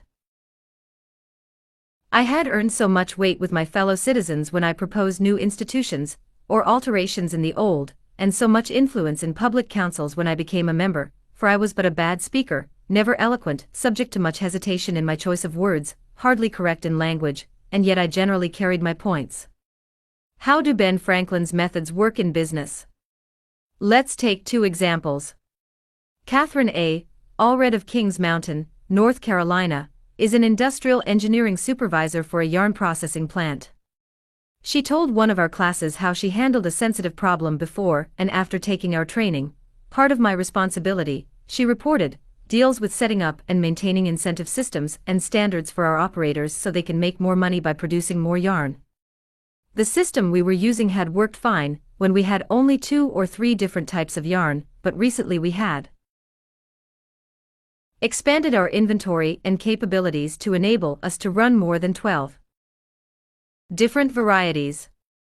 The present system was no longer adequate to pay the operators fairly for the work being performed and give them an incentive to increase production. I had worked up a new system which would enable us to pay the operator by the class of yarn she was running at any one particular time. With my new system in hand, I entered the meeting determined to prove to the management that my system was the right approach. I told them in detail how they were wrong and showed where they were being unfair, and how I had all the answers they needed. To say the least, I failed miserably. I had become so busy defending my position on the new system that I had left them no opening to graciously admit their problems on the old one. The issue was dead. After several sessions of this course, I realized all too well where I had made my mistakes. I called another meeting and this time I asked where they felt their problems were. We discussed each point, and I asked them their opinions on which was the best way to proceed. With a few low-keyed suggestions at proper intervals, I let them develop my system themselves. At the end of the meeting when I actually presented my system, they enthusiastically accepted it. I am convinced now that nothing good is accomplished and a lot of damage can be done if you tell a person straight out that he or she is wrong. You only succeed in stripping that person of self-dignity and making yourself an unwelcome part of any discussion. Let's take another example and remember these cases I am citing are typical of the experiences of thousands of other people. R.V. Crowley was a salesman for a lumber company in New York. Crowley admitted that he had been telling hard-boiled lumber inspectors for years that they were wrong. And he had won the arguments too. But it hadn't done any good. For these lumber inspectors, said Mr. Crowley, are like baseball umpires. Once they make a decision, they never change it. Mr. Crowley saw that his firm was losing thousands of dollars through the arguments he won. So while taking my course, he resolved to change tactics and abandon arguments. With what results? Here is the story as he told it to the fellow members of his class. One morning the phone rang in my office. A hot and bothered person at the other end proceeded to inform me that a car of lumber we had shipped into his plant was entirely unsatisfactory. His firm had stopped unloading and requested that we make immediate arrangements to remove the stock from their yard. After about 1/4 of the car had been unloaded, their lumber inspector reported that the lumber was running 55% below grade. Under the circumstances, they refused to accept it. I immediately started for his plant, and on the way turned over in my mind the best way to handle the situation. Ordinarily, under such circumstances, I should have quoted grading rules and tried, as a result of my own experience and knowledge as a lumber inspector, to convince the other inspector that the lumber was actually up to grade, and that he was misinterpreting the rules in his inspection. However, I thought I would apply the principles learned in this training. When I arrived at the plant, I found the purchasing agent and the lumber inspector in a wicked humor, both set for an argument and a fight. We walked out to the car that was being unloaded, and I requested that they continue to unload so that I could see how things were going. I asked the inspector to go right ahead and lay out the rejects, as he had been doing, and to put the good pieces in another pile. After watching him for a while, it began to dawn on me that his inspection actually was much too strict, and that he was misinterpreting the rules. This particular lumber was white pine, and I knew the inspector was thoroughly schooled in hard woods, but not a competent, experienced inspector on white pine.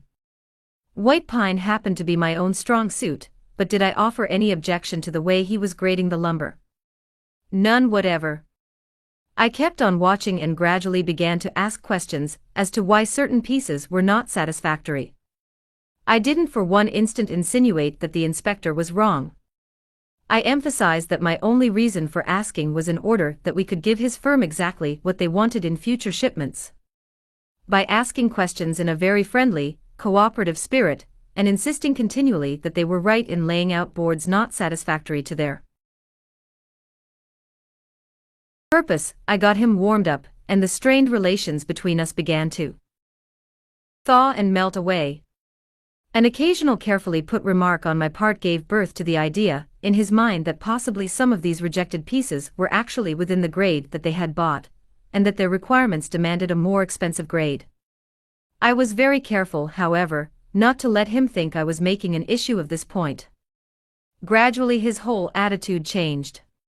He finally admitted to me that he was not experienced on white pine, and began to ask me questions about each piece as it came out of the car.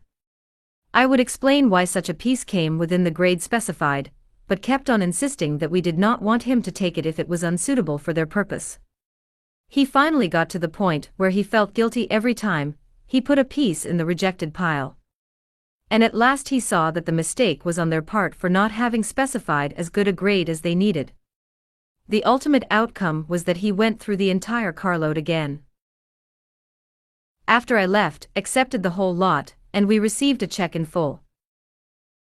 In that one instance alone, a little tact, and the determination to refrain from telling the other man he was wrong, saved my company a substantial amount of cash, and it would be hard to place a money value on the goodwill that was saved. Martin Luther King was asked how, as a pacifist, he could be an admirer of Air Force General Daniel "Chappie" James, then the nation's highest-ranking black officer. Dr. King replied, "I judge people by their own principles, not by my own." In a similar way, General Robert E. Lee once spoke to the President of the Confederacy, Jefferson Davis, in the most glowing terms about a certain officer under his command. Another officer in attendance was astonished. "General," he said, "do you not know that the man of whom you speak so highly is one of your bitterest enemies who misses no opportunity to malign you?" "Yes," replied General Lee, "but the President asked my opinion of him. He did not ask for his opinion of me. By the way, I am not revealing anything new in this chapter. 2,000 years ago, Jesus said, 'Agree with thine adversary quickly.' And 2,200 years before Christ was born, King Oktoi of Egypt gave his son some shrewd advice that is sorely needed today. 'Be diplomatic,' counseled the king. 'It will help you gain your point.' In other words, don't argue with your customer or your spouse or your adversary. Don't tell them they are wrong, don't get them stirred up. Use a little diplomacy. Principle 2. Show respect for the other person's opinions. Never say, 'You're wrong.' 1. Adapted from Carl R. Rogers on Becoming a Person, Boston, Houghton Mifflin, 1961, pages 18ff. Within a minute's walk of my house there was a wild stretch of virgin timber, where the blackberry thickets foamed white in the springtime, where the squirrels nested and reared their young, and the horseweeds grew as tall as a horse's head. This unspoiled woodland was called Forest Park, and it was a forest, probably not much different in appearance from what it was when Columbus discovered America. I frequently walked in this park with Rex, my little Boston bulldog. He was a friendly, harmless little hound, and since we rarely met anyone in the park, I took Rex along without a leash or a muzzle.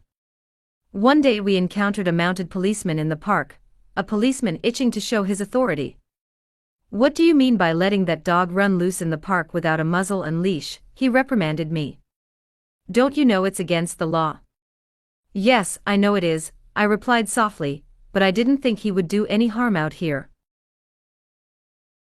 You didn't think. You didn't think. The law doesn't give a tinker's damn about what you think. That dog might kill a squirrel or bite a child.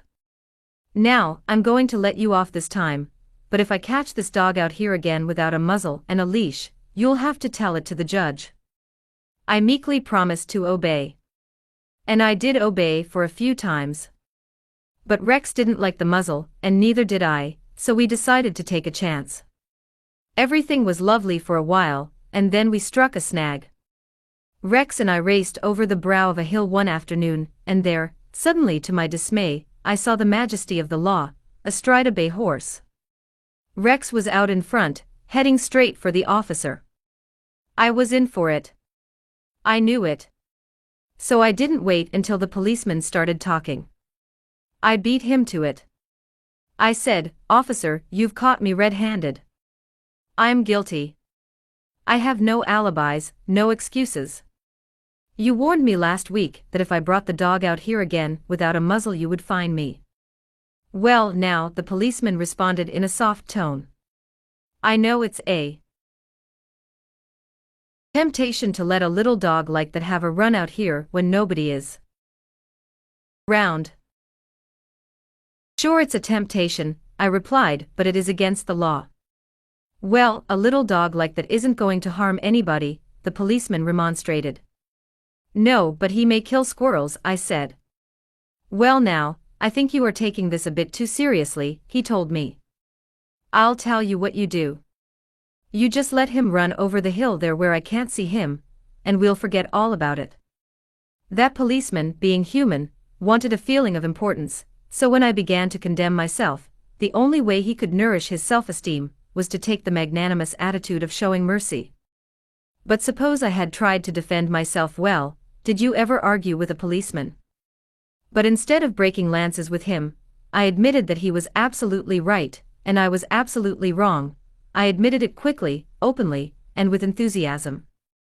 The affair terminated graciously in my taking his side, and his taking my side. Lord Chesterfield himself could hardly have been more gracious than this mounted policeman, who, only a week previously, had threatened to have the law on me. If we know we are going to be rebuked anyhow, isn't it far better to beat the other person to it, and do it ourselves? Isn't it much easier to listen to self-criticism than to bear condemnation from alien lips? Say about yourself all the derogatory things you know the other person is thinking, or wants to say, or intends to say, and say them before that person has a chance to say them. The chances are 100 to 1 that a generous, forgiving attitude will be taken and your mistakes will be minimized, just as the mounted policeman did with me and Rex. Ferdinand E. Warren, a commercial artist, used this technique to win the goodwill of a petulant, scolding buyer of art. It is important, in making drawings for advertising and publishing purposes, to be precise and very exact, Mr. Warren said as he told the story. Some art editors demand that their commissions be executed immediately. And in these cases, some slight error is liable to occur. I knew one art director in particular who was always delighted to find fault with some little thing. I have often left his office in disgust, not because of the criticism, but because of his method of attack. Recently I delivered a rush job to this editor, and he phoned me to call at his office immediately. He said something was wrong. When I arrived, I found just what I had anticipated and dreaded. He was hostile, gloating over his chance to criticize. He demanded with heat why I had done so and so. My opportunity had come to apply the self-criticism I had been studying about. So I said, "Mr. So-and-so, if what you say is true, I am at fault and there is absolutely no excuse for my blunder. I have been doing drawings for you long enough to know better. I'm ashamed of myself." Immediately he started to defend me. "Yes, you're right, but after all, this isn't a serious mistake." "It is only," I interrupted him. "Any mistake," I said, "may be costly and they are all irritating." He started to break in, but I wouldn't let him. I was having a grand time. For the first time in my life, I was criticizing myself and I loved it. I should have been more careful, I continued. You give me a lot of work and you deserve the best, so I'm going to do this drawing all over. No. No, he protested. I wouldn't think of putting you to all that trouble. He praised my work, assured me that he wanted only a minor change, and that my slight error hadn't cost his firm any money, and after all, it was a mere detail not worth worrying about. My eagerness to criticize myself took all the fight out of him. He ended up by taking me to lunch, and before we parted, he gave me a check and another commission. There is a certain degree of satisfaction in having the courage to admit one's errors. It not only clears the air of guilt and defensiveness, but often helps solve the problem created by the error. Bruce Harvey of Albuquerque, New Mexico, had incorrectly authorized payment of full wages to an employee on sick leave. When he discovered his error, he brought it to the attention of the employee and explained that to correct the mistake he would have to reduce his next paycheck by the entire amount of the overpayment. The employee pleaded that as that would cause him a serious financial problem, could the money be repaid over a period of time. In order to do this, Harvey explained, he would have to obtain his supervisor's approval. And this I knew, reported Harvey, would result in a boss-type explosion. While trying to decide how to handle this situation better, I realized that the whole mess was my fault, and I would have to admit it to my boss.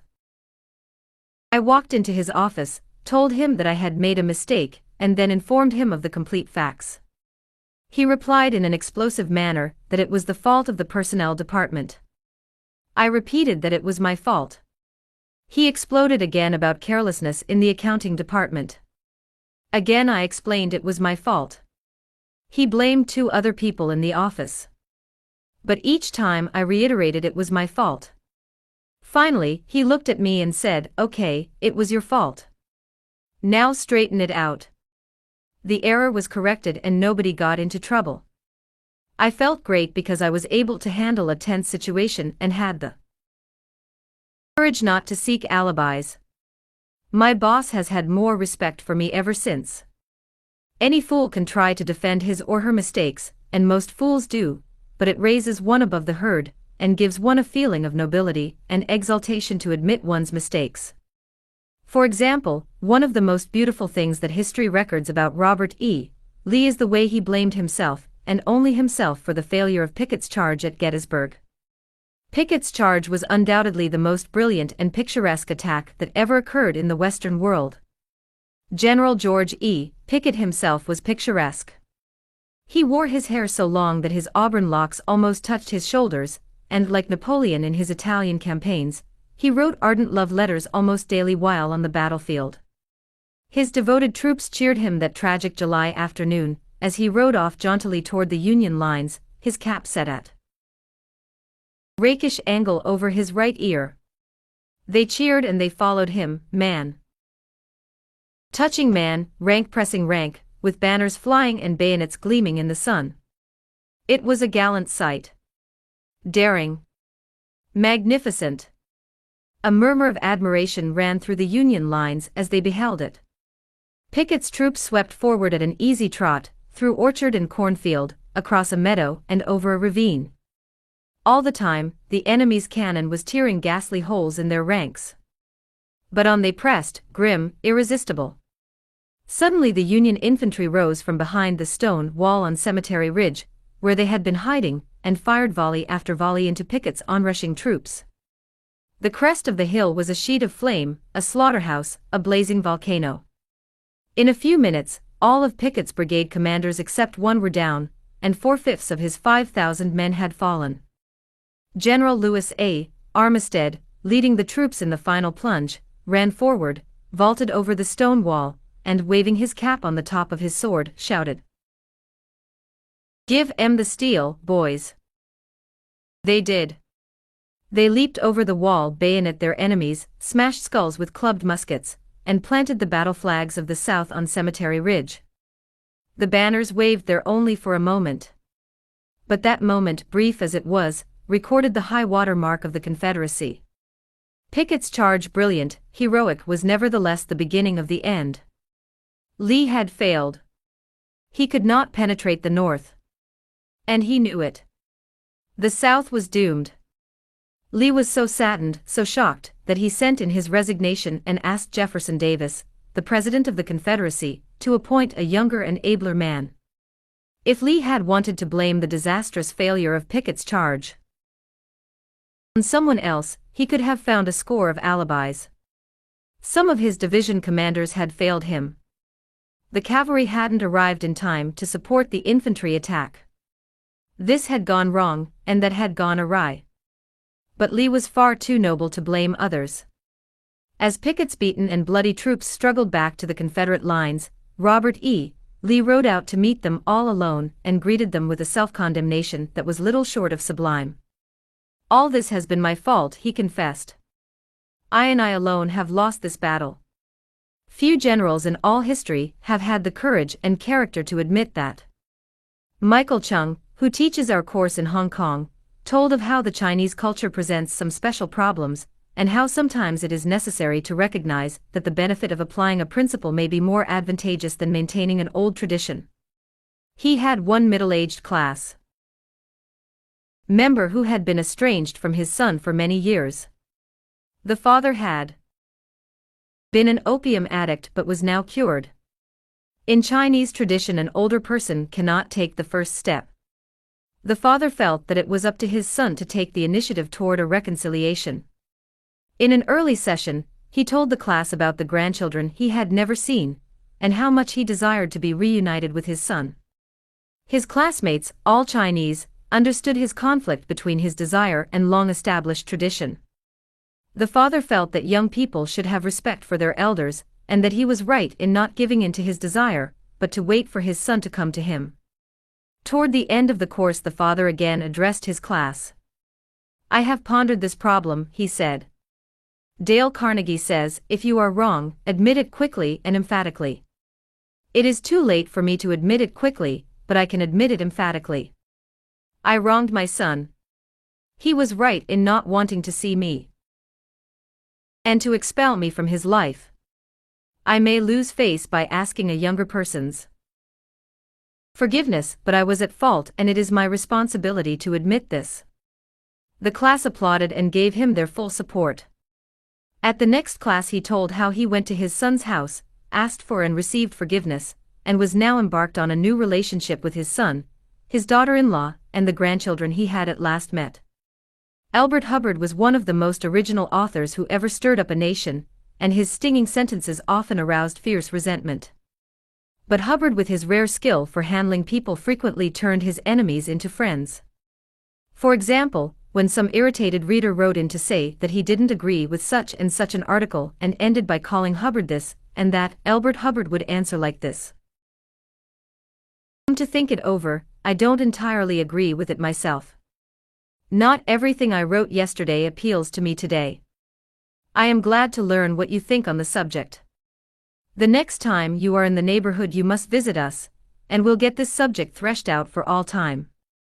So here is a handclasp over the miles, and I am yours sincerely." What could you say to a man who treated you like that? When we are right, let's try to win people gently and tactfully to our way of thinking, and when we are wrong, and that will be surprisingly often, if we are honest with ourselves, let's admit our mistakes quickly and with enthusiasm.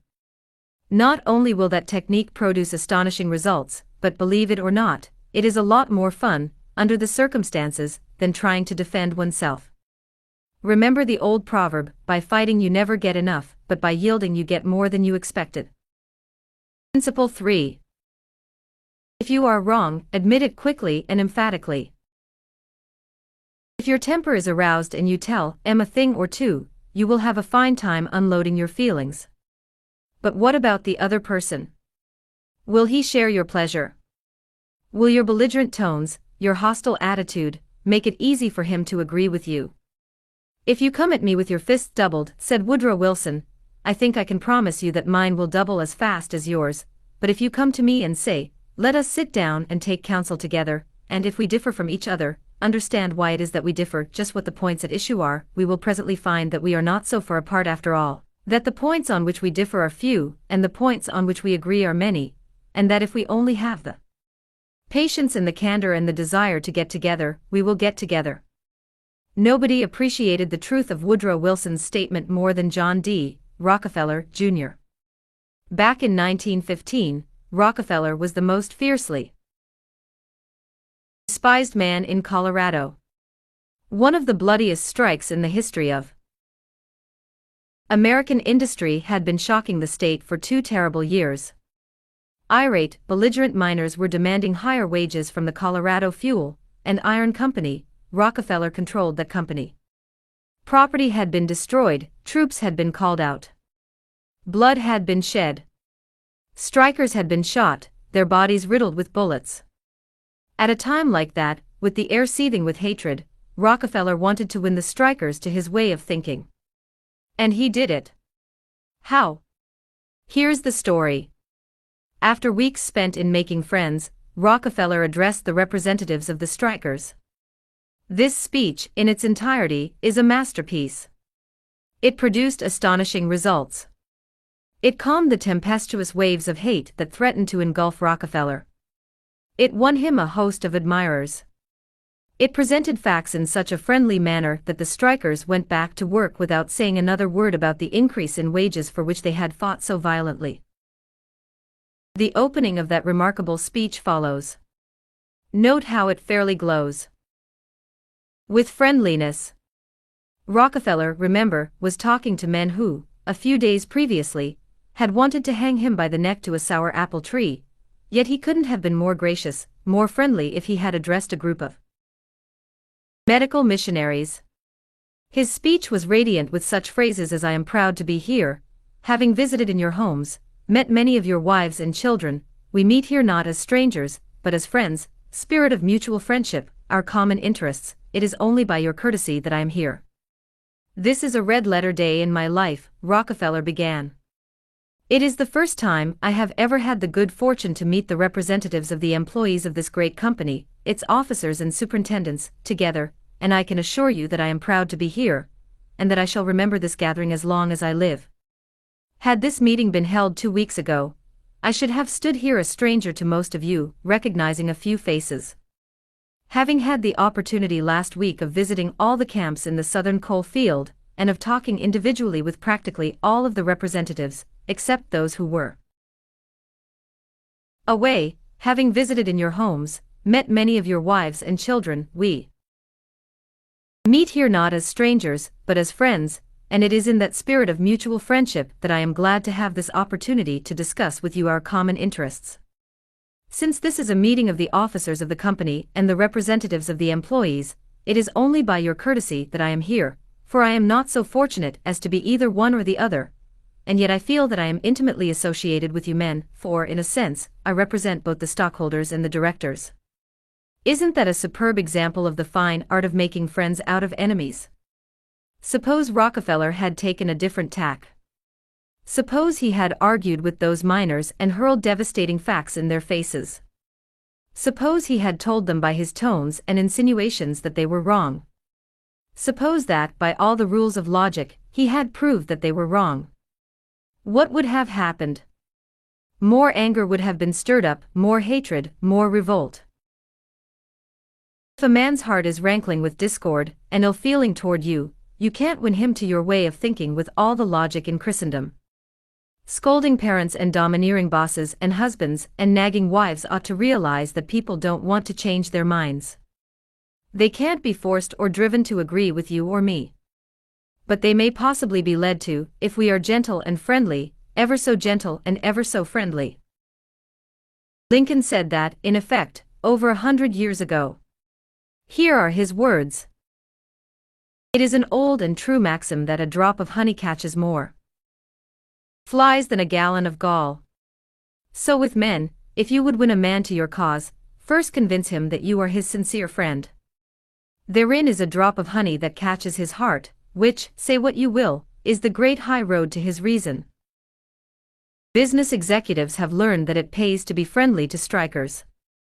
For example, when 2,500 employees in the White Motor Company's plant struck for higher wages and a union shop, Robert F. Black, then president of the company, didn't lose his temper and condemn and threaten and talk of tyranny and communists. He actually praised the strikers.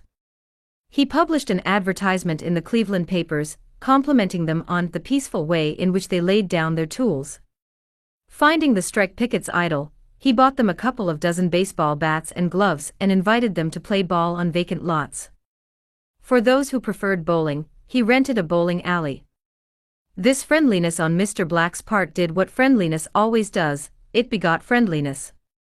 So the strikers borrowed brooms, shovels, and rubbish carts and began picking up matches, papers, cigarette stubs, and cigar butts around the factory. Imagine it. Imagine strikers tidying up the factory grounds while battling for higher wages and recognition of the union. Such an event had never been heard of before in the long, tempestuous history of American labor wars. That strike ended with a compromise settlement within a week, ended without any ill feeling or rancor. Daniel Webster, who looked like a god and talked like Jehovah, was one of the most successful advocates who ever pleaded a case, yet he ushered in his most powerful arguments with such friendly remarks as, "It will be for the jury to consider, this may, perhaps, be worth thinking of, here are some facts that I trust you will not lose sight of, or you, with your knowledge of human nature, will easily see the significance of these facts." No bulldozing. No high-pressure methods. No attempt to force his opinions on others. Webster used the soft-spoken, quiet, friendly approach, and it helped to make him famous. You may never be called upon to settle a strike or address a jury, but you may want to get your rent reduced. Will the friendly approach help you then? Let's see. O.L. Straub, an engineer, wanted to get his rent reduced. And he knew his landlord was hard-boiled.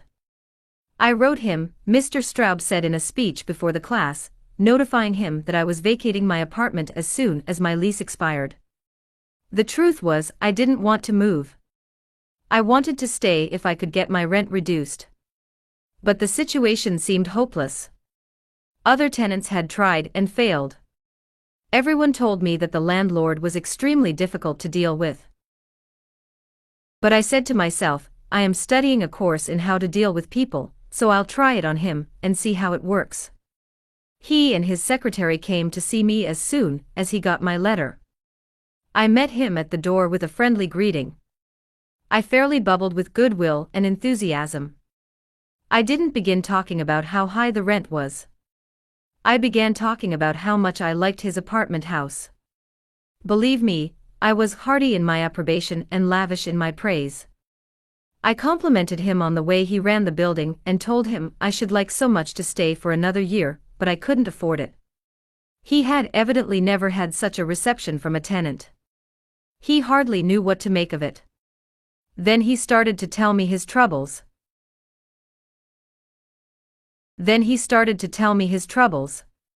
Complaining tenants. One had written him 14 letters, some of them positively insulting. Another threatened to break his lease unless the landlord kept the man on the floor above from snoring. "What a relief it is," he said, "to have a satisfied tenant like you." And then, without my even asking him to do it, he offered to reduce my rent a little. I wanted more, so I named the figure I could afford to pay, and he accepted without a word. As he was leaving, he turned to me and asked, "What decorating can I do for you?" If I had tried to get the rent reduced by the methods the other tenants were using, I am positive I should have met with the same failure they encountered. It was the friendly, sympathetic, appreciative approach that won. Dean Woodcock of Pittsburgh, Pennsylvania, is the superintendent of a department of the local electric company. His staff was called upon to repair some equipment on top of a pole. This type of work had formerly been performed by a different department, and had only recently been transferred to Woodcock's section. Although his people had been trained in the work, this was the first time they had ever actually been called upon to do it. Everybody in the organization was interested in seeing if, and how they could handle it.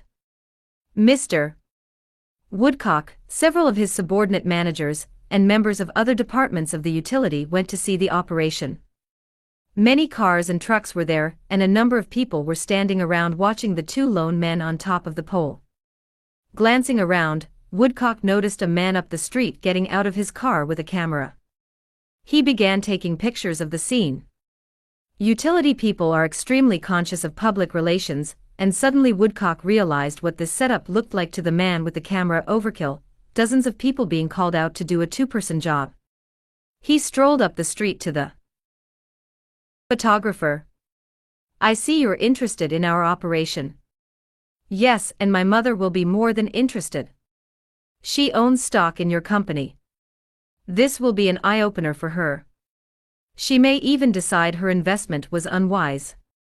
I've been telling her for years there's a lot of waste motion in companies like yours. This proves it. The newspapers might like these pictures too. It does look like it, doesn't it? I'd think the same thing in your position. But this is a unique situation." And Dean Woodcock went on to explain how this was the first job of this type for his department, and how everybody from executives down was interested. He assured the man that under normal conditions 2 people could handle the job. The photographer put away his camera, shook Woodcock's hand, and thanked him for taking the time to explain the situation to him. Dean Woodcock's friendly approach saved his company much embarrassment and bad publicity.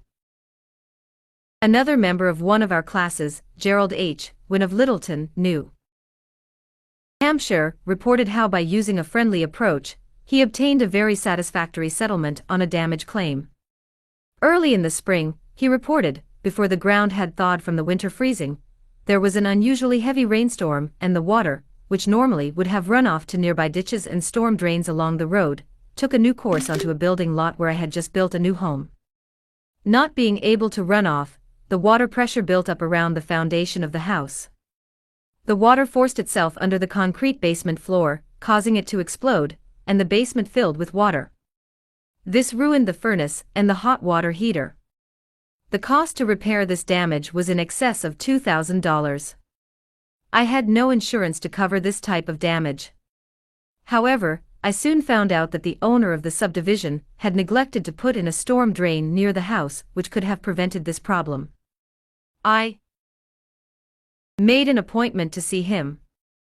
During the 25-mile trip to his office, I carefully reviewed the situation and, remembering the principles I learned in this course, I decided that showing my anger would not serve any worthwhile purpose. When I arrived, I kept very calm and started by talking about his recent vacation to the West Indies. Then, when I felt the timing was right, I mentioned the little problem of water damage. He quickly agreed to do his share in helping to correct the problem. A few days later he called and said he would pay for the damage, and also put in a storm drain to prevent the same thing from happening in the future. Even though it was the fault of the owner of the subdivision, if I had not begun in a friendly way, there would have been a great deal of difficulty in getting him to agree to the total liability. Years ago, when I was a barefoot boy walking through the woods to a country school out in northwest Missouri, I read a fable about the sun and the wind. They quarreled about which was the stronger, and the wind said, "I'll prove I am. See the old man down there with a coat. I bet I can get his coat off him quicker than you can." So the sun went behind a cloud, and the wind blew until it was almost a tornado, but the harder it blew, the tighter the old man clutched his coat to him. Finally, the wind calmed down and gave up, and then the sun came out from behind the clouds and smiled kindly on the old man. Presently, he mopped his brow and pulled off his coat. The sun then told the wind that gentleness and friendliness were always stronger than fury and force. The use of gentleness and friendliness is demonstrated day after day by people who have learned that a drop of honey catches more flies than a gallon of gall. F. Gale Connor of Lutherville, Maryland, proved this when he had to take his 4-month-old car to the service department of the car dealer for the 3rd time. He told our class, "It was apparent that talking to, reasoning with or shouting at the service manager was not going to lead to a satisfactory resolution of my problems." I walked over to the showroom and asked to see the agency owner, Mr. White. After a short wait, I was ushered into Mr. White's office. I introduced myself and explained to him that I had bought my car from his dealership because of the recommendations of friends who had had previous dealings with him. I was told that his prices were very competitive and his service was outstanding. He smiled with satisfaction as he listened to me. I then explained the problem I was having with the service department. I thought you might want to be aware of any situation that might tarnish your fine reputation, I added. He thanked me for calling this to his attention and assured me that my problem would be taken care of. Not only did he personally get involved, but he also lent me his car to use while mine was being repaired. Aesop was a Greek slave who lived at the court of Croesus and spun immortal fables 600 years before Christ. Yet the truths he taught about human nature are just as true in Boston and Birmingham now as they were 26 centuries ago in Athens. The sun can make you take off your coat more quickly than the wind, and kindliness, the friendly approach and appreciation can make people change their minds more readily than all the bluster and storming in the world. Remember what Lincoln said, a drop of honey catches more flies than a gallon of gall. Principle 4. Begin in a friendly way. In talking with people, don't begin by discussing the things on which you differ. Begin by emphasizing and keep on emphasizing the things on which you agree. Keep emphasizing, if possible, that you are both striving for the same end, and that your only difference is one of method and not of purpose. Get the other person saying yes, yes at the outset. Keep your opponent, if possible, from saying no. A no response, according to Professor Overstreet, one is a most difficult handicap to overcome. When you have said no, all your pride of personality demands that you remain consistent with yourself. You may later feel that the no was ill-advised, nevertheless, there is your precious pride to consider. Once having said a thing, you feel you must stick to it. Hence it is of the very greatest importance that a person be started in the affirmative direction. The skillful speaker gets, at the outset, a number of yes responses. This sets the psychological process of the listeners moving in the affirmative direction. It is like the movement of a billiard ball. Propel in one direction, and it takes some force to deflect it, far more force to send it back in the opposite direction. The psychological patterns here are quite clear. When a person says no and really means it, he or she is doing far more than saying a word of 2 letters. The entire organism, glandular, nervous, muscular, gathers itself together into a condition of rejection. There is, usually in minute but sometimes in observable degree, a physical withdrawal or readiness for withdrawal. The whole neuromuscular system, in short, sets itself on guard against acceptance. When, to the contrary, a person says yes, none of the withdrawal activities takes place.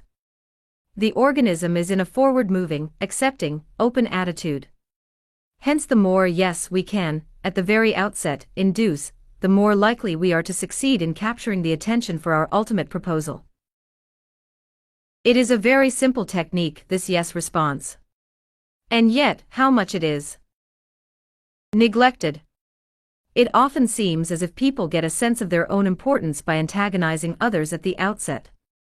Get a student to say no at the beginning, or a customer, child, husband or wife, and it takes the wisdom and the patience of angels to transform that bristling negative into an affirmative. The use of this yes, yes technique enabled James Eberson, who was a teller in the Greenwich Savings Bank, in New York City, to secure a prospective customer who might otherwise have been lost.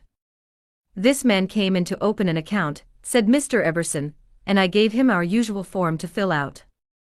Some of the questions he answered willingly, but there were others he flatly refused to answer. Before I began the study of human relations, I would have told this prospective depositor that if he refused to give the bank this information, we should have to refuse to accept this account. I am ashamed that I have been guilty of doing that very thing in the past. Naturally, an ultimatum like that made me feel good. I had shown who was boss, that the bank's rules and regulations couldn't be flouted. But that sort of attitude certainly didn't give a feeling of welcome and importance to the man who had walked in to give us his patronage. I resolved this morning to use a little horse sense. I resolved not to talk about what the bank wanted but about what the customer wanted. And above all else, I was determined to get him saying yes, yes from the very start. So I agreed with him. I told him the information he refused to give was not absolutely necessary. However, I said, suppose you have money in this bank at your death. Wouldn't you like to have the bank transfer it to your next of kin, who is entitled to it according to law? Yes, of course, he replied. Don't you think, I continued, that it would be a good idea to give us the name of your next of kin so that, in the event of your death, we could carry out your wishes without error or delay? Again he said, yes. The young man's attitude softened and changed when he realized that we weren't asking for this information for our sake but for his sake. Before leaving the bank, this young man not only gave me complete information about himself, but he opened, at my suggestion, a trust account, naming his mother as the beneficiary for his account, and he had gladly answered all the questions concerning his mother also.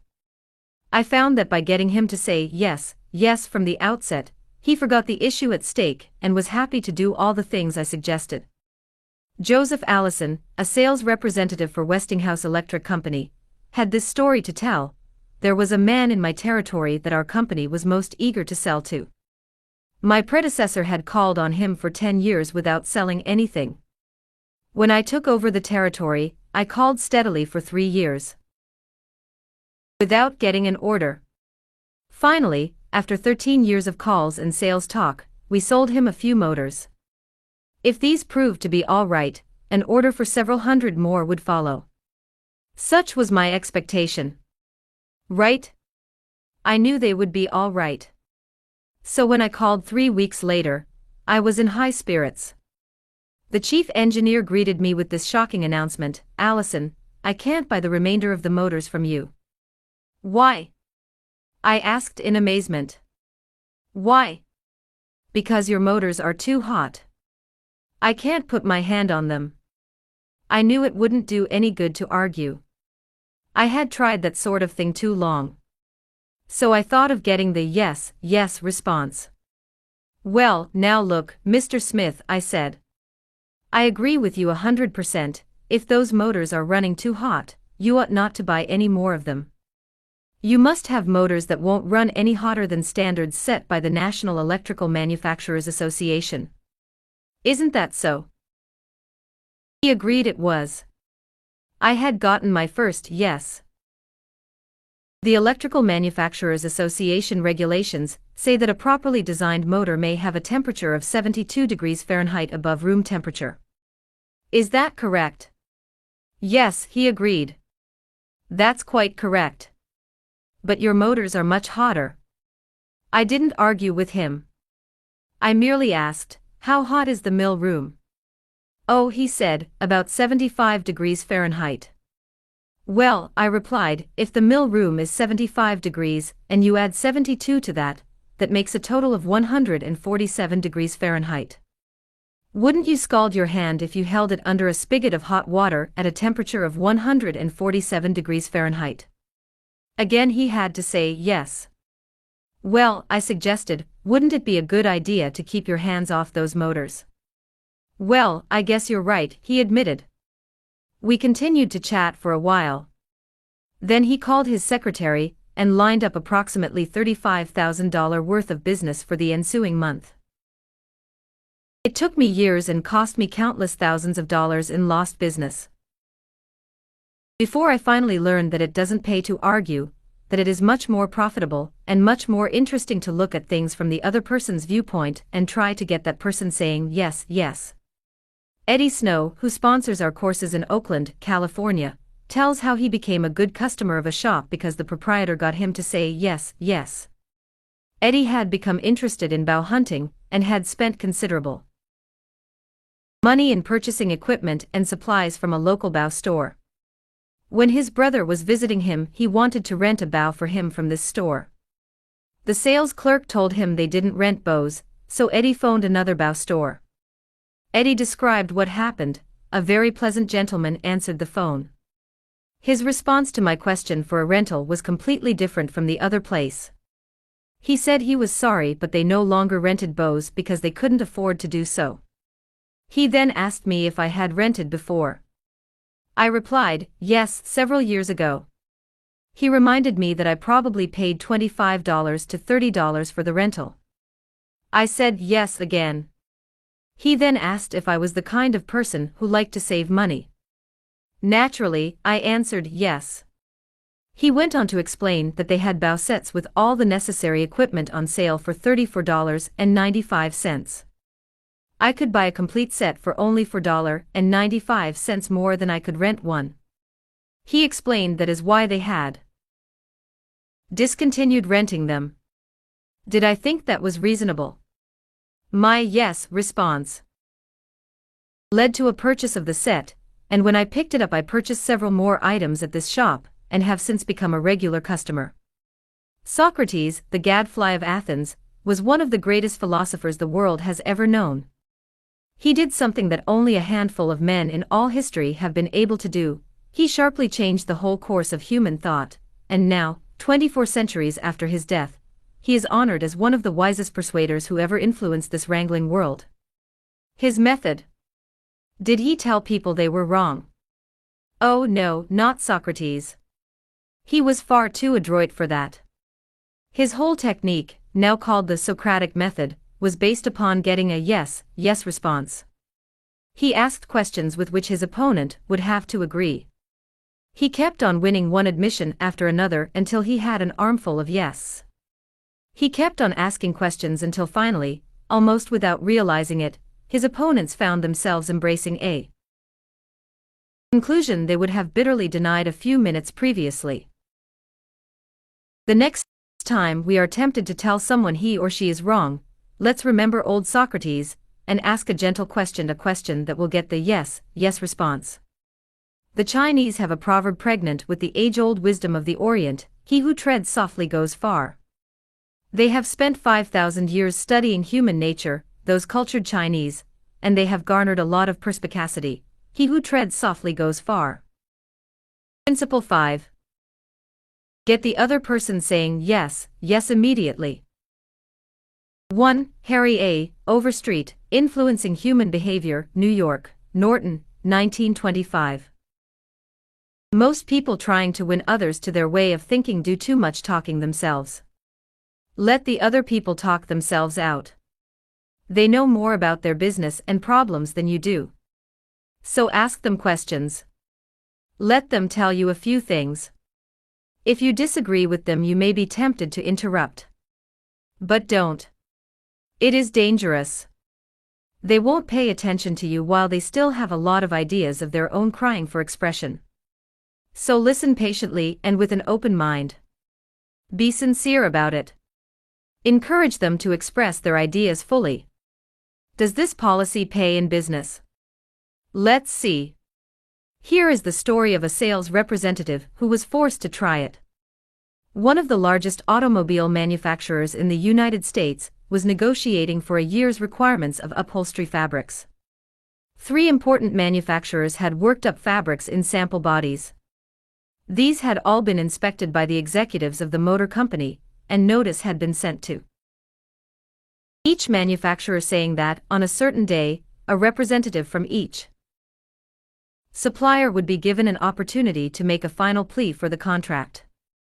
GBR, a representative of one manufacturer, arrived in town with a severe attack of laryngitis. When it came my turn to meet the executives in conference, Mr. R said as he related the story before one of my classes, I had lost my voice. I could hardly whisper. I was ushered into a room and found myself face to face with the textile engineer, the purchasing agent, the director of sales, and the president of the company. I stood up and made a valiant effort to speak, but I couldn't do anything more than squeak. They were all seated around a table, so I wrote on a pad of paper, "Gentlemen, I have lost my voice. I am speechless." "I'll do the talking for you," the president said. He did. He exhibited my samples and praised their good points. A lively discussion arose about the merits of my goods. And the president, since he was talking for me, took the position I would have had during the discussion. My sole participation consisted of smiles, nods, and a few gestures. As a result of this unique conference, I was awarded the contract, which Called for over 500,000 yards of upholstery fabrics at an aggregate value of $1,600,000, the biggest order I had ever received. I know I would have lost the contract if I hadn't lost my voice, because I had the wrong idea about the whole proposition. I discovered, quite by accident, how richly it sometimes pays to let the other person do the talking. Letting the other person do the talking helps in family situations as well as in business. Barbara Wilson's relationship with her daughter, Lori, was deteriorating rapidly. Lori, who had been a quiet, complacent child, had grown into an uncooperative, sometimes belligerent teenager. Mrs. Wilson lectured her, threatened her and punished her, but all to no avail. One day, Mrs. Wilson told one of our classes, "I just gave up." Lori had disobeyed me, and had left the house to visit her girlfriend before she had completed her chores. When she returned, I was about to scream at her for the 10,000th time, but I just didn't have the strength to do it. I just looked at her and said sadly, "Why, Lori, why?" Lori noted my condition and in a calm voice asked, "Do you really want to know?" I nodded and Lori told me, first hesitantly, and then it all flowed out. I had never listened to her. I was always telling her to do this or that. When she wanted to tell me her thoughts, feelings, ideas, I interrupted with more orders. I began to realize that she needed me not as a bossy mother, but as a confidant, an outlet for all her confusion about growing up. And all I had been doing was talking when I should have been listening. I never heard her. From that time on, I let her do all the talking she wanted. She tells me what is on her mind, and our relationship has improved immeasurably. She is again a cooperative person. A large advertisement appeared on the financial page of a New York newspaper calling for a person with unusual ability and experience. Charles T. Cubelis answered the advertisement, sending his reply to a box number. A few days later, he was invited by letter to call for an interview. Before he called, he spent hours in Wall Street finding out everything possible about the person who had founded the business. During the interview, he remarked, "I should be mighty proud to be associated with an organization with a record like yours. I understand you started 28 years ago with nothing but desk room and one stenographer. Is that true?" Almost every successful person likes to reminisce about his early struggles. This man was no exception. He talked for a long time about how he had started with $450 in cash and an original idea. He told how he had fought against discouragement and battled against ridicule, working Sundays and holidays, 12 to 16 hours a day, how he had finally won against all odds until now. The most important executives on Wall Street were coming to him for information and guidance. He was proud of such a record. He had a right to be, and he had a splendid time telling about it. Finally, he questioned Mr. Cubelis briefly about his experience, then called in one of his vice presidents and said, "I think this is the person we are looking for." Mr. Cubelis had taken the trouble to find out about the accomplishments of his prospective employer. He showed an interest in the other person and his problems. He encouraged the other person to do most of the talking and made a favorable impression. Roy G. Bradley of Sacramento, California, had the opposite problem. He listened as a good prospect for a sales position talked himself into a job with Bradley's firm. Roy reported, "Being a small brokerage firm, we had no fringe benefits, such as hospitalization, medical insurance and pensions. Every representative is an independent agent. We don't even provide leads for prospects as we cannot advertise for them as our larger competitors do." Richard Pryor had the type of experience we wanted for this position, and he was interviewed first by my assistant, who told him about all the negatives related to this job. He seemed slightly discouraged when he came into my office. I mentioned the one benefit of being associated with my firm, that of being an independent contractor and therefore virtually being self-employed. As he talked about these advantages to me, he talked himself out of each negative thought he had when he came in for the interview. Several times it seemed as though he was half talking to himself as he was thinking through each thought. At times I was tempted to add to his thoughts, however. As the interview came to a close, I felt he had convinced himself very much on his own that he would like to work for my firm. Because I had been a good listener and let Dick do most of the talking, he was able to weigh both sides fairly in his mind, and he came to the positive conclusion, which was a challenge he created for himself. We hired him, and he has been an outstanding representative for our firm. Even our friends would much rather talk to us about their achievements than listen to us boast about ours. La Rochefoucauld, the French philosopher, said, "If you want enemies, excel your friends, but if you want friends, let your friends excel you." Why is that true? Because when our friends excel us, they feel important, but when we excel them, they, or at least some of them, will feel inferior and envious. By far the best liked placement counselor in the Midtown personnel agency in New York City was Henrietta G. It hadn't always been that way. During the first few months of her association with the agency, Henrietta didn't have a single friend among her colleagues. Why? Because every day she would brag about the placements she had made, the new accounts she had opened, and anything else she had accomplished. "I was good at my work and proud of it," Henrietta told one of our classes. But instead of my colleagues sharing my triumphs, they seemed to resent them. I wanted to be liked by these people. I really wanted them to be my friends. After listening to some of the suggestions made in this course, I started to talk about myself less and listen more to my associates. They also had things to boast about, and were more excited about telling me about their accomplishments than about listening to my boasting.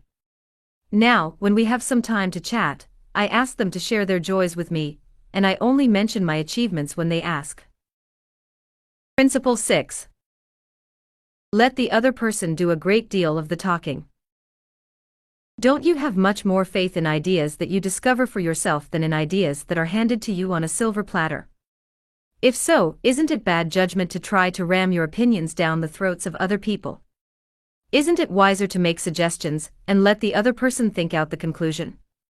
Adolph Seltz of Philadelphia, sales manager in an automobile showroom, and a student in one of my courses, suddenly found himself confronted with the necessity of injecting enthusiasm into a discouraged and disorganized group of automobile salespeople.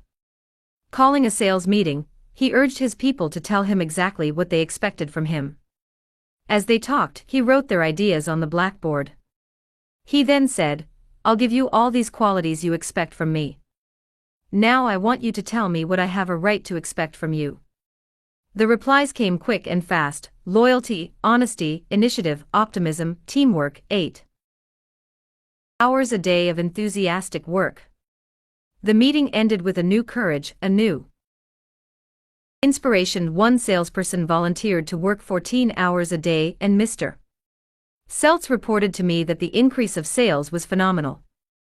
"The people had made a sort of moral bargain with me," said Mr. Seltz, "and as long as I lived up to my part in it, they were determined to live up to theirs. Consulting them about their wishes and desires was just the shot in the arm they needed. No one likes to feel that he or she is being sold something or told to do a thing. We much prefer to feel that we are buying of our own accord or acting on our own ideas. We like to be consulted about our wishes, our wants, our thoughts." Take the case of Eugene Wesson. He lost countless thousands of dollars in commissions before he learned this truth. Mr. Wesson sold sketches for a studio that created designs for stylists and textile manufacturers. Mr. Wesson had called on one of the leading stylists in New York once a week, every week for 3 years. "He never refused to see me," said Mr. Wesson, "but he never bought.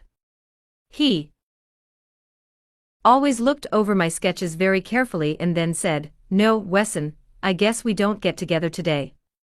After 150 failures, Wesson realized he must be in a mental rut, so he resolved to devote one evening a week to the study of influencing human behavior to help him develop new ideas and generate new enthusiasm. He decided on this new approach. With half a dozen unfinished artist sketches under his arm, he rushed over to the buyer's office. "I want you to do me a little favor, if you will," he said. "Here are some uncompleted sketches. Won't you please tell me how we could finish them up in such a way that you could use them? The buyer looked at the sketches for a while without uttering a word. Finally he said, "Leave these with me for a few days, Wesson, and then come back and see me." Wesson returned 3 days later, got his suggestions, took the sketches back to the studio, and had them finished according to the buyer's ideas. The result? All accepted. After that, this buyer ordered scores of other sketches from Wesson, all drawn according to the buyer's ideas. "I realized why I had failed for years to sell him," said Mr. Wesson. "I had urged him to buy what I thought he ought to have. Then I changed my approach completely. I urged him to give me his ideas. This made him feel that he was creating the designs. And he was. I didn't have to sell him. He bought. Letting the other person feel that the idea is his or hers not only works in business and politics, it works in family life as well." Paul M. Davis of Tulsa, Oklahoma, told his class how he applied this principle. "My family and I enjoyed one of the most interesting sightseeing vacation trips we have ever taken. I had long dreamed of visiting such historic sites as the Civil War battlefield in Gettysburg, Independence Hall in Philadelphia, and our nation's capital. Valley Forge, Jamestown, and the restored colonial village of Williamsburg were high on the list of things I wanted to see." In March, my wife, Nancy, mentioned that she had ideas for our summer vacation, which included a tour of the western states, visiting points of interest in New Mexico, Arizona, California, and Nevada. She had wanted to make this trip for several years. But we couldn't obviously make both trips. Our daughter, Anne, had just completed a course in U.S. history in junior high school and had become very interested in the events that had shaped our country's growth. I asked her how she would like to visit the places she had learned about on our next vacation. She said she would love to. 2 evenings later, as we sat around the dinner table, Nancy announced that if we all agreed, the summer's vacation would be to the eastern states, that it would be a great trip for and thrilling for all of us. We all concurred. This same psychology was used by an X-ray manufacturer to sell his equipment to one of the largest hospitals in Brooklyn. This hospital was building an addition and preparing to equip it with the finest X-ray department in America. Dr. L., who was in charge of the X-ray department, was overwhelmed with sales representatives, each caroling the praises of his own company's equipment. One manufacturer, however, was more skillful. He knew far more about handling human nature than the others did. He wrote a letter something like this: "Our factory has recently completed a new line of X-ray equipment. The first shipment of these machines has just arrived at our office. They are not perfect. We know that, and we want to improve them. So we should be deeply obligated to you if you could find time to look them over and give us your ideas about how they can be made more serviceable to your profession. Knowing how occupied you are, I shall be glad to send my car for you at any hour you specify." I was surprised to get that letter, Dr. L. said as he related the incident before the class. I was both surprised and complimented. I had never had an X-ray manufacturer seeking my advice before. It made me feel important. I was busy every night that week, but I canceled a dinner appointment in order to look over the equipment. The more I studied it, the more I discovered for myself how much I liked it. Nobody had tried to sell it to me. I felt that the idea of buying that equipment for the hospital was my own. I sold myself on its superior qualities and ordered it installed. Ralph Waldo Emerson, in his essay Self-Reliance, stated, "In every work of genius we recognize our own rejected thoughts. They come back to us with a certain alienated majesty." Colonel Edward M. House wielded an enormous influence in national and international affairs while Woodrow Wilson occupied the White House. Wilson leaned upon Colonel House for secret counsel and advice more than he did upon even members of his own cabinet. What method did the colonel use in influencing the president? Fortunately, we know, for House himself revealed it to Arthur D. Houghton Smith, and Smith quoted House in an article in the Saturday Evening Post. "After I got to know the president," House said, I learned the best way to convert him to an idea was to plant it in his mind casually, but so as to interest him in it, so as to get him thinking about it on his own account. The first time this worked it was an accident. I had been visiting him at the White House and urged a policy on him which he appeared to disapprove.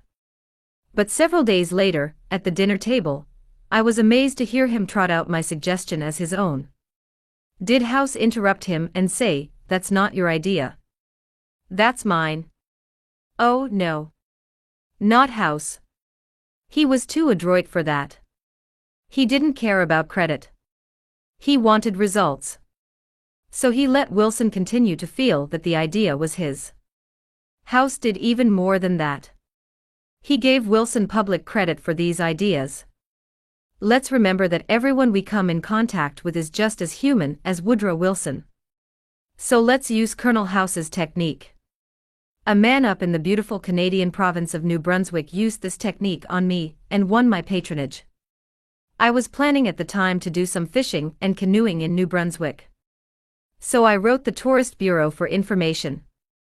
Evidently my name and address were put on a mailing list, for I was immediately overwhelmed with scores of letters and booklets and printed testimonials from camps and guides. I was bewildered. I didn't know which to choose. Then one camp owner did a clever thing. He sent me the names and telephone numbers of several New York people who had stayed at his camp, and he invited me to telephone them and discover for myself what he had to offer. I found to my surprise that I knew one of the men on his list. I telephoned him, found out what his experience had been, and then wired the camp the date of my arrival. The others had been trying to sell me on their service, but one let me sell myself. That organization won. 25 centuries ago, Lao Tse, a Chinese sage, said some things that readers of this book might use today. The reason why rivers and seas receive the homage of 100 mountain streams is that they keep below them. Thus they are able to reign over all the mountain streams. So the sage, wishing to be above men, putteth himself below them, wishing to be before them, he putteth himself behind them. Thus, though his place be above men, they do not feel his weight, though his place be before them, they do not count it an injury. Principle 7. Let the other person feel that the idea is his or hers. Remember that other people may be totally wrong. But they don't think so. Don't condemn them. Any fool can do that. Try to understand them. Only wise, tolerant, exceptional people even try to do that. There is a reason why the other man thinks and acts as he does. Ferret out that reason and you have the key to his actions, perhaps to his personality. Try honestly to put yourself in his place. If you say to yourself, "How would I feel? How would I react if I were in his shoes?" you will save yourself time and irritation, for by becoming interested in the cause, we are less likely to dislike the effect. And in addition, you will sharply increase your skill in human relationships. Stop a minute, says Kenneth M. Good in his book How to Turn People into Gold. Stop a minute to contrast your keen interest in your own affairs with your mild concern about anything else. Realize then that everybody else in the world feels exactly the same way.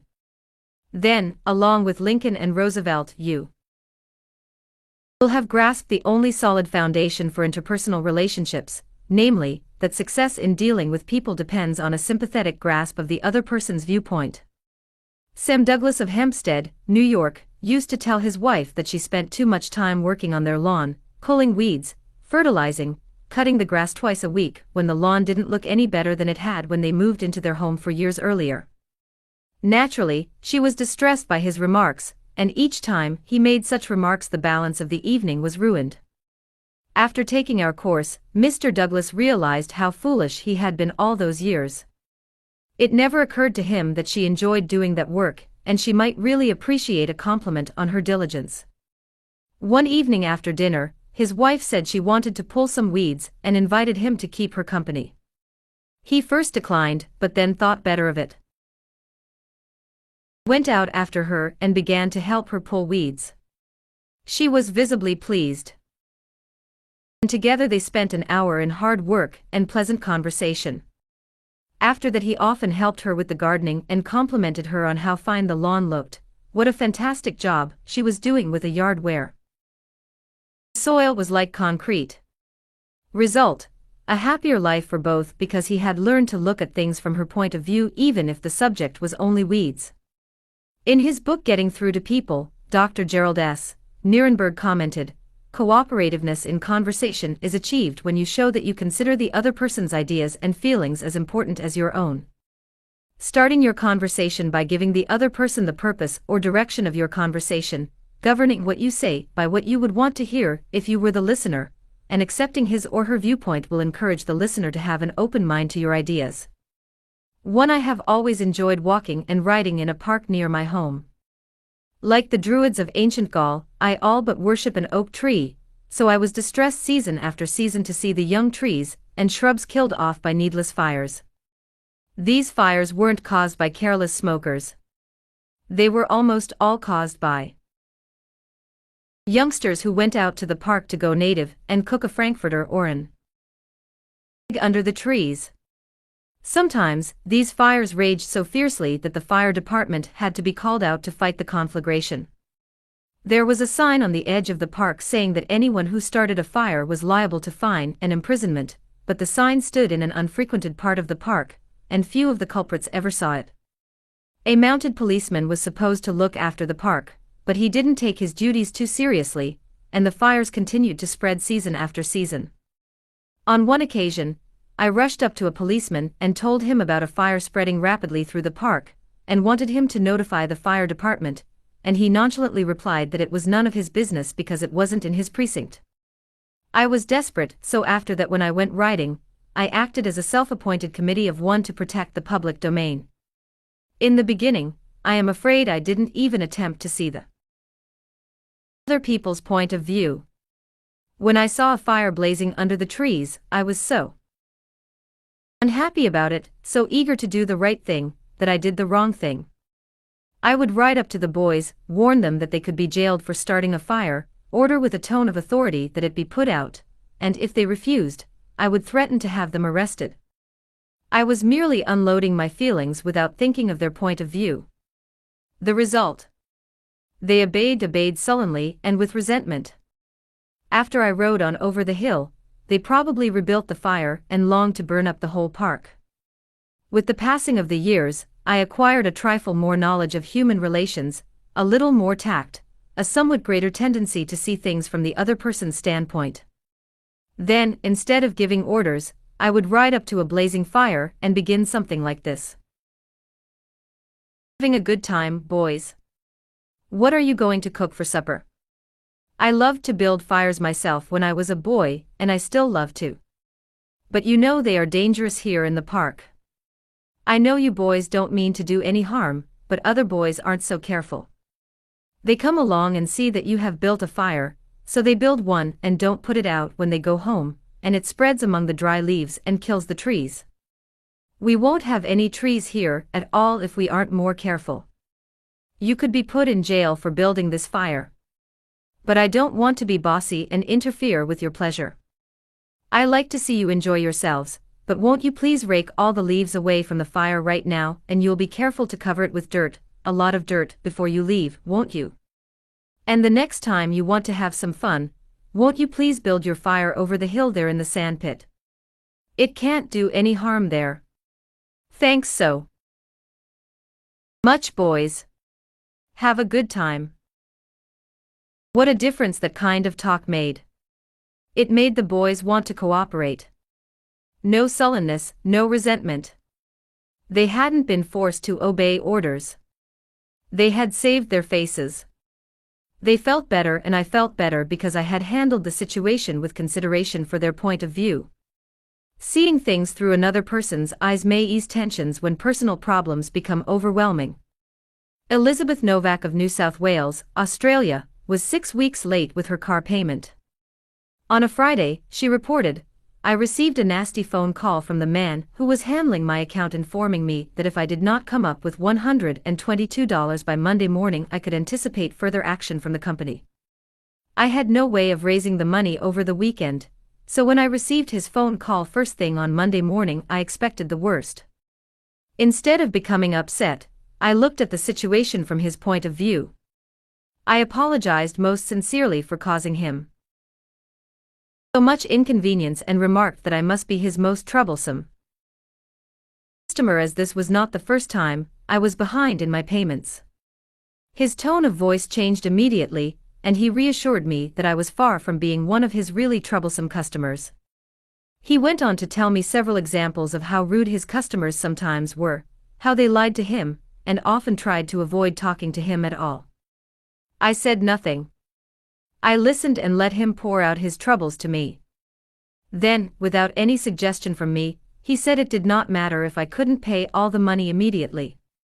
It would be all right if I paid him $20 by the end of the month, and made up the balance whenever it was convenient for me to do so.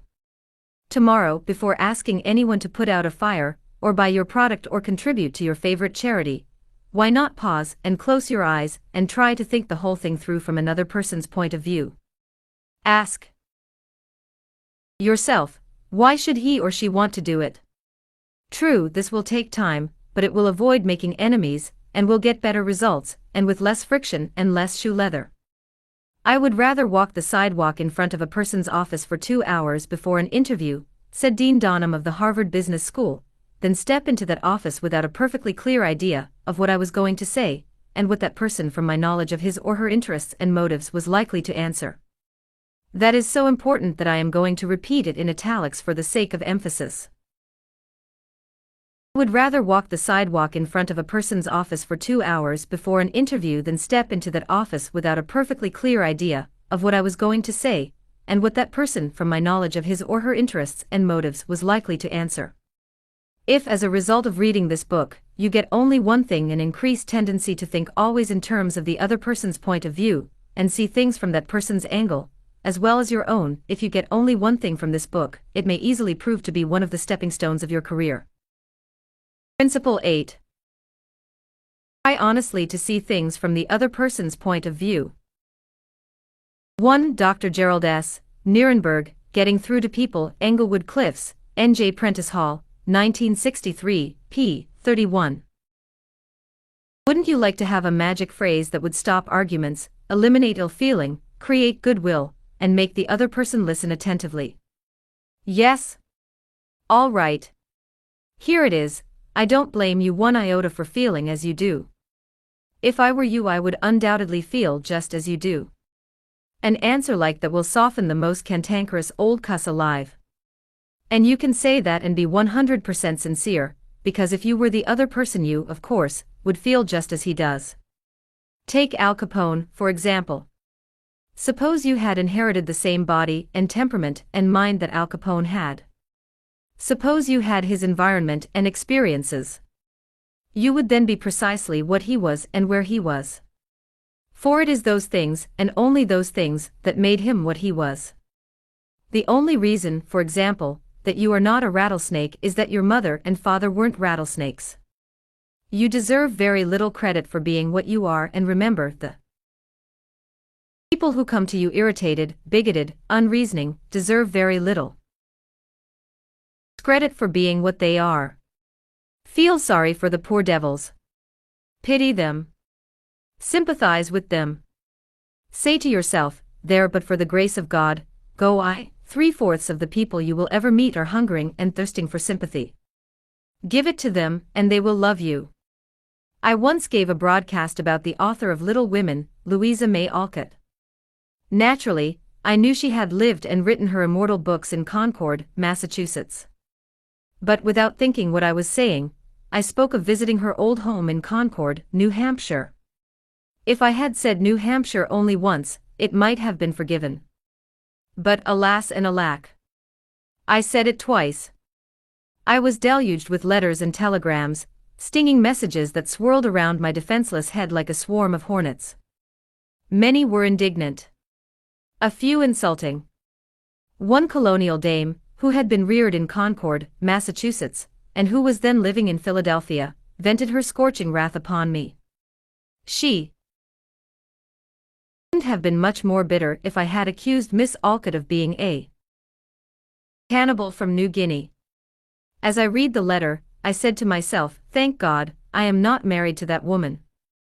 I felt like writing and telling her that although I had made a mistake in geography, she had made a far greater mistake in common courtesy.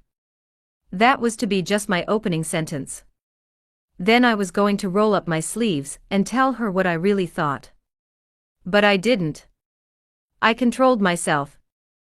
I realized that any hot-headed fool could do that and that most fools would do just that. I wanted to be above fools. So I resolved to try to turn her hostility into friendliness. It would be a challenge, a sort of game I could play. I said to myself, after all, if I were she, I would probably feel just as she does. So I determined to sympathize with her viewpoint. The next time I was in Philadelphia, I called her on the telephone. The conversation went something like this. So, because I had apologized and sympathized with her point of view, she began. Apologizing and sympathizing with my point of view. I had the satisfaction of controlling my temper, the satisfaction of returning kindness for an insult. I got infinitely more fun out of making her like me than I could ever have gotten out of telling her to go and take a jump in the Schuylkill River. Every man who occupies the White House is faced almost daily with thorny problems in human relations. President Taft was no exception, and he learned from experience the enormous chemical value of sympathy in neutralizing the acid of hard feelings. In his book Ethics in Service, Taft gives rather an amusing illustration of how he softened the ire of a disappointed and ambitious mother. A lady in Washington, wrote Taft, whose husband had some political influence, came and labored with me for 6 weeks or more to appoint her son to a position. She secured the aid of senators and congressmen in formidable number and came with them to see that they spoke with emphasis. The place was one requiring technical qualification, and following the recommendation of the head of the bureau, I appointed somebody else. I then received a letter from the mother, saying that I was most ungrateful, since I declined to make her a happy woman, as I could have done by a turn of my hand. She complained further that she had labored with her state delegation, and got all the votes for an administration bill in which I was especially interested, and this was the way I had rewarded her. When you get a letter like that, the first thing you do is to think how you can be severe with a person who has committed an impropriety, or even been a little impertinent. Then you may compose an answer. Then if you are wise, you will put the letter in a drawer and lock the drawer. Take it out in the course of 2 days. Such communications will always bear 2 days' delay in answering, and when you take it out after that interval, you will not send it. That is just the course I took. After that, I sat down and wrote her just as polite a letter as I could, telling her I realized a mother's disappointment under such circumstances, but that really the appointment was not left to my mere personal preference, that I had to select a man with technical qualifications, and had, therefore, to follow the recommendations of the head of the bureau. I expressed the hope that her son would go on to accomplish what she had hoped for him in the position which he then had. That mollified her, and she wrote me a note saying she was sorry she had written as she had. But the appointment I sent in was not confirmed at once, and after an interval I received a letter which purported to come from her husband, though it was in the same handwriting as all the others. I was therein advised that, due to the nervous prostration that had followed her disappointment in this case, she had to take to her bed, and had developed a most serious case of cancer of the stomach. Would I not restore her to health by withdrawing the first name, and replacing it by her son's? I had to write another letter, this one to the husband, to say that I hoped the diagnosis would prove to be inaccurate, that I sympathized with him in the sorrow he must have in the serious illness of his wife, but that it was impossible to withdraw the name sent in. The man whom I appointed was confirmed, and within 2 days after I received that letter, we gave a musicale at the White House. The first 2 people to greet Mrs. Taft and me were this husband and wife, though the wife had so recently been in articulo mortis. J. Mangum represented an elevator-escalator maintenance company in Tulsa, Oklahoma, which had the maintenance contract for the escalators in one of Tulsa's leading hotels. The hotel manager did not want to shut down the escalator for more than 2 hours at a time because he did not want to Inconvenience the hotel's guests. The repair that had to be made would take at least 8 hours, and his company did not always have a specially qualified mechanic available at the convenience of the hotel. When Mr. Mangum was able to schedule a top-flight mechanic for this job, he telephoned the hotel manager, and instead of arguing with him to give him the necessary time, he said, "Rick, I know your hotel is quite busy, and you would like to keep the escalator shutdown time to a minimum. I understand your concern about this, and we want to do everything possible to accommodate you. However, our diagnosis of the situation shows that if we do not do a complete job now, your escalator may suffer more serious damage, and that would cause a much longer shutdown. I know you would not want to inconvenience your guests for several days." The manager had to agree that an 8-hour shutdown was more desirable than several days. By sympathizing with the manager's desire to keep his patrons happy, Mr. Mangum was able to win the hotel manager to his way of thinking easily and without rancor. Joyce Norris, a piano teacher in St. Louis, Missouri, told of how she had handled a problem piano teachers often have with teenage girls. Babette had exceptionally long fingernails. This is a serious handicap to anyone who wants to develop proper piano playing habits. Mrs. Norris reported, "I knew her long fingernails would be a barrier for her in her desire to play well. During our discussion prior to her starting her lessons with me, I did not mention anything to her about her nails. I didn't want to discourage her from taking lessons, and I also knew she would not want to lose that which she took so much pride in and such great care to make attractive. After her first lesson, when I felt the time was right, I said, 'Babette, you have attractive hands and beautiful fingernails. If you want to play the piano as well as you are capable of and as well as you would like to, you would be surprised how much quicker and easier it would be for you if you would trim your nails shorter. Just think about it, okay?' She made a face which was definitely negative. I also talked to her mother about this situation, again mentioning how lovely her nails were. Another negative reaction. It was obvious that Babette's beautifully manicured nails were important to her. The following week Babette returned for her second lesson. Much to my surprise, the fingernails had been trimmed. I complimented her and praised her for making such a sacrifice. I also thanked her mother for influencing Babette to cut her nails. Her reply was, "Oh, I had nothing to do with it." Babette decided to do it on her own, and this is the first time she has ever trimmed her nails for anyone. Did Mrs. Norris threaten Babette? Did she say she would refuse to teach a student with long fingernails? No, she did not. She let Babette know that her fingernails were a thing of beauty, and it would be a sacrifice to cut them. She implied, "I sympathize with you. I know it won't be easy, but it will pay off in your better musical development." Sol Hurok was probably America's #1 impresario. For almost half a century he handled artists, such world-famous artists as Shalyapin, Isadora Duncan, and Pavlova. Mr. Hurok told me that one of the first lessons he had learned in dealing with his temperamental stars was the necessity for sympathy, and more sympathy with their idiosyncrasies. For 3 years, he was impresario for Shalyapin, one of the greatest bassos who ever thrilled the ritzy box holders at the Metropolitan. Yet Shalyapin was a constant problem. He carried on like a spoiled child. To put it in Mr. Hurok's own inimitable phrase, he was a hell of a fellow in every way. For example, Shalyapin would call up Mr. Hurok about noon of the day he was going to sing and say, "Sol, I feel terrible. My throat is like raw hamburger.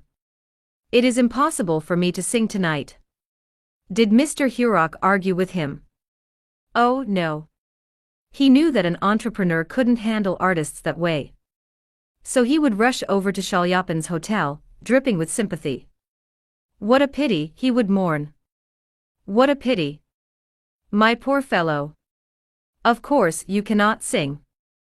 I will cancel the engagement at once. It will only cost you a couple of $1,000, but that is nothing in comparison to your reputation." Then Shalyapin would sigh and say, "Perhaps you had better come over later in the day. Come at 5 and see how I feel then." At 5 o'clock, Mr. Hurok would again rush to his hotel, dripping with sympathy. Again he would insist on canceling the engagement, and again Shalyapin would sigh and say, "Well, maybe you had better come to see me later. I may be better then." At 7:30 the great basso would consent to sing, only with the understanding that Mr. Hurok would walk out on the stage of the Metropolitan and announce that Shalyapin had a very bad cold and was not in good voice. Mr.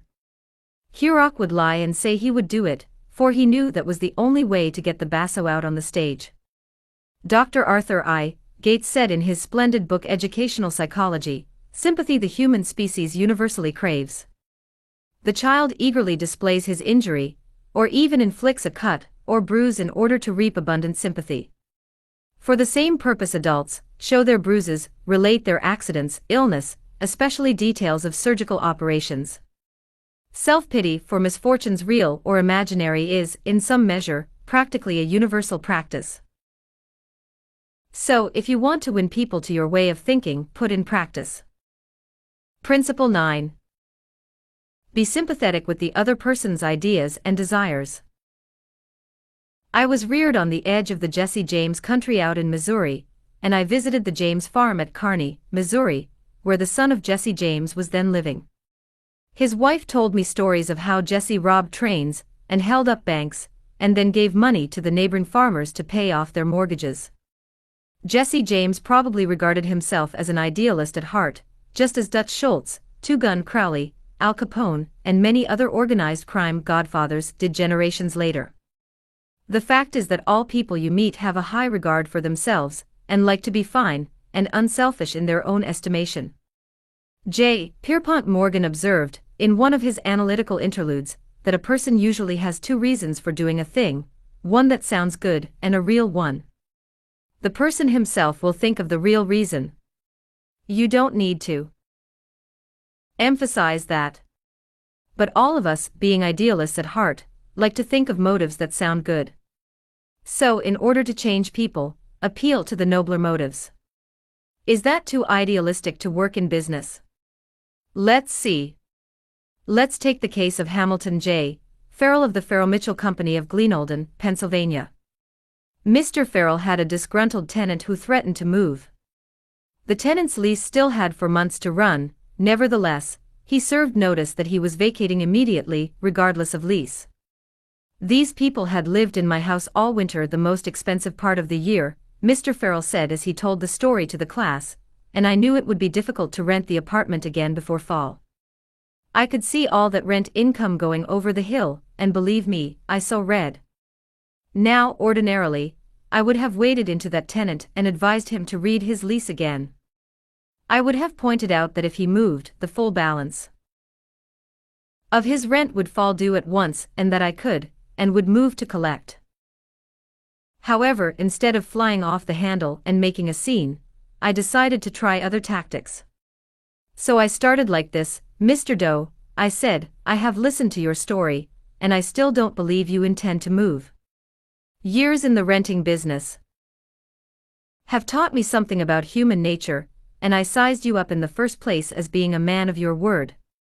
In fact, I'm so sure of it that I'm willing to take a gamble. Now, here's my proposition. Lay your decision on the table for a few days and think it over. If you come back to me between now and the 1st of the month, when your rent is due, and tell me you still intend to move, I give you my word I will accept your decision as final. I will privilege you to move and admit to myself I've been wrong in my judgment. But I still believe you're a man of your word, and will live up to your contract. For after all, we are either men or monkeys, and the choice usually lies with ourselves. Well, when the new month came around, this gentleman came to see me and paid his rent in person. He and his wife had talked it over, he said, and decided to stay. They had concluded that the only honorable thing to do was to live up to their lease. When the late Lord Northcliffe found a newspaper using a picture of him, which he didn't want published, he wrote the editor a letter. But did he say, "Please do not publish that picture of me any more, I don't like it"? No, he appealed to a nobler motive. He appealed to the respect and love that all of us have for motherhood. He wrote, "Please do not publish that picture of me anymore. My mother doesn't like it." When John D. Rockefeller, Jr., wished to stop newspaper photographers from snapping pictures of his children, he too appealed to the nobler motives. He didn't say, "I don't want their pictures published." No, he appealed to the desire, deep in all of us, to refrain from harming children. He said, "You know how it is, boys. You've got children yourselves, some of you. And you know it's not good for youngsters to get too much publicity." When Cyrus H.K. Curtis, the poor boy from Maine, was starting on his meteoric career, which was destined to make him millions as owner of the Saturday Evening Post and the Ladies' Home Journal, he couldn't afford to pay his contributors the prices that other magazines paid. He couldn't afford to hire first-class authors to write for money alone. So he appealed to their nobler motives. For example, he persuaded even Louisa May Alcott, the immortal author of Little Women, to write for him when she was at the flood tide of her fame, and he did it by offering to send a check for $100, not to her but to her favorite charity. Right here the skeptic may say, "Oh, that stuff is all right for Northcliffe and Rockefeller, or a sentimental novelist. But I'd like to see you make it work with the tough babies I have to collect bills from." You may be right. Nothing will work in all cases, and nothing will work with all people. If you are satisfied with the results you are now getting, why change? If you are not satisfied, why not experiment? At any rate, I think you will enjoy reading this true story told by James L. Thomas, a former student of mine. 6 customers of a certain automobile company refused to pay their bills for servicing. None of the customers protested the entire bill, but each claimed that some one charge was wrong. In each case, the customer had signed for the work done, so the company knew it was right and said so. That was the first mistake. Here are the steps the men in the credit department took to collect these overdue bills. Do you suppose they succeeded? 1. They called on each customer and told him bluntly that they had come to collect a bill that was long past due. 2. They made it very plain that the company was absolutely and unconditionally right, therefore he, the customer, was absolutely and unconditionally wrong. 3. They intimated that they, the company, knew more about automobiles than he could ever hope to know. So what was the argument about? For result, they argued. Did any of these methods reconcile the customer and settle the account? You can answer that one yourself. At this stage of affairs, the credit manager was about to open fire with a battery of legal talent, when fortunately the matter came to the attention of the general manager. The manager investigated these defaulting clients and discovered that they all had the reputation of paying their bills promptly. Something was drastically wrong about the method of collection. So he called in James L. Thomas and told him to collect these uncollectible accounts. Here, in his own words, are the steps Mr. Thomas took. 1. My visit to each customer was likewise to collect a bill long past due, a bill that we knew was absolutely right. But I didn't say a word about that. I explained I had called to find out what it was the company had done, or failed to do. 2. I made it clear that, until I had heard the customer's story, I had no opinion to offer. I told him the company made no claims to being infallible. 3. I told him I was interested only in his car, and that he knew more about his car than anyone else in the world, that he was the authority on the subject. For I let him talk, and I listened to him with all the interest and sympathy that he wanted and had expected. 5. Finally, when the customer was in a reasonable mood, I put the whole thing up to his sense of fair play. I appealed to the nobler motives. First, I said, I want you to know I also feel that this matter has been badly mishandled. You've been inconvenienced and annoyed and irritated by one of our representatives. That should never have happened. I'm sorry, and as a representative of the company, I apologize. As I sat here and listened to your side of the story, I could not help being impressed by your fairness and patience. And now, because you are fair-minded and patient, I am going to ask you to do something for me. It's something that you can do better than anyone else, something you know more about than anyone else. Here is your bill. I know it is safe for me to ask you to adjust it, just as you would Do if you were the president of my company. I am going to leave it all up to you. Whatever you say goes. Did he adjust the bill? He certainly did, and got quite a kick out of it. The bills ranged from $150 to $400, but did the customer give himself the best of it? Yes, one of them did. One of them refused to pay a penny of the disputed charge, but the other 5 all gave the company the best of it. And here's the cream of the whole thing. We delivered new cars to all 6 of these customers within the next 2 years. Experience has taught me, says Mr. Thomas, that when no information can be secured about the customer, the only sound basis on which to proceed is to assume that he or she is sincere, honest, truthful and willing and anxious to pay the charges, once convinced they are correct. To put it differently and perhaps more clearly, people are honest and want to discharge their obligations. The exceptions to that rule are comparatively few, and I am convinced that the individuals who are inclined to chisel will in most cases react favorably if you make them feel that you consider them honest, upright and fair. Principle 10. Appeal to the nobler motives. Many years ago, the Philadelphia Evening Bulletin was being maligned by a dangerous whispering campaign. A malicious rumor was being circulated. Advertisers were being told that the newspaper was no longer attractive to readers because it carried too much advertising and too little news. Immediate action was necessary. The gossip had to be squelched. But how? This is the way it was done. The bulletin clipped from its regular edition all reading matter of all kinds on one average day, classified it, and published it as a book. The book was called One Day. It contained 307 pages, as many as a hardcovered book, yet the bulletin had printed all this news and feature material on one day and sold it, not for several dollars, but for a few cents. The printing of that book dramatized the fact that the bulletin carried an enormous amount of interesting reading matter. It conveyed the facts more vividly, more interestingly, more impressively, than pages of figures and mere talk could have done. This is the day of dramatization. Merely stating a truth isn't enough. The truth has to be made vivid, interesting, dramatic. You have to use showmanship. The movies do it. Television does it. And you will have to do it if you want attention. Experts in window display know the power of dramatization. For example, the manufacturers of a new rat poison gave dealers a window display that included 2 live rats. The week the rats were shown, sales zoomed to 5 times their normal rate. Television commercials abound with examples of the use of dramatic techniques in selling products. Sit down one evening in front of your television set and analyze what the advertisers do in each of their presentations. You will note how an antacid medicine changes the color of the acid in a test tube while its competitor doesn't, how one brand of soap or detergent gets a greasy shirt clean when the other brand leaves it gray. You'll see a car maneuver around a series of turns and curves far better than just being told about it. Happy faces will show contentment with a variety of products.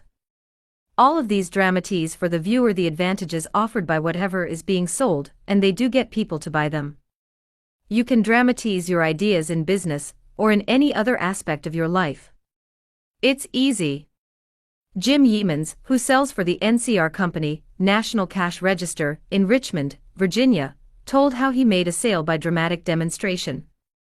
Last week I called on a neighborhood grocer, and saw that the cash registers he was using at his checkout counters were very old-fashioned. I approached the owner and told him, "You are literally throwing away pennies every time a customer goes through your line." With that I threw a handful of pennies on the floor. He quickly became more attentive. The mere words should have been of interest to him, but the sound of pennies hitting the floor really stopped him. I was able to get an order from him to replace all of his old machines. It works in home life as well. When the old-time lover proposed to his sweetheart, did he just use words of love? No. He went down on his knees. That really showed he meant what he said. We don't propose on our knees anymore, but many suitors still set up a romantic atmosphere before they pop the question. Dramatizing what you want works with children as well. Joe B. Fant, Jr. of Birmingham, Alabama, was having difficulty getting his 5-year-old boy and 3-year-old daughter to pick up their toys, so he invented a train. Joey was the engineer, Captain Casey Jones, on his tricycle. Janet's wagon was attached, and in the evening she loaded all the coal on the caboose, her wagon, and then jumped in while her brother drove her around the room. In this way the room was cleaned up without lectures, arguments or threats. Mary Catherine Wolfe of Mishawaka, Indiana, was having some problems at work and decided that she had to discuss them with the boss. On Monday morning she requested an appointment with him, but was told he was very busy, and she should arrange with his secretary for an appointment later in the week. The secretary indicated that his schedule was very tight, but she would try to fit her in. Ms. Wolfe described what happened. I did not get a reply from her all week long. Whenever I questioned her, she would give me a reason why the boss could not see me. Friday morning came, and I had heard nothing definite. I really wanted to see him and discuss my problems before the weekend, so I asked myself how I could get him to see me. What I finally did was this. I wrote him a formal letter. I indicated in the letter that I fully understood how extremely busy he was all week, but it was important that I speak with him. I enclosed a form letter and a self-addressed envelope, and asked him to please fill it out or ask his secretary to do it and return it to me. The form letter read as follows. Ms. Wolfe, I will be able to see you on at a.m/p.m. I will give you minutes of my time. I put this letter in his in-basket at 11 a.m. At 2 p.m. I checked my mailbox. There was my self-addressed envelope. He had answered my form letter himself and indicated he could see me that afternoon, and could give me 10 minutes of his time. I met with him, and we talked for over an hour and resolved my problems. If I had not dramatized to him the fact that I really wanted to see him, I would probably be still waiting for an appointment. James B. Boynton had to present a lengthy market report. His firm had just finished an exhaustive study for a leading brand of cold cream. Data were needed immediately about the competition in this market. The prospective customer was one of the biggest and most formidable men in the advertising business. And his first approach failed almost before he began. The first time I went in, Mr. Boynton explains, I found myself sidetracked into a futile discussion of the methods used in the investigation. He argued and I argued. He told me I was wrong, and I tried to prove that I was right. I finally won my point to my own satisfaction, but my time was up. The interview was over, and I still hadn't produced results. The second time, I didn't bother with tabulations of figures and data. I went to see this man, I dramatized my facts. As I entered his office, he was busy on the phone. While he finished his conversation, I opened a suitcase and dumped 32 jars of cold cream on top of his desk, all products he knew, all competitors of his cream. On each jar, I had a tag itemizing the results of the trade investigation. And each tag told its story briefly, dramatically. What happened? There was no longer an argument. Here was something new, something different. He picked up first one then another of the jars of cold cream, and read the information on the tag. A friendly conversation developed. He asked additional questions. He was intensely interested. He had originally given me only 10 minutes to present my facts, but 10 minutes passed, 20 minutes, 40 minutes, and at the end of an hour we were still talking. I was presenting the same facts this time that I had presented previously. But this time I was using dramatization, showmanship, and what a difference it made. Principle 11. Dramatize your ideas. Charles Schwab had a mill manager whose people weren't producing their quota of work. How is it, Schwab asked him, that a manager as capable as you can't make this mill turn out what it should? I don't know, the manager replied. I've coaxed the men, I've pushed them, I've sworn and cussed, I've threatened them with damnation and being fired. But nothing works. They just won't produce. This conversation took place at the end of the day, just before the night shift came on. Schwab asked the manager for a piece of chalk, then, turning to the nearest man, asked, "How many heats did your shift make today?" 6. Without another word, Schwab chalked a big figure 6 on the floor and walked away. When the night shift came in, they saw the 6 and asked what it meant. "The big boss was in here today," the day people said. "He asked us how many heats we made, and we told him 6. He chalked it on the floor." The next morning Schwab walked through the mill again. The night shift had rubbed out 6 and replaced it with a big 7. When the day shift reported for work the next morning, they saw a big 7 chalked on the floor. So the night shift thought they were better than the day shift, did they? Well, they would show the night shift a thing or two. The crew pitched in with enthusiasm, and when they quit that night, they left behind them an enormous, swaggering 10. Things were stepping up. Shortly this mill, which had been lagging way behind in production, was turning out more work than any other mill in the plant. The principle. Let Charles Schwab say it in his own words, "The way to get things done," says Schwab, "is to stimulate competition. I do not mean in a sordid money-getting way, but in the desire to excel. The desire to excel. The challenge. Throwing down the gauntlet. An infallible way of appealing to people of spirit. Without a challenge, Theodore Roosevelt would never have been President of the United States. The Rough Rider, just back from Cuba, was picked for governor of New York State. The opposition discovered he was no longer a legal resident of the state, and Roosevelt, frightened, wished to withdraw. Then Thomas Collier Platt, then U.S. Senator from New York, threw down the challenge. Turning suddenly on Theodore Roosevelt, he cried in a ringing voice, "Is the hero of San Juan Hill a coward?" Roosevelt stayed in the fight, and the rest is history. A challenge not only changed his life, it had a real effect upon the future of his nation. All men have fears, but the brave put down their fears and go forward, sometimes to death, but always to victory, was the motto of the King's Guard in ancient Greece. What greater challenge can be offered than the opportunity to overcome those fears? When Al Smith was the governor of New York, he was up against it. Sing Sing, at the time the most notorious penitentiary west of Devil's Island, was without a warden. Scandals had been sweeping through the prison walls, scandals and ugly rumors. Smith needed a strong man to rule Sing Sing, an iron man. But who? He sent for Lewis E. Laws of New Hampton. "How about going up to take charge of Sing Sing?" he said jovially when Laws stood before him. "They need a man up there with experience." Laws was flabbergasted. He knew the dangers of Sing Sing. It was a political appointment, subject to the vagaries of political whims. Wardens had come and gone, one lasted only 3 weeks.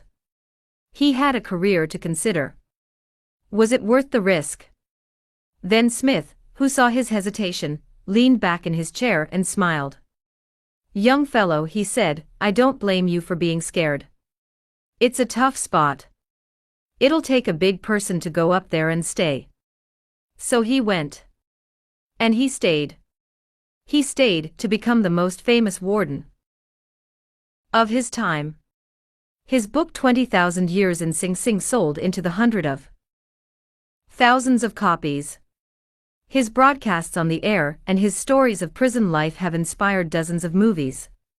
His humanizing of criminals wrought miracles in the way of prison reform. "I have never found," said Harvey S. Firestone, founder of the great Firestone Tire and Rubber Company, "that pay and pay alone would either bring together or hold good people. I think it was the game itself." Frederick Herzberg, one of the great behavioral scientists, concurred. He studied in depth the work attitudes of thousands of people ranging from factory workers to senior executives. What do you think he found to be the most motivating factor, the one facet of the jobs that was most stimulating? Money? Good working conditions? Fringe benefits? No, not any of those. The one major factor that motivated people was the work itself. If the work was exciting and interesting, the worker looked forward to doing it, and was motivated to do a good job. That is what every successful person loves, the game. The chance for self-expression. The chance to prove his or her worth, to excel, to win. That is what makes foot races, and hog-calling, and pie-eating contests. The desire to excel. The desire for a feeling of importance. Principle 12. Throw down a challenge. In a nutshell, win people to your way of thinking. Principle 1. The only way to get the best of an argument is to avoid it. Principle 2. Show respect for the other person's opinions. Never say, "You're wrong." Principle 3. If you are wrong, admit it quickly and emphatically. Principle 4. Begin in a friendly way. Principle 5. Get the other person saying yes, yes immediately. Principle 6. Let the other person do a great deal of the talking. Principle 7. Let the other person feel that the idea is his or hers. Principle 8. Try honestly to see things from the other person's point of view. Principle 9. Be sympathetic with the other person's ideas and desires. Principle 10. Appeal to the nobler motives. Principle 11. Dramatize your ideas. Principle 12. Throw down a challenge. A friend of mine was a guest at the White House for a weekend during the administration of Calvin Coolidge. Drifting into the president's private office, he heard Coolidge say to one of his secretaries, "That's a very pretty dress you are wearing this morning, and you are a very attractive young woman." That was probably the most effusive praise Silent Cal had ever bestowed upon a secretary in his life. It was so unusual, so unexpected, that the secretary blushed in confusion. Then Coolidge said, "Now, don't get stuck up. I just said that to make you feel good. From now on, I wish you would be a little more careful with your punctuation." His method was probably a bit obvious, but the psychology was superb. It is always easier to listen to unpleasant things after we have heard some praise of our good points. A barber lathers a man before he shaves him, and that is precisely what McKinley did back in 1896, when he was running for president. One of the prominent Republicans of that day had written a campaign speech that he felt was just a trifle better than Cicero and Patrick Henry and Daniel Webster all rolled into one. With great glee, this chap read his immortal speech aloud to McKinley. The speech had its fine points, but it just wouldn't do. McKinley didn't want to hurt the man's feelings. He must not kill the man's splendid enthusiasm, and yet he had to say no. Note how adroitly he did it. "My friend, that is a splendid speech, a magnificent speech," McKinley said. "No one could have prepared a better one. There are many occasions on which it would be precisely the right thing to say, but is it quite suitable to this particular occasion? Sound and sober as it is from your standpoint, I must consider its effect from the party's standpoint. Now go home and write a speech along the lines I indicate, and send me a copy of it." He did just that. McKinley blue-penciled and helped him rewrite his second speech, and he became one of the effective speakers of the campaign. Here is the second most famous letter that Abraham Lincoln ever wrote. His most famous one was written to Mrs. Bixby, expressing his sorrow for the death of the 5 sons she had lost in battle. Lincoln probably dashed this letter off in 5 minutes, yet it sold at public auction in 1926 for $12,000, and that, by the way, was more money than Lincoln was able to save during half a century of hard work. The letter was written to General Joseph Hooker on April 26, 1863, during the darkest period of the Civil War. For 18 months, Lincoln's generals had been leading the Union Army from one tragic defeat to another. Nothing but futile, stupid human butchery. The nation was appalled. Thousands of soldiers had deserted from the army, and even the Republican members of the Senate had revolted, and wanted to force Lincoln out of the White House. "We are now on the brink of destruction," Lincoln said. "It appears to me that even the Almighty is against us. I can hardly see a ray of hope." Such was the period of black sorrow and chaos out of which this letter came. I am printing the letter here because it shows how Lincoln tried to change An obstreperous general when the very fate of the nation could have depended upon the general's action. This is perhaps the sharpest letter Abe Lincoln wrote after he became president, yet you will note that he praised General Hooker before he spoke of his grave faults. Yes, they were grave faults, but Lincoln didn't call them that. Lincoln was more conservative, more diplomatic. Lincoln wrote, "There are some things in regard to which I am not quite satisfied with you." Talk about tact and diplomacy. Here is the letter addressed to General Hooker. I have placed you at the head of the Army of the Potomac. Of course, I have done this upon what appears to me to be sufficient reasons, and yet I think it best for you to know that there are some things in regard to which I am not quite satisfied with you. I believe you to be a brave and skillful soldier, which, of course, I like. I also believe you do not mix politics with your profession, in which you are right.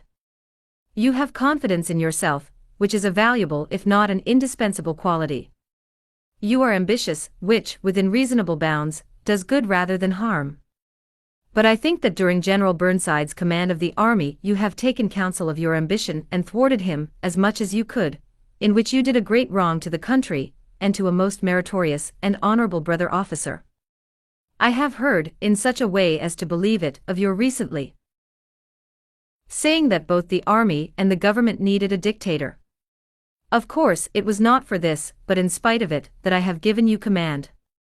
Only those generals who gain successes can set up as dictators. What I now ask of you is military success, and I will risk the dictatorship. The government will support you to the utmost of its ability, which is neither more nor less than it has done, and will do for all commanders. I much fear that the spirit which you have aided to infuse into the army, of criticizing their commander and withholding confidence from him, will now turn upon you. I shall assist you as far as I can to put it down. Neither you nor Napoleon, if he were alive again, could get any good out of an army while such spirit prevails in it, and now beware of rashness. Beware of rashness, but with energy and sleepless vigilance, go forward and give us victories. You are not a Coolidge, a McKinley, or a Lincoln. You want to know whether this philosophy will operate for you in everyday business contacts. Will it? Let's see. Let's take the case of W. P. Gaw of the Wark Company, Philadelphia. The Wark Company had contracted to build and complete a large office building in Philadelphia by a certain specified date. Everything was going along well, the building was almost finished, when suddenly the subcontractor making the ornamental bronze work to go on the exterior of this building declared that he couldn't make delivery on schedule. What? An entire building held up. Heavy penalties. Distressing losses. All because of one man. Long-distance telephone calls. Arguments. Heated conversations. All in vain. Then Mr. Gaw was sent to New York to beard the bronze lion in his den. Do you know you are the only person in Brooklyn with your name? Mr. Gaw asked the president of the subcontracting firm shortly after they were introduced. The president was surprised. No, I didn't know that. Well, said Mr. Gaw, when I got off the train this morning, I looked in the telephone book to get your address, and you're the only person in the Brooklyn phone book with your name. I never knew that, the subcontractor said. He checked the phone book with interest. Well, it's an unusual name, he said proudly. My family came from Holland and settled in New York almost 200 years ago. He continued to talk about his family and his ancestors for several minutes. When he finished that, Mr. Gaw complimented him on how large a plant he had and compared it favorably with a number of similar plants he had visited. It is one of the cleanest and neatest bronze factories I ever saw, said Gaw. I've spent a lifetime building up this business, the subcontractor said, and I am rather proud of it. Would you like to take a look around the factory? During this tour of inspection, Mr. Gaw complimented the other man on his system of fabrication, and told him how, and why it seemed superior to those of some of his competitors. Gaw commented on some unusual machines, and the subcontractor announced that he himself had invented those machines. He spent considerable time showing Gaw how they operated, and the superior work they turned out. He insisted on taking his visitor to lunch. So far, mind you, not a word had been said about the real purpose of Gau's visit. After lunch, the subcontractor said, "Now to get down to business. Naturally, I know why you're here. I didn't expect that our meeting would be so enjoyable. You can go back to Philadelphia with my promise that your material will be fabricated and shipped, even if other orders have to be delayed." Mr. Gau got everything that he wanted without even asking for it. The material arrived on time, and the building was completed on the day the completion contract specified. Would this have happened had Mr. Gau used the hammer and dynamite method generally employed on such occasions? Dorothy Rubluski, a branch manager of the Fort Monmouth, New Jersey, Federal Credit Union, reported to one of our classes how she was able to help one of her employees become more productive. "We recently hired a young lady as a teller trainee. Her contact with our customers was very good. She was accurate and efficient in handling individual transactions. The problem developed at the end of the day when it was time to balance out. The head teller came to me and strongly suggested that I fire this woman. She is holding up everyone else because she is so slow in balancing out. I've shown her over and over, but she can't get it. She's got to go." The next day I observed her working quickly and accurately when handling the normal everyday transactions, and she was very pleasant with our customers. It didn't take long to discover why she had trouble balancing out. After the office closed, I went over to talk with her. She was obviously nervous and upset. I praised her for being so friendly and outgoing with the customers and complimented her for the accuracy and speed used in that work. I then suggested we review the procedure we use in balancing the cash drawer. Once she realized I had confidence in her, she easily followed my suggestions and soon mastered this function. We have had no problems with her since then. Beginning with praise is like the dentist who begins his work with Novocaine. The patient still gets a drilling, but the Novocaine is pain-killing. A leader will use Principle 1. Begin with praise and honest appreciation. Charles Schwab was passing through one of his steel mills one day at noon when he came across some of his employees smoking. Immediately above their heads was a sign that said "No smoking." Did Schwab point to the sign and say, "Can't you read?" Oh no, not Schwab. He walked over to the men, handed each one a cigar and said, "I'll appreciate it, boys, if you will smoke these on the outside." They knew that they had broken a rule, and they admired him because he said nothing about it and gave them a little present and made them feel important. Couldn't keep from loving a man like that, could you? John Wanamaker used the same technique. Wanamaker used to make a tour of his great store in Philadelphia every day. Once he saw a customer waiting at a counter. No one was paying the slightest attention to her. The salespeople. Oh, they were in a huddle at the far end of the counter laughing and talking among themselves. Wanamaker didn't say a word. Quietly slipping behind the counter, he waited on the woman himself, and then handed the purchase to the salespeople to be wrapped as he went on his way. Public officials are often criticized for not being accessible to their constituents. They are busy people, and the fault sometimes lies in overprotective assistants who don't want to overburden their bosses with too many visitors. Carl Langford, who has been mayor of Orlando, Florida, the home of Disney World, for many years, frequently admonished his staff to allow people to see him. He claimed he had an open-door policy, yet the citizens of his community were blocked by secretaries and administrators when they called. Finally, the mayor found the solution. He removed the door from his office. His aides got the message, and the mayor has had a truly open administration since the day his door was symbolically thrown away. Simply changing one three-letter word can often spell the difference between failure and success in changing people without giving offense or arousing resentment. Many people begin their criticism with sincere praise followed by the word, but and ending with a critical statement. For example, in trying to change a child's careless attitude towards studies, we might say, "We're really proud of you, Johnny, for raising your grades this term." But if you had worked harder on your algebra, the results would have been better. In this case, Johnny might feel encouraged until he heard the word but. He might then question the sincerity of the original praise. To him, the praise seemed only to be a contrived lead-in to a critical inference of failure. Credibility would be strained, and we probably would not achieve our objectives of changing Johnny's attitude toward his studies. This could be easily overcome by changing the word but to and, "We're really proud of you, Johnny, for raising your grades this term, and by continuing the same conscientious efforts next term, your algebra grade can be up with all the others." Now Johnny would accept the praise because there was no follow-up of an inference of failure.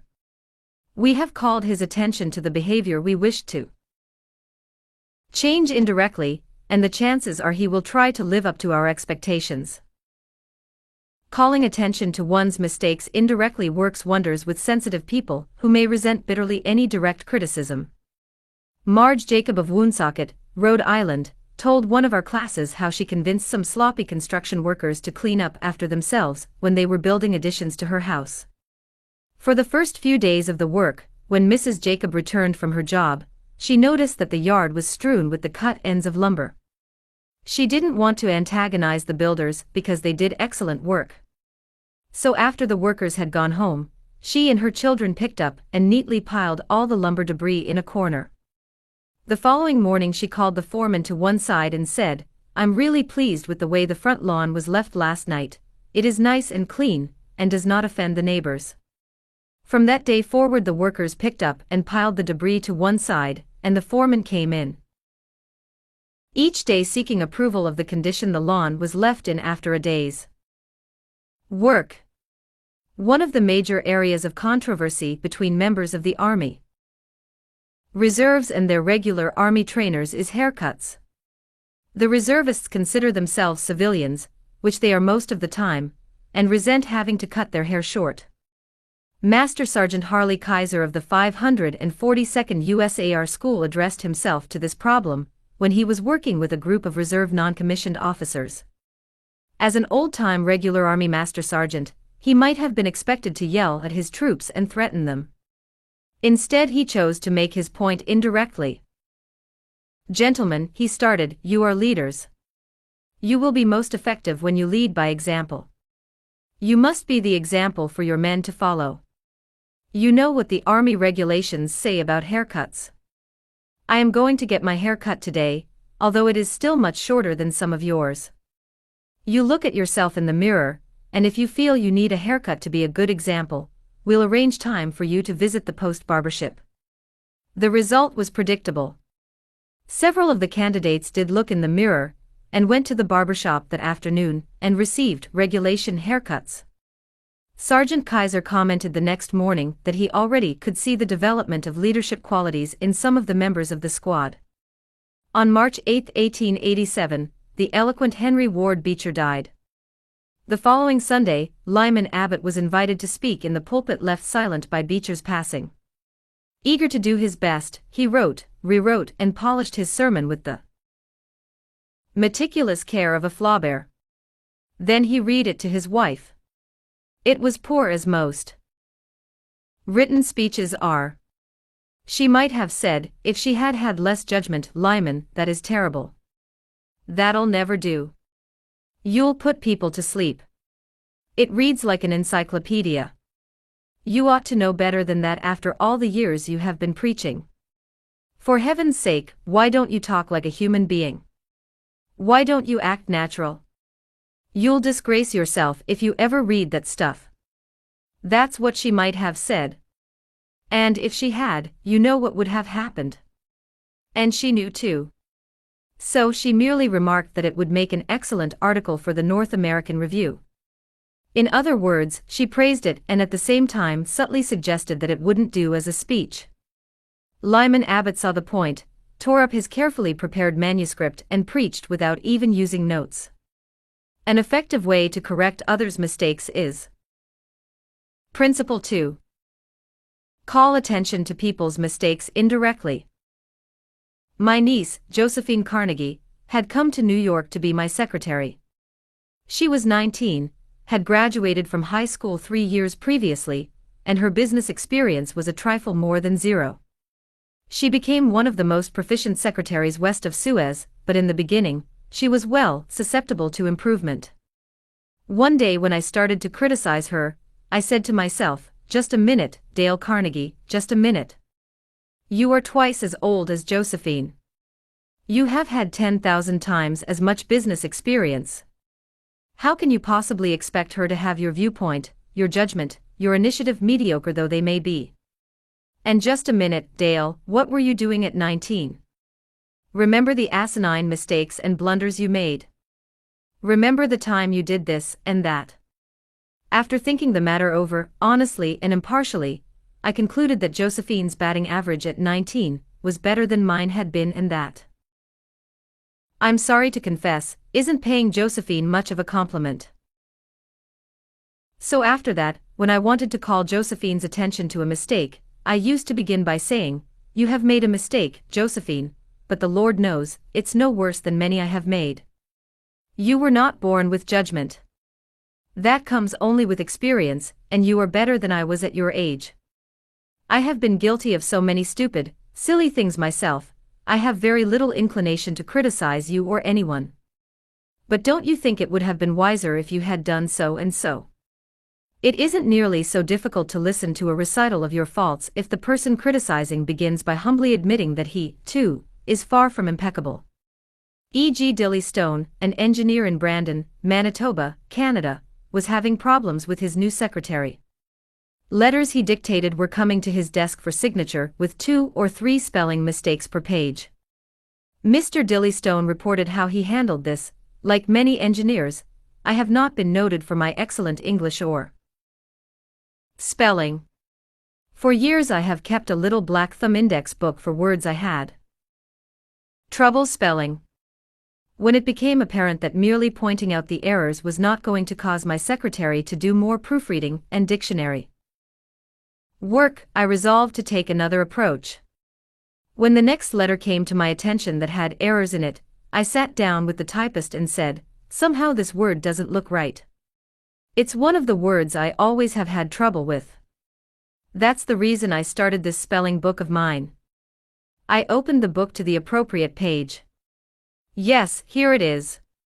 I'm very conscious of my spelling now because people do judge us by our letters, and misspellings make us look less professional.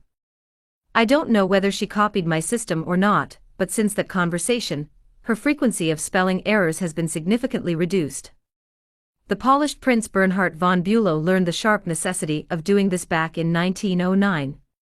Von Bülow was then the Imperial Chancellor of Germany, and on the throne sat Wilhelm II. Wilhelm, the haughty, Wilhelm, the arrogant, Wilhelm, the last of the German Kaisers, building an army and navy that he boasted could whip their weight in wildcats. Then an astonishing thing happened. The Kaiser said things incredible. Things that rocked the continent and started a series of explosions heard around the world. To make matters infinitely worse, the Kaiser made silly, egotistical, absurd announcements in public. He made them while he was a guest in England, and he gave his royal permission to have them printed in the Daily Telegraph.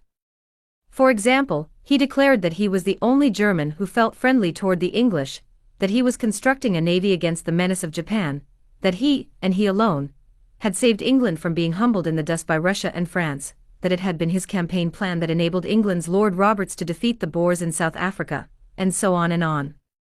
No other such amazing words had ever fallen from the lips of a European king in peacetime within 100 years. The entire continent buzzed with the fury of a hornet's nest. England was incensed. German statesmen were aghast.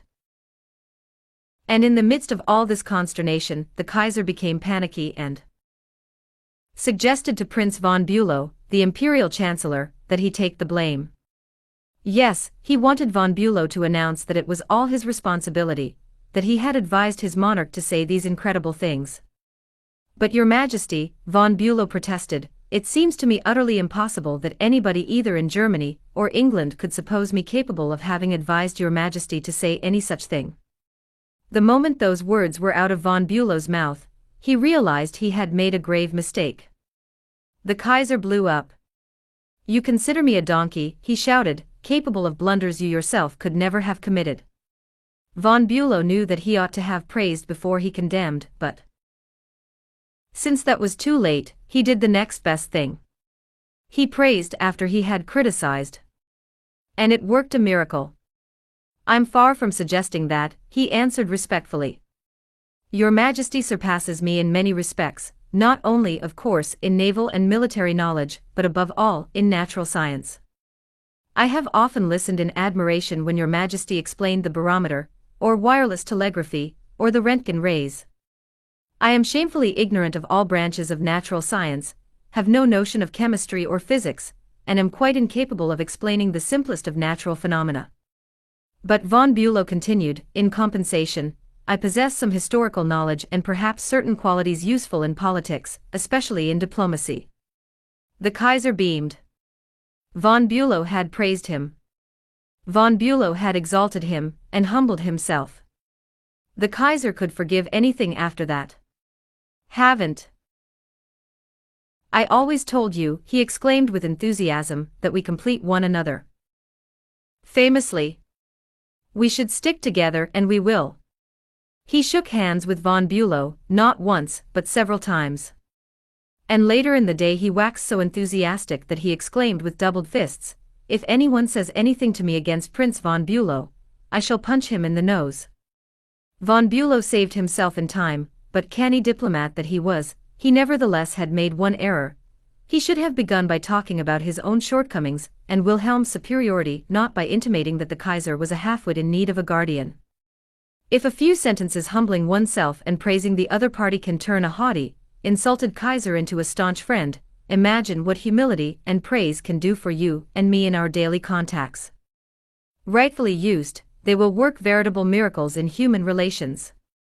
Admitting one's own mistakes even when one hasn't corrected them can help convince somebody to change his behavior. This was illustrated more recently by Clarence Zurhusen of Timonium, Maryland, when he discovered his 15-year-old son was experimenting with cigarettes.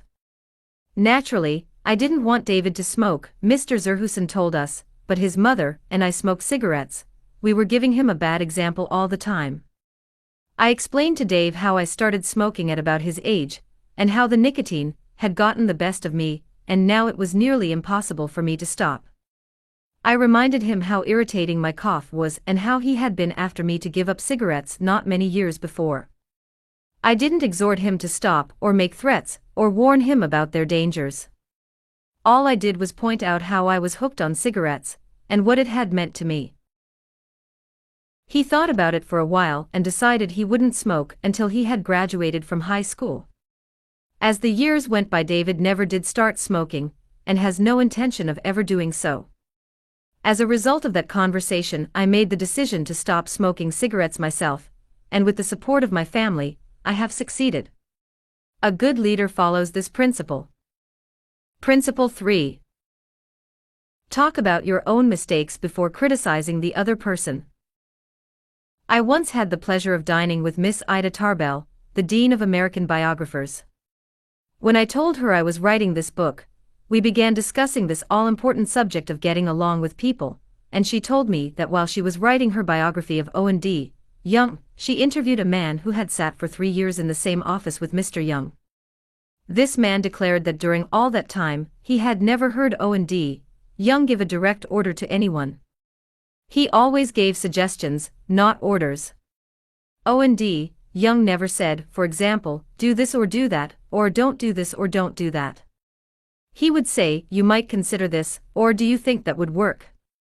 Frequently he would say, after he had dictated a letter, what do you think of this? In looking over a letter of one of his assistants, he would say, maybe if we were to phrase it this way it would be better. He always gave people the opportunity to do things themselves. He never told his assistants to do things, he let them do them. Let them learn from their mistakes. A technique like that makes it easy for a person to correct errors. A technique like that saves a person's pride and gives him or her a feeling of importance. It encourages cooperation instead of rebellion. Resentment caused by a brash order may last a long time, even if the order was given to correct an obviously bad situation. Dan Santarelli, a teacher at a vocational school in Wyoming, Pennsylvania, told one of our classes how one of his students had blocked the entranceway to one of the school's shops by illegally parking his car in it. One of the other instructors stormed into the classroom and asked in an arrogant tone, "Whose car is blocking the driveway?" When the student who owned the car responded, the instructor screamed, "Move that car and move it right now, or I'll wrap a chain around it and drag it out of there." Now that student was wrong. The car should not have been parked there. But from that day on, not only did that student resent the instructor's action, but all the students in the class did everything they could to give the instructor a hard time and make his job unpleasant. How could he have handled it differently? If he had asked in a friendly way, "Whose car is in the driveway?" and then suggested that if it were moved, other cars could get in and out, the student would have gladly moved it and neither he nor his classmates would have been upset and resentful. Asking questions not only makes an order more palatable, it often stimulates the creativity of the persons whom you ask. People are more likely to accept an order if they have had a part in the decision that caused the order to be issued. When Ian MacDonald of Johannesburg, South Africa, the general manager of a small manufacturing plant specializing in precision machine parts, had the opportunity to accept a very large order, he was convinced that he would not meet the promised delivery date. The work already scheduled in the shop and the short completion time needed for this order made it seem impossible for him to accept the order. Instead of pushing his people to accelerate their work and rush the order through, he called everybody together, explained the situation to them, and told them how much it would mean to the company, and to them if they could make it possible to produce the order on time. Then he started asking questions. Is there anything we can do to handle this order? Can anyone think of different ways to process it through the shop that will make it possible to take the order? Is there any way to adjust our hours or personnel assignments that would help? The employees came up with many ideas and insisted that he take the order. They approached it with a "we can do it" attitude, and the order was accepted, produced and delivered on time. An effective leader will use. Principle 4. Ask questions instead of giving direct orders. Years ago, the General Electric Company was faced with the delicate task of removing Charles Steinmetz from the head of a department. Steinmetz, a genius of the first magnitude when it came to electricity, was a failure as the head of the calculating department. Yet the company didn't dare offend the man.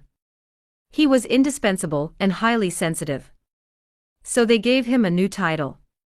They made him consulting engineer of the General Electric Company, a new title for work he was already doing, and let someone else head up the department. Steinmetz was happy. So were the officers of GE. They had gently maneuvered their most temperamental star, and they had done it without a storm by letting him save face. Letting one save face. How important, how vitally important that is. And how few of us ever stop to think of it. We ride roughshod over the feelings of others, getting our own way, finding fault, issuing threats, criticizing a child or an employee in front of others, without even considering the hurt to the other person's pride. Whereas a few minutes' thought, a considerate word or two, a genuine understanding of the other person's attitude, would go so far toward alleviating the sting. Let's remember that the next time we are faced with the distasteful necessity of discharging or reprimanding an employee. Firing employees is not much fun. Getting fired is even less fun. I'm quoting now from a letter written me by Marshall A. Granger, a certified public accountant. Our business is mostly seasonal. Therefore, we have to let a lot of people go after the income tax rush is over. It's a byword in our profession that no one enjoys wielding the axe. Consequently, the custom has developed of getting it over as soon as possible. And usually in the following way: sit down, Mr. Smith. The season's over and we don't seem to see any more assignments for you. Of course, you understood you were only employed for the busy season anyhow, etc., etc. The effect on these people is one of disappointment and a feeling of being let down. Most of them are in the accounting field for life, and they retain no particular love for the firm that drops them so casually. I recently decided to let our seasonal personnel go with a little more tact and consideration. So I call each one in only after carefully thinking over his or her work during the winter. And I've said something like this: "Mr. Smith, you've done a fine job." If he has. "That time we sent you to Newark, you had a tough assignment. You were on the spot, but you came through with flying colors, and we want you to know the firm is proud of you. You've got the stuff, you're going a long way, wherever you're working. This firm believes in you, and is rooting for you, and we don't want you to forget it." Effect. The people go away feeling a lot better about being fired. They don't feel let down. They know if we had work for them, we'd keep them on. And when we need them again, they come to us with a keen personal affection. At one session of our course, 2 class members discussed the negative effects of fault-finding versus the positive effects of letting the other person save face. Fred Clark of Harrisburg, Pennsylvania, told of an incident that occurred in his company.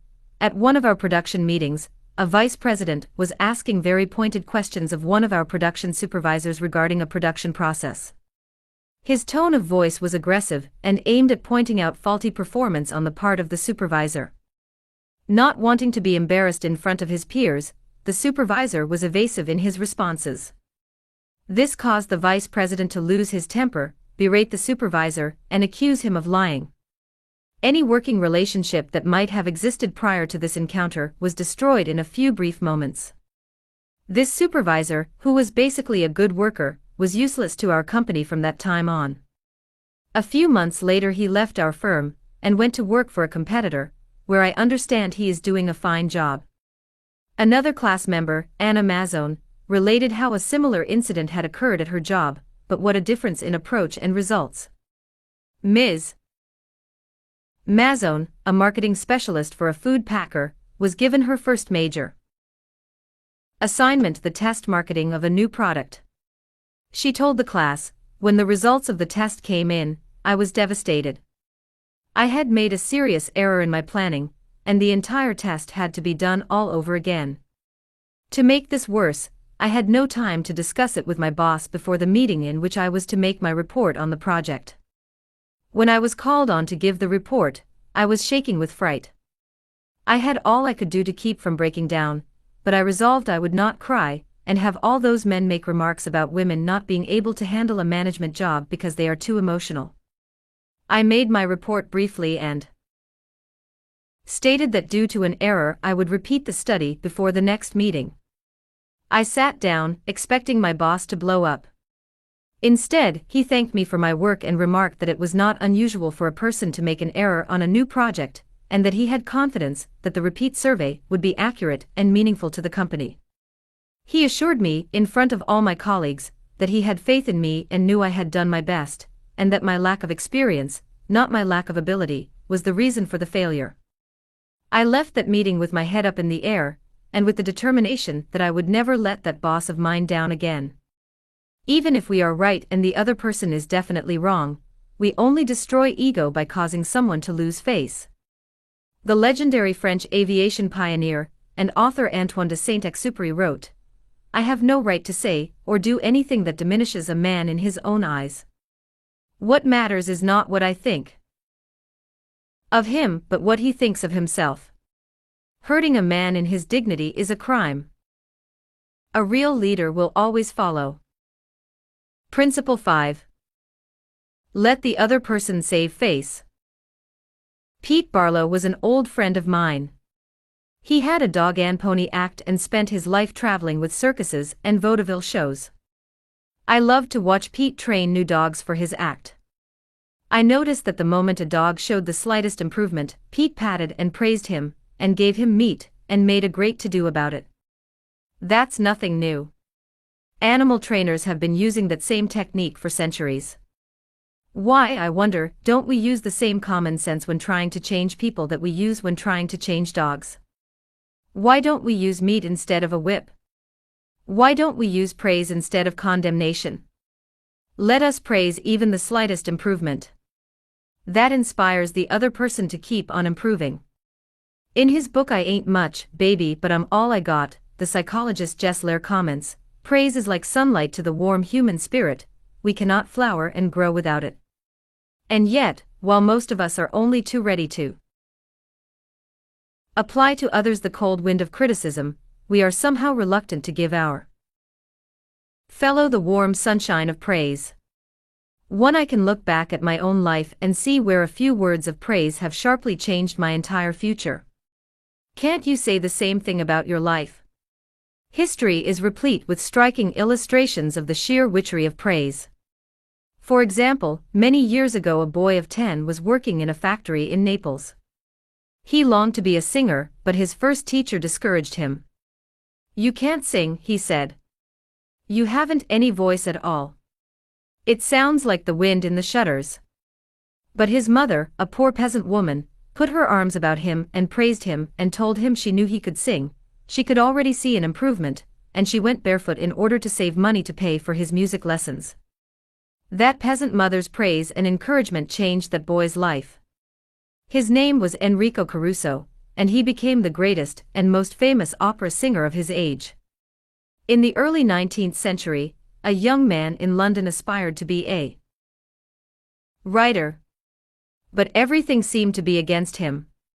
He had never been able to attend school more than 4 years. His father had been flung in jail because he couldn't pay his debts, and this young man often knew the pangs of hunger. Finally, he got a job pasting labels on bottles of blacking in a rat-infested warehouse, and he slept at night in a dismal attic room with 2 other boys, gutter snipes from the slums of London. He had so little confidence in his ability to write that he sneaked out and mailed his first manuscript in the dead of night so nobody would laugh at him. Story after story was refused. Finally, the great day came when one was accepted. True, he wasn't paid a shilling for it, but one editor had praised him. One editor had given him recognition. He was so thrilled that he wandered aimlessly around the streets with tears rolling down his cheeks. The praise, the recognition, that he received through getting one story in print, changed his whole life, for if it hadn't been for that encouragement he might have spent his entire life working in rat-infested factories. You may have heard of that boy. His name was Charles Dickens. Another boy in London made his living as a clerk in a dry goods store. He had to get up at 5 o'clock, sweep out the store, and slave for 14 hours a day. It was sheer drudgery, and he despised it. After 2 years, he could stand it no longer, so he got up one morning and, without waiting for breakfast, tramped 15 miles to talk to his mother, who was working as a housekeeper. He was frantic. He pleaded with her. He wept. He swore he would kill himself if he had to remain in the shop any longer. Then he wrote a long, pathetic letter to his old schoolmaster, declaring that he was heartbroken, that he no longer wanted to live. His old schoolmaster gave him a little praise, and assured him that he really was very intelligent and fitted for finer things, and offered him a job as a teacher. That praise changed the future of that boy and made a lasting impression on the history of English literature. For that boy went on to write innumerable best-selling books, and made over $1 million with his pen. You've probably heard of him. His name, H.G. Wells. Use of praise instead of criticism is the basic concept of B.F. Skinner's teachings. This great contemporary psychologist has shown by experiments with animals and with humans that when criticism is minimized and praise emphasized, the good things people do will be reinforced and the poorer things will atrophy for lack of attention. John Ringlespow of Rocky Mount, North Carolina, used this in dealing with his children. It seemed that, as in so many families, mother and dad's chief form of communication with the children was yelling at them. And as in so many cases, the children became a little worse rather than better after each such session, and so did the parents. There seemed to be no end in sight for this problem. Mr. Ringlespow determined to use some of the principles he was learning in our course to solve this situation. He reported, "We decided to try praise instead of harping on their faults. It wasn't easy when all we could see were the negative things they were doing. It was really tough to find things to praise. We managed to find something, and within the first day, or two, some of the really upsetting things they were doing quit happening. Then some of their other faults began to disappear. They began capitalizing on the praise we were giving them. They even began going out of their way to do things right. Neither of us could believe it. Of course, it didn't last forever, but the norm reached after things leveled off was so much better. It was no longer necessary to react the way we used to. The children were doing far more right things than wrong ones. All of this was a result of praising the slightest improvement in the children rather than condemning everything they did wrong. This works on the job too. Keith Roper of Woodland Hills, California, applied this principle to a situation in his company. Some material came to him in his print shop which was of exceptionally high quality. The printer who had done this job was a new employee who had been having difficulty adjusting to the job. His supervisor was upset about what he considered a negative attitude and was seriously thinking of terminating his services. When Mr. Roper was informed of this situation, he personally went over to the print shop and had a talk with the young man. He told him how pleased he was with the work he had just received and pointed out it was the best work he had seen produced in that shop for some time. He pointed out exactly why it was superior and how important the young man's contribution was to the company. Do you think this affected that young printer's attitude toward the company? Within days there was a complete turnabout. He told several of his coworkers about the conversation and how someone in the company really appreciated good work. And from that day on, he was a loyal and dedicated worker. What Mr. Roper did was not just flatter the young printer and say you're good. He specifically pointed out how his work was superior. Because he had singled out a specific accomplishment, rather than just making general flattering remarks, his praise became much more meaningful to the person to whom it was given. Everybody likes to be praised, but when praise is specific, it comes across as sincere, not something the other person may be saying just to make one feel good. Remember, we all crave appreciation and recognition, and will do almost anything to get it. But nobody wants insincerity. Nobody wants flattery. Let me repeat, the principles taught in this book will work only when they come from the heart. I am not advocating a bag of tricks. I am talking about a new way of life. Talking about changing people. If you and I will inspire the people with whom we come in contact to a realization of the hidden treasures they possess, we can do far more than change people. We can literally transform them. Exaggeration. Then listen to these sage words from William James, one of the most distinguished psychologists and philosophers America has ever produced. Compared with what we ought to be, we are only half awake.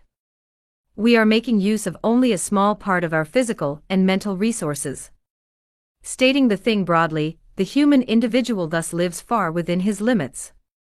He possesses powers of various sorts which he habitually fails to use. Yes, you who are reading these lines possess powers of various sorts which you habitually fail to use, and one of these powers you are probably not using to the fullest extent is your magic ability to praise people and inspire them with a realization of their latent possibilities. Abilities wither under criticism, they blossom under encouragement. To become a more effective leader of people, apply Principle 6. Praise the slightest improvement and praise every improvement. Be hearty in your approbation and lavish in your praise. 1. Jess Lair, I ain't much, baby, but I'm all I got. Greenwich, Con, Fawcett, 1976, p. 248. What do you do when a person who has been a good worker begins to turn in shoddy work? You can fire him or her, but that really doesn't solve anything. You can berate the worker, but this usually causes resentment. Henry Honk, a service manager for a large truck dealership in Lowell, Indiana, had a mechanic whose work had become less than satisfactory.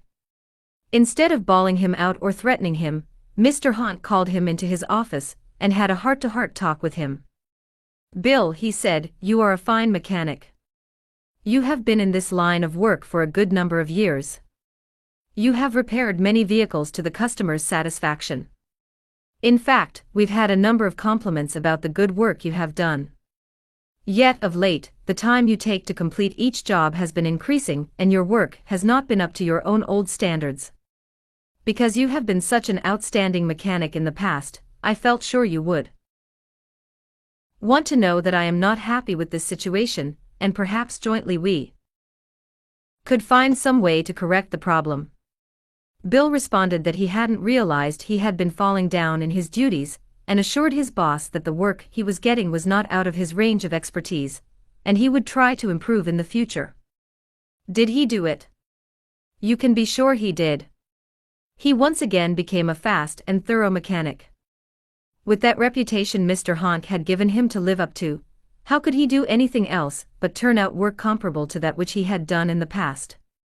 The average person, said Samuel Vauquelin, then president of the Baldwin Locomotive Works, can be led readily if you have his or her respect, and if you show that you respect that person for some kind of ability. In short, if you want to improve a person in a certain respect, act as though that particular trait were already one of his or her outstanding characteristics. Shakespeare said, "Assume a virtue, if you have it not. And it might be well to assume and state openly that other people have the virtue you want them to develop. Give them a fine reputation to live up to, and they will make prodigious efforts rather than see you disillusioned." Georgette Leblanc, in her book Souvenirs, My Life with Maeterlinck, describes the startling transformation of a humble Belgian Cinderella. "A servant girl from a neighboring hotel brought my meals," she wrote.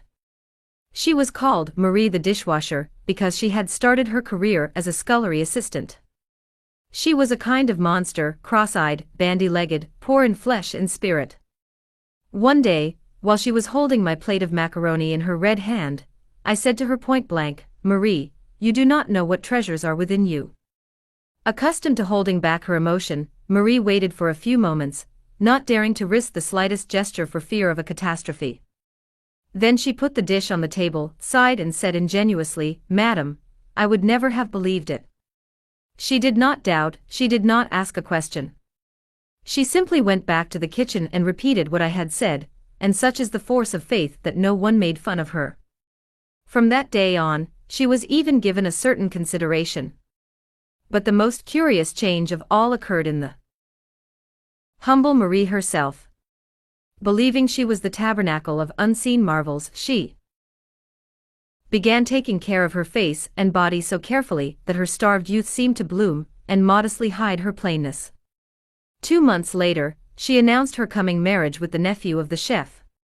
"I'm going to be a lady," she said, and thanked me. A small phrase had changed her entire life.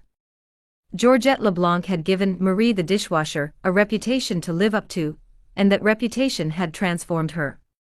Bill Parker, a sales representative for a food company in Daytona Beach, Florida, was very excited about the new line of products his company was introducing, and was upset when the manager of a large independent food market turned down the opportunity to carry it in his store. Bill brooded all day over this rejection and decided to return to the store before he went home that evening and try again. "Jack," he said, "since I left this morning I realized I hadn't given you the entire picture of our new line, and I would appreciate some of your time to tell you about the points I omitted. I have respected the fact that you are always willing to listen and are big enough to change your mind when the facts warrant a change." Could Jack refuse to give him another hearing? Not with that reputation to live up to. One morning Dr. Martin Fitzhugh, a dentist in Dublin, Ireland, was shocked when one of his patients pointed out to him that the metal cup holder which she was using to rinse her mouth was not very clean. True, the patient drank from the paper cup, not the holder, but it certainly was not professional to use tarnished equipment. When the patient left, Dr. Fitzhugh retreated to his private office to write a note to Bridget, the charwoman, who came twice a week to clean his office. He wrote, "My dear Bridget, I see you so seldom. I thought I'd take the time to thank you for the fine job of cleaning you've been doing.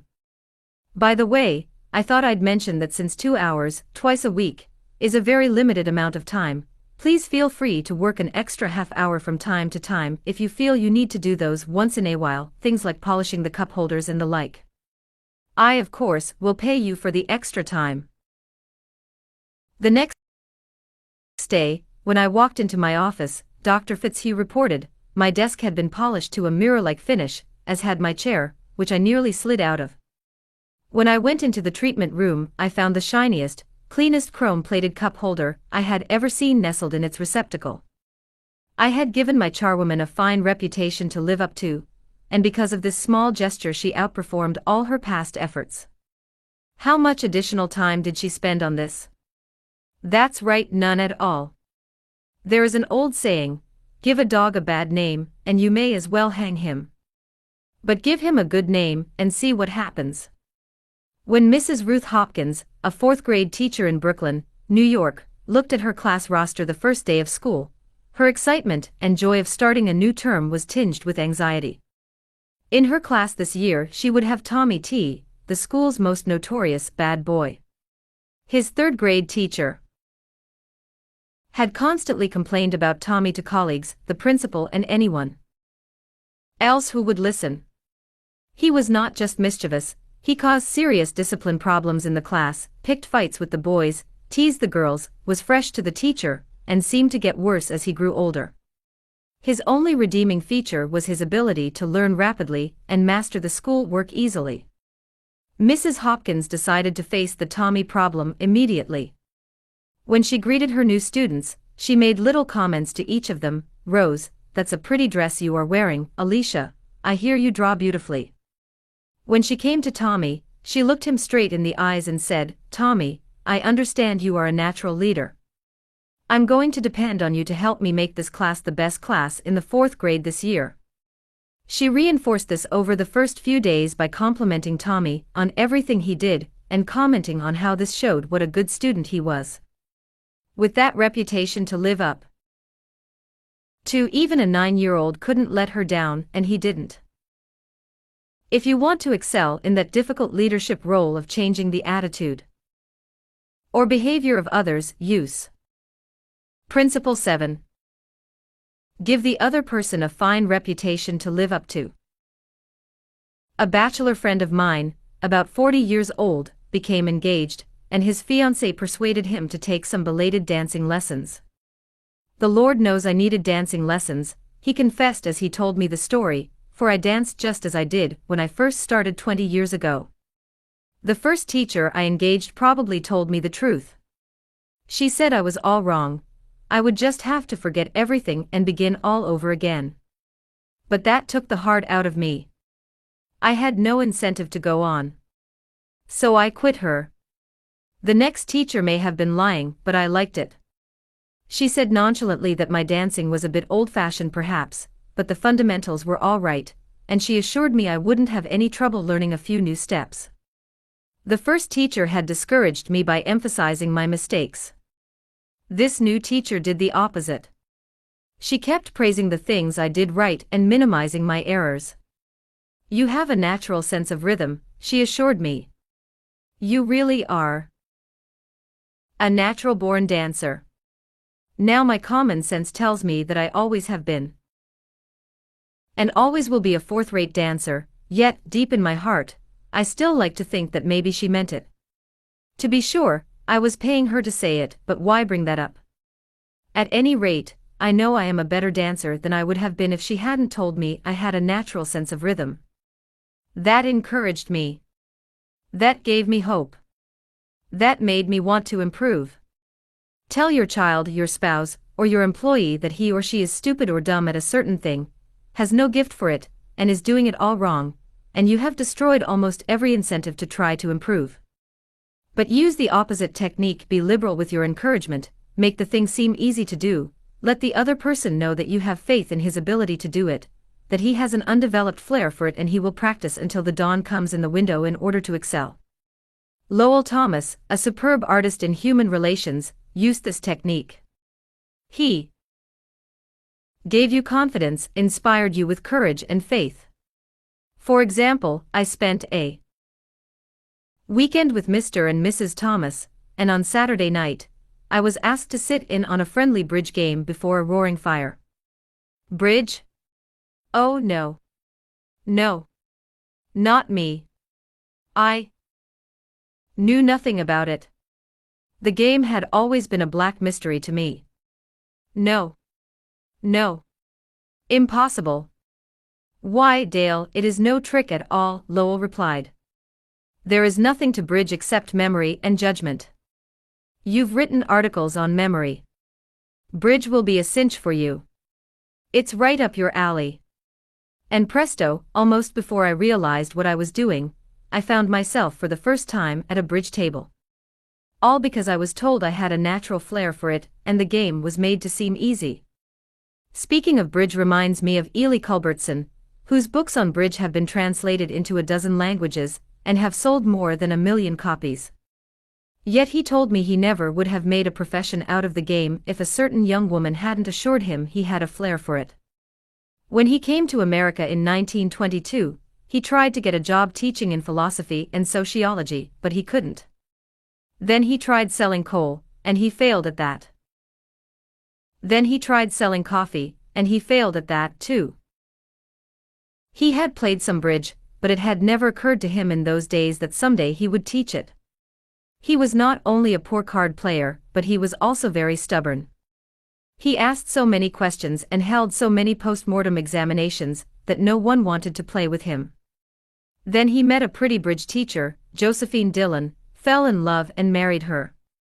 She noticed how carefully he analyzed his cards and persuaded him that he was a potential genius at the card table. It was that encouragement and that alone, Culbertson told me, that caused him to make a profession of bridge. Clarence M. Jones, one of the instructors of our course in Cincinnati, Ohio, told how encouragement and making faults seem easy to correct completely changed the life of his son.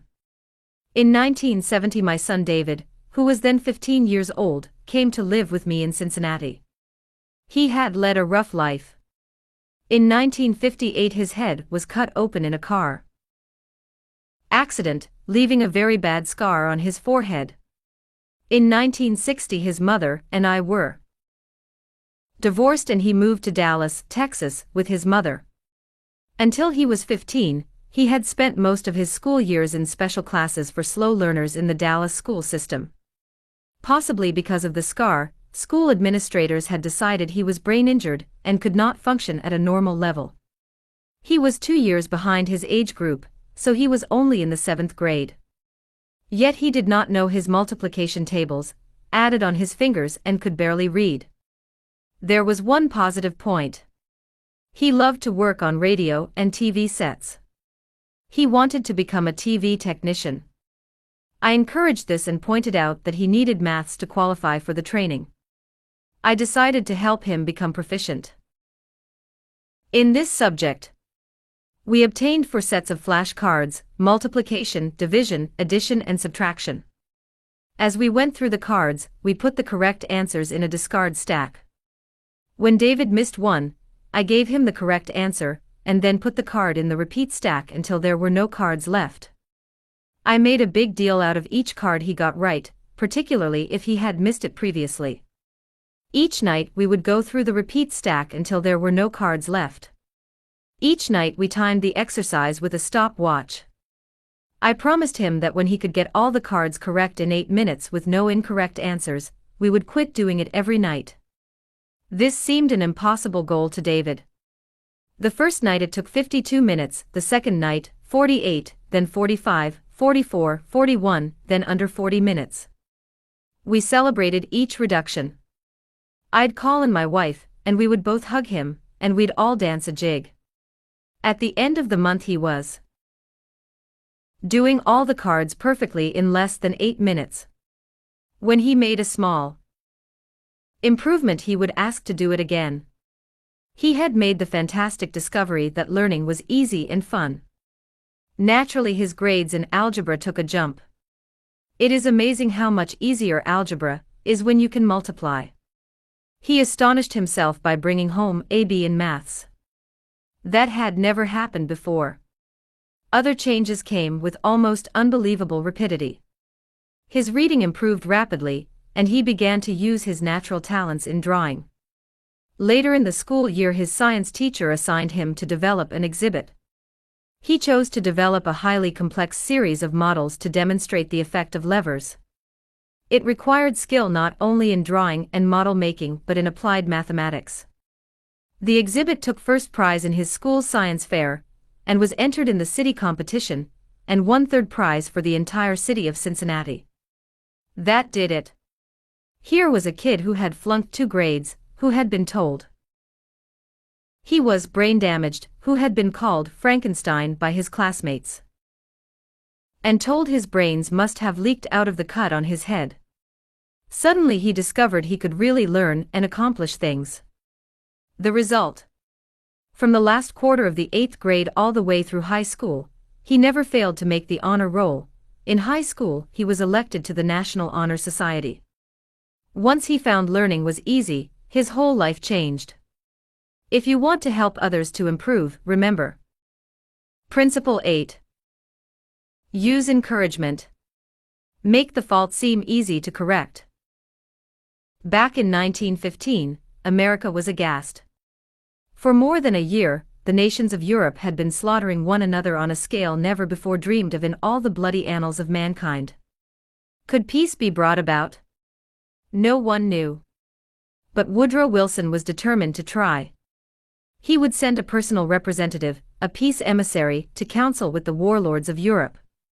William Jennings Bryan, Secretary of State, Bryan, the peace advocate, longed to go. He saw a chance to perform a great service and make his name immortal.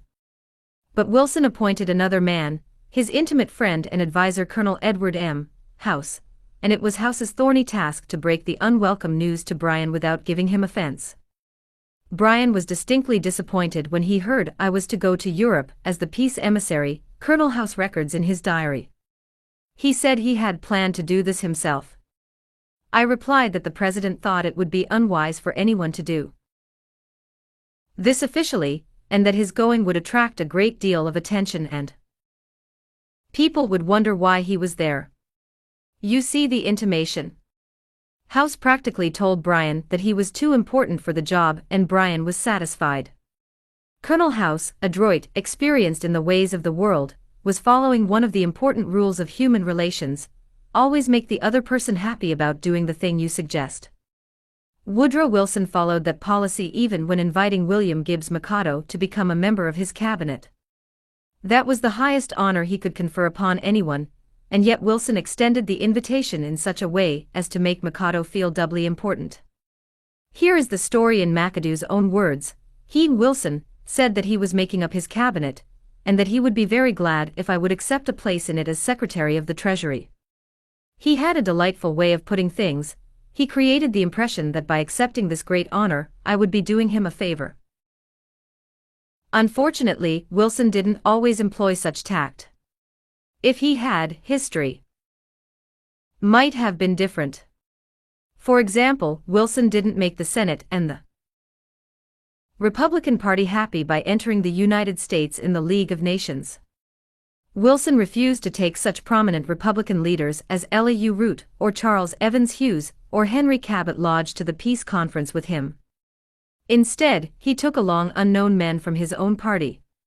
He snubbed the Republicans, refused to let them feel that the League was their idea as well as his, refused to let them have a finger in the pie, and as a result of this crude handling of human relations, wrecked his own career, ruined his health, shortened his life, caused America to stay out of the League, and altered the history of the world.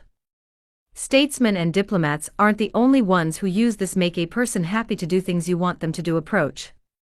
Dale O. Ferrier of Fort Wayne, Indiana, told how he encouraged one of his young children to willingly do the chore he was assigned. One of Jeff's chores was to pick up pears from under the pear tree so the person who was mowing underneath wouldn't have to stop to pick them up.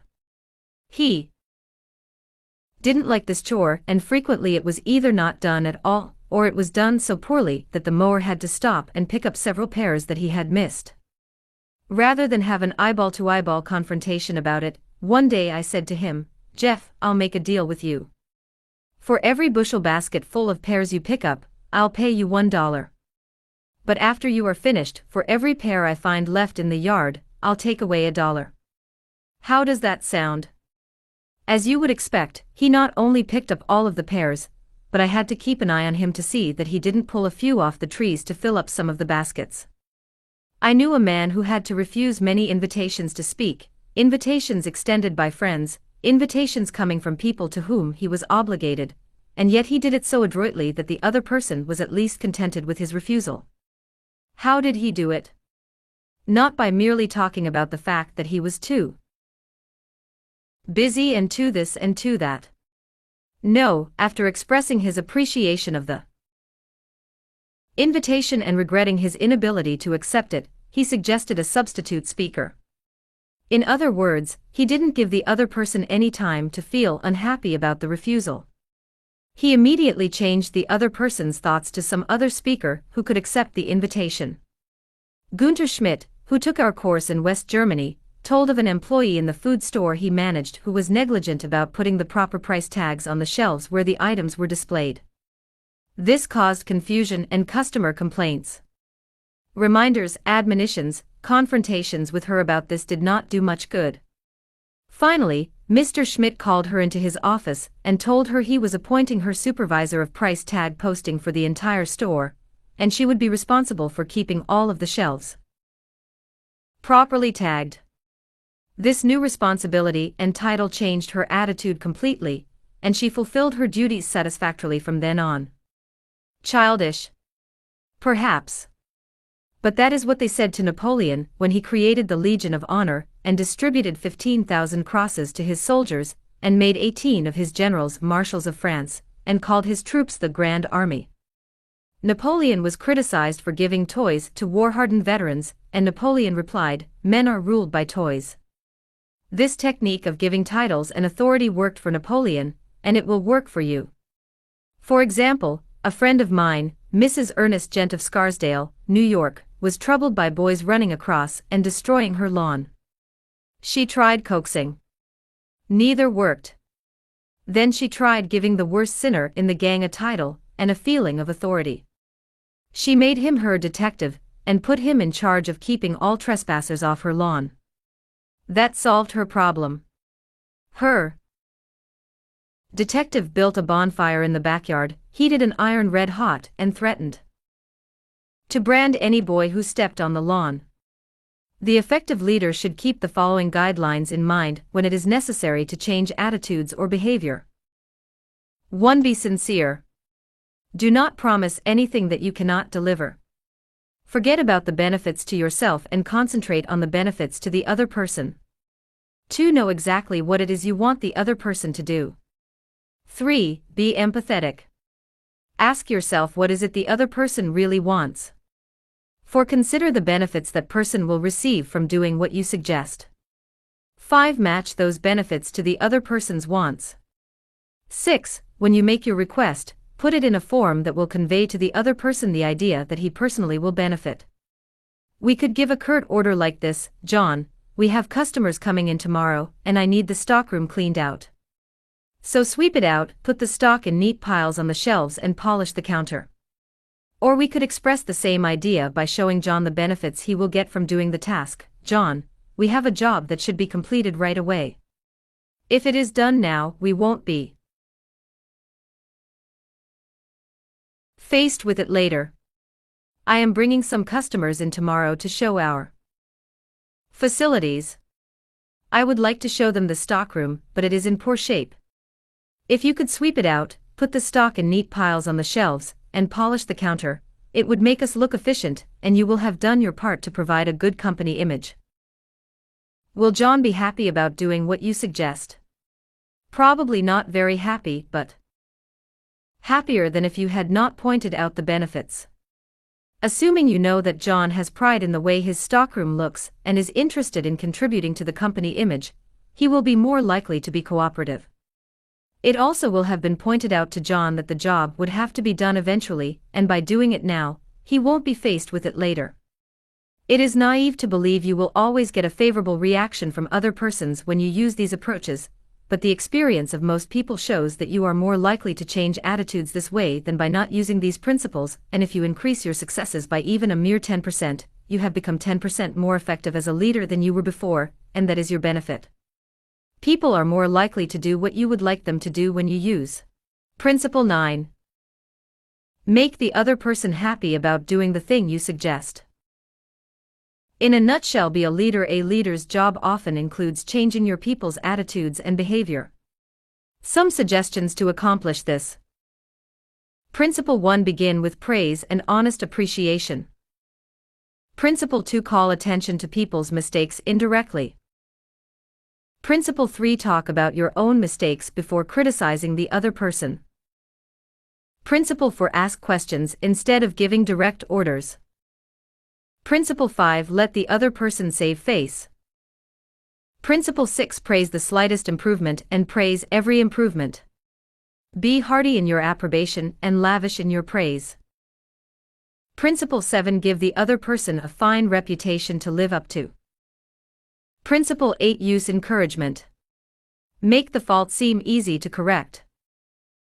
Principle 9. Make the other person happy about doing the thing you suggest. This biographical information about Dale Carnegie was written as an introduction to the original edition of How to Win Friends and Influence People. It is reprinted in this edition to give the readers additional background on Dale Carnegie. It was a cold January night in 1935, but the weather couldn't keep them away.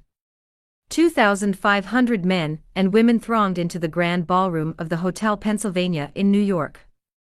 Every available seat was filled by 7:30. At 8 o'clock, the eager crowd was still pouring in. The spacious balcony was soon jammed.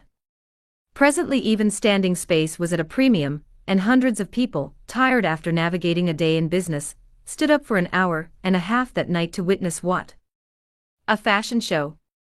A 6-day bicycle race or a personal appearance by Clark Gable. No. These people had been lured there by a newspaper ad. 2 evenings previously, they had seen this full-page announcement in the New York Sun. Staring them in the face. Learn to speak effectively, prepare for leadership. Old stuff. Yes, but believe it or not, in the most sophisticated town on earth, during a depression with 20% of the population on relief, 2,500 people had left their homes and hustled to the hotel in response to that ad.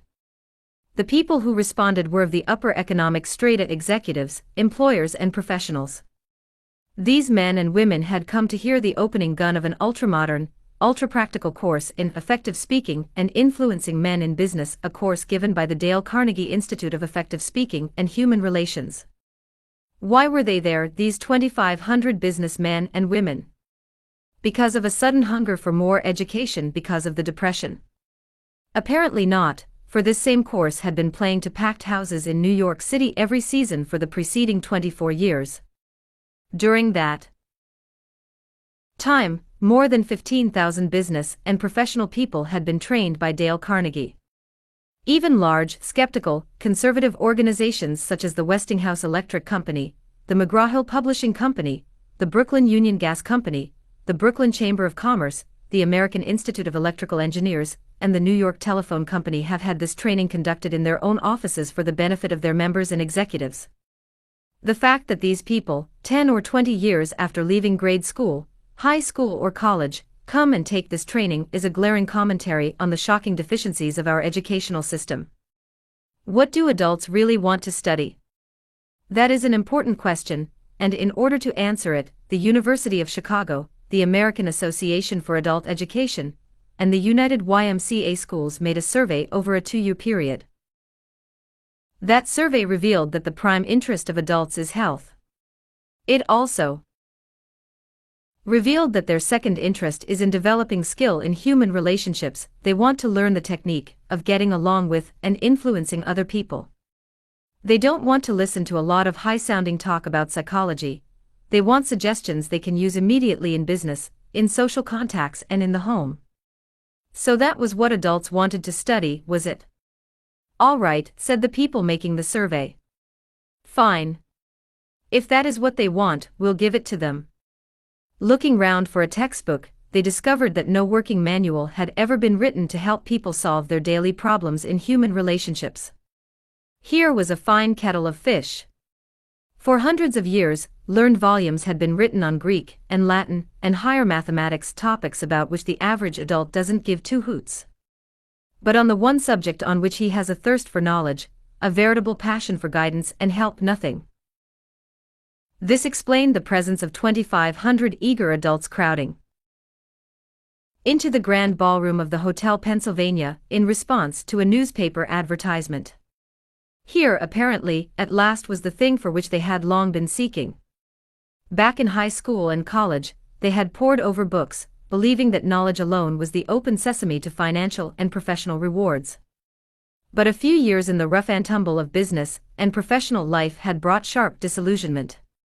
They had seen some of the most important business successes won by men who possessed, in addition to their knowledge, the ability to talk well, to win people to their way of thinking, and to sell themselves and their ideas. They soon discovered that if one aspired to wear the captain's cap and navigate the ship of business, personality and the ability to talk are more important than a knowledge of Latin verbs or a sheepskin from Harvard. The advertisement in the New York Sun promised that the meeting would be highly entertaining. It was. 18 people who had taken the course were marshaled in front of the loudspeaker, and 15 of them were given precisely 75 seconds each to tell his or her story. Only 75 seconds of talk, then bang went the gavel and the chairman shouted, "Time." Next speaker. The affair moved with the speed of a herd of buffalo thundering across the plains. Spectators stood for an hour and a half to watch the performance. The speakers were a cross-section of life, several sales representatives, a chain store executive, a baker, the president of a trade association, 2 bankers, an insurance agent, an accountant, a dentist, an architect, a druggist who had come from Indianapolis to New York to take the course, a lawyer who had come from Havana in order to prepare himself to give one important 3-minute speech. The first speaker bore the Gaelic name Patrick J. O'Hare.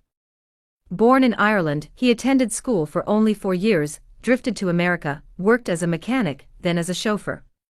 Now, however, he was 40, he had a growing family and needed more money, so he tried selling trucks.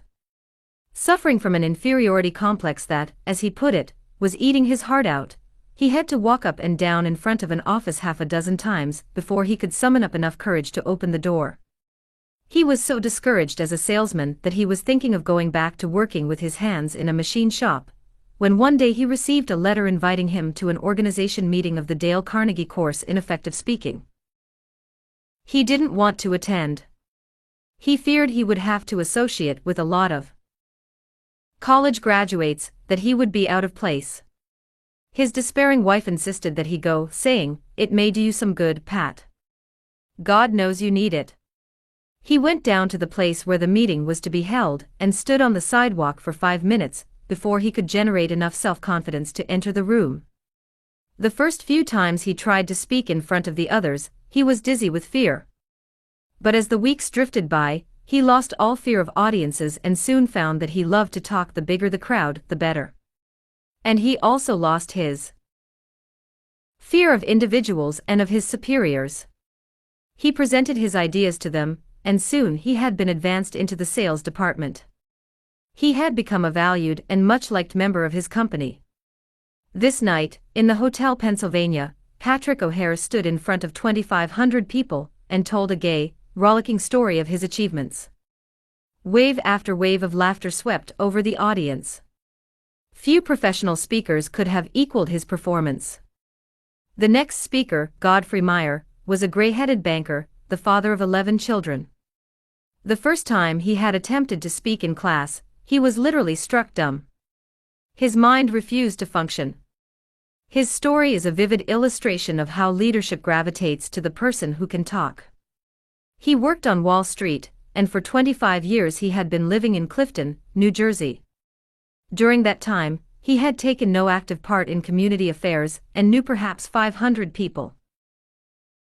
Shortly after he had enrolled in the Carnegie course, he received his tax bill and was infuriated by what he considered unjust charges. Ordinarily, he would have sat at home and fumed, or he would have taken it out in grousing to his neighbors. But instead, he put on his hat that night, walked into the town meeting, and blew off steam in public. As a result of that talk of indignation, the citizens of Clifton, New Jersey, urged him to run for the town council. So for weeks he went from one meeting to another, denouncing waste and municipal extravagance. There were 96 candidates in the field. When the ballots were counted, Godfrey Meyer's name led all the rest. Almost overnight, he had become a public figure among the 40,000 people in his community. As a result of his talks, he made 80 times more friends in 6 weeks than he had been able to previously in 25 years. And his salary as councilman meant that he got a return of 1,000% a year on his investment in the Carnegie course. The third speaker, the head of a large national association of food manufacturers, told how he had been unable to stand up and express his ideas at meetings of a board of directors. As a result of learning to think on his feet, 2 astonishing things happened. He was soon made president of his association, and in that capacity, he was obliged to address meetings all over the United States. Excerpts from his talks were put on the Associated Press wires and printed in newspapers and trade magazines throughout the country. In 2 years after learning to speak more effectively, he received more free publicity for his company and its products than he had been able to get previously with $250,000 spent in direct advertising. This speaker admitted that he had formerly hesitated to telephone some of the more important business executives in Manhattan and invite them to lunch with him. But as a result of the prestige he had acquired by his talks, these same people telephoned him and invited him to lunch and apologized to him for encroaching on his time. The ability to speak is a shortcut to distinction. It puts a person in the limelight, raises one head and shoulders above the crowd.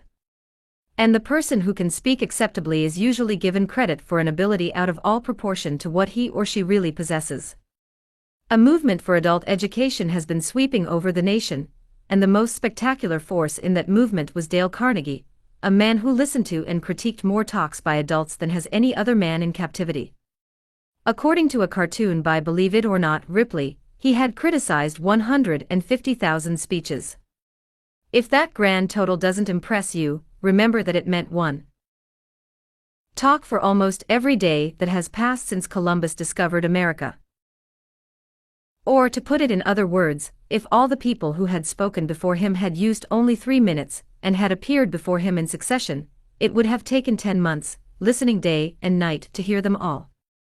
Dale Carnegie's own career, filled with sharp contrasts, was a striking example of what a person can accomplish when obsessed with an original idea and afire with enthusiasm. Born on a Missouri farm 10 miles from a railway, he never saw a streetcar until he was 12 years old, yet by the time he was 46, he was familiar with the far-flung corners of the earth, everywhere from Hong Kong to Hammerfest, and at one time, he approached closer to the North Pole than Admiral Byrd's headquarters at Little America was to the South Pole. This Missouri lad who had once picked strawberries and cut cockleburrs for 5 cents an hour became the highly paid trainer of the executives of large corporations in the art of self-expression. This erstwhile cowboy who had once punched cattle and branded calves and ridden fences out in western South Dakota later went to London to put on shows under the patronage of the royal family. This chap who was a total failure the first half-dozen times he tried to speak in public later became my personal manager. Much of my success has been due to training under Dale Carnegie. Young Carnegie had to struggle for an education, for hard luck was always battering away at the old farm in northwest Missouri with a flying tackle and a body slam. Year after year, the 102 River rose and drowned the corn and swept away the hay. Season after season, the fat hogs sickened and died from cholera. The bottom fell out of the market for cattle and mules, and the bank threatened to foreclose the mortgage. Sick with discouragement, the family sold out and bought another farm near the State Teachers College at Warrensburg, Missouri. Board and room could be had in town for $1 a day, but young Carnegie couldn't afford it. So he stayed on the farm and commuted on horseback 3 miles to college each day. At home, he milked the cows, cut the wood, fed the hogs, and studied his Latin verbs by the light of a coal oil lamp until his eyes blurred and he began to nod. Even when he got to bed at midnight, he set the alarm for 3 o'clock. His father bred pedigreed Duroc Jersey hogs, and there was danger, during the bitter cold nights, that the young pigs would freeze to death, so they were put in a basket covered with a gunny sack and set behind the kitchen stove. True to their nature, the pigs demanded a hot meal at 3 a.m. So when the alarm went off, Dale Carnegie crawled out of the blankets, took the basket of pigs out to their mother, waited for them to nurse, and then brought them back to the warmth of the kitchen stove. There were 600 students in State Teachers College, and Dale Carnegie was one of the isolated half-dozen who couldn't afford to board in town. He was ashamed of the poverty that made it necessary for him to ride back to the farm and milk the cows every night. He was ashamed of his coat, which was too tight, and his trousers, which were too short. Rapidly developing an inferiority complex, he looked about for some shortcut to distinction. He soon saw that there were certain groups in college that enjoyed influence and prestige: the football and baseball players and the chaps who won the debating and public speaking contests. Realizing that he had no flair for athletics, he decided to win one of the speaking contests. He spent months preparing his talks. He practiced as he sat in the saddle galloping to college and back. He practiced his speeches as he milked the cows, and then he mounted a bale of hay in the barn, and with great gusto and gestures harangued the frightened pigeons about the issues of the day. But in spite of all his earnestness and preparation, he met with defeat after defeat. He was 18 at the time, sensitive and proud. He became so discouraged, so depressed, that he even thought of suicide. And then suddenly he began to win, not one contest, but every speaking contest in college. Other students pleaded with him to train them, and they won also. After graduating from college, he started selling correspondence courses to the ranchers among the sand hills of western Nebraska and eastern Wyoming. In spite of all his boundless energy and enthusiasm, he couldn't make the grade. He became so discouraged that he went to his hotel room in Alliance, Nebraska, in the middle of the day, threw himself across the bed, and wept in despair. He longed to go back to college, he longed to retreat from the harsh battle of life, but he couldn't. So he resolved to go to Omaha and get another job. He didn't have the money for a railroad ticket, so he traveled on a freight train, feeding and watering 2 carloads of wild horses in return for his passage. After landing in South Omaha, he got a job selling bacon and soap and lard for Armour and Company. His territory was up among the Badlands and the cow and Indian country of western South Dakota. He covered his territory by freight train and stagecoach and horseback, and slept in pioneer hotels where the only partition between the rooms was a sheet of muslin. He studied books on salesmanship, rode bucking broncos, played poker with the Indians, and learned how to collect money. And when, for example, an inland storekeeper couldn't pay cash for the bacon and hams he had ordered, Dale Carnegie would take a dozen pairs of shoes off his shelf, sell the shoes to the railroad men, and forward the receipts to Armour and Company. He would often ride a freight train 100 miles a day. When the train stopped to unload freight, he would dash uptown, see 3 or 4 merchants, get his orders, and when the whistle blew, he would dash down the street again lickety-split and swing onto the train while it was moving. Within 2 years, he had taken an unproductive territory that had stood in the 25th place, and had boosted it to first place among all the 29 car routes leading out of South Omaha. Armour and Company offered to promote him, saying, "You have achieved what seemed impossible." But he refused the promotion and resigned, went to New York, studied at the American Academy of Dramatic Arts, and toured the country, playing the role of Dr. Harley in Polly of the Circus. He would never be a Booth or a Barrymore. He had the good sense to recognize that. So back he went to sales work, selling automobiles and trucks for the Packard Motor Car Company. He knew nothing about machinery and cared nothing about it. Dreadfully unhappy, he had to scourge himself to his task each day. He longed to have time to study, to write the books he had dreamed about writing back in college. So he resigned. He was going to spend his days writing stories and novels and support himself by teaching in a night school. Teaching what? As he looked back and evaluated his college work, he saw that his training in public speaking had done more to give him confidence, courage, poise, and the ability to meet and deal with people in business than had all the rest of his college courses put together. So he urged the YMCA schools in New York to give him a chance to conduct courses in public speaking for people in business. What? Make orators out of business people. Absurd. The YMCA people knew. They had tried such courses, and they had always failed. When they refused to pay him a salary of $2 a night, he agreed to teach on a commission basis and take a percentage of the net profits if there were any profits to take. And inside of 3 years they were paying him $30 a night on that basis instead of $2. The course grew. Other YS heard of it, then other critics. Dale Carnegie soon became a glorified circuit rider covering New York, Philadelphia, Baltimore and later London and Paris. All the textbooks were too academic and impractical for the business people who flocked to his courses. Because of this he wrote his own book entitled Public Speaking and Influencing Men in Business. It became the official text of all the Y.M.C.A.S as well as of the American Bankers Association and the National Credit Men's Association. Dale Carnegie claimed that all people can talk when they get mad.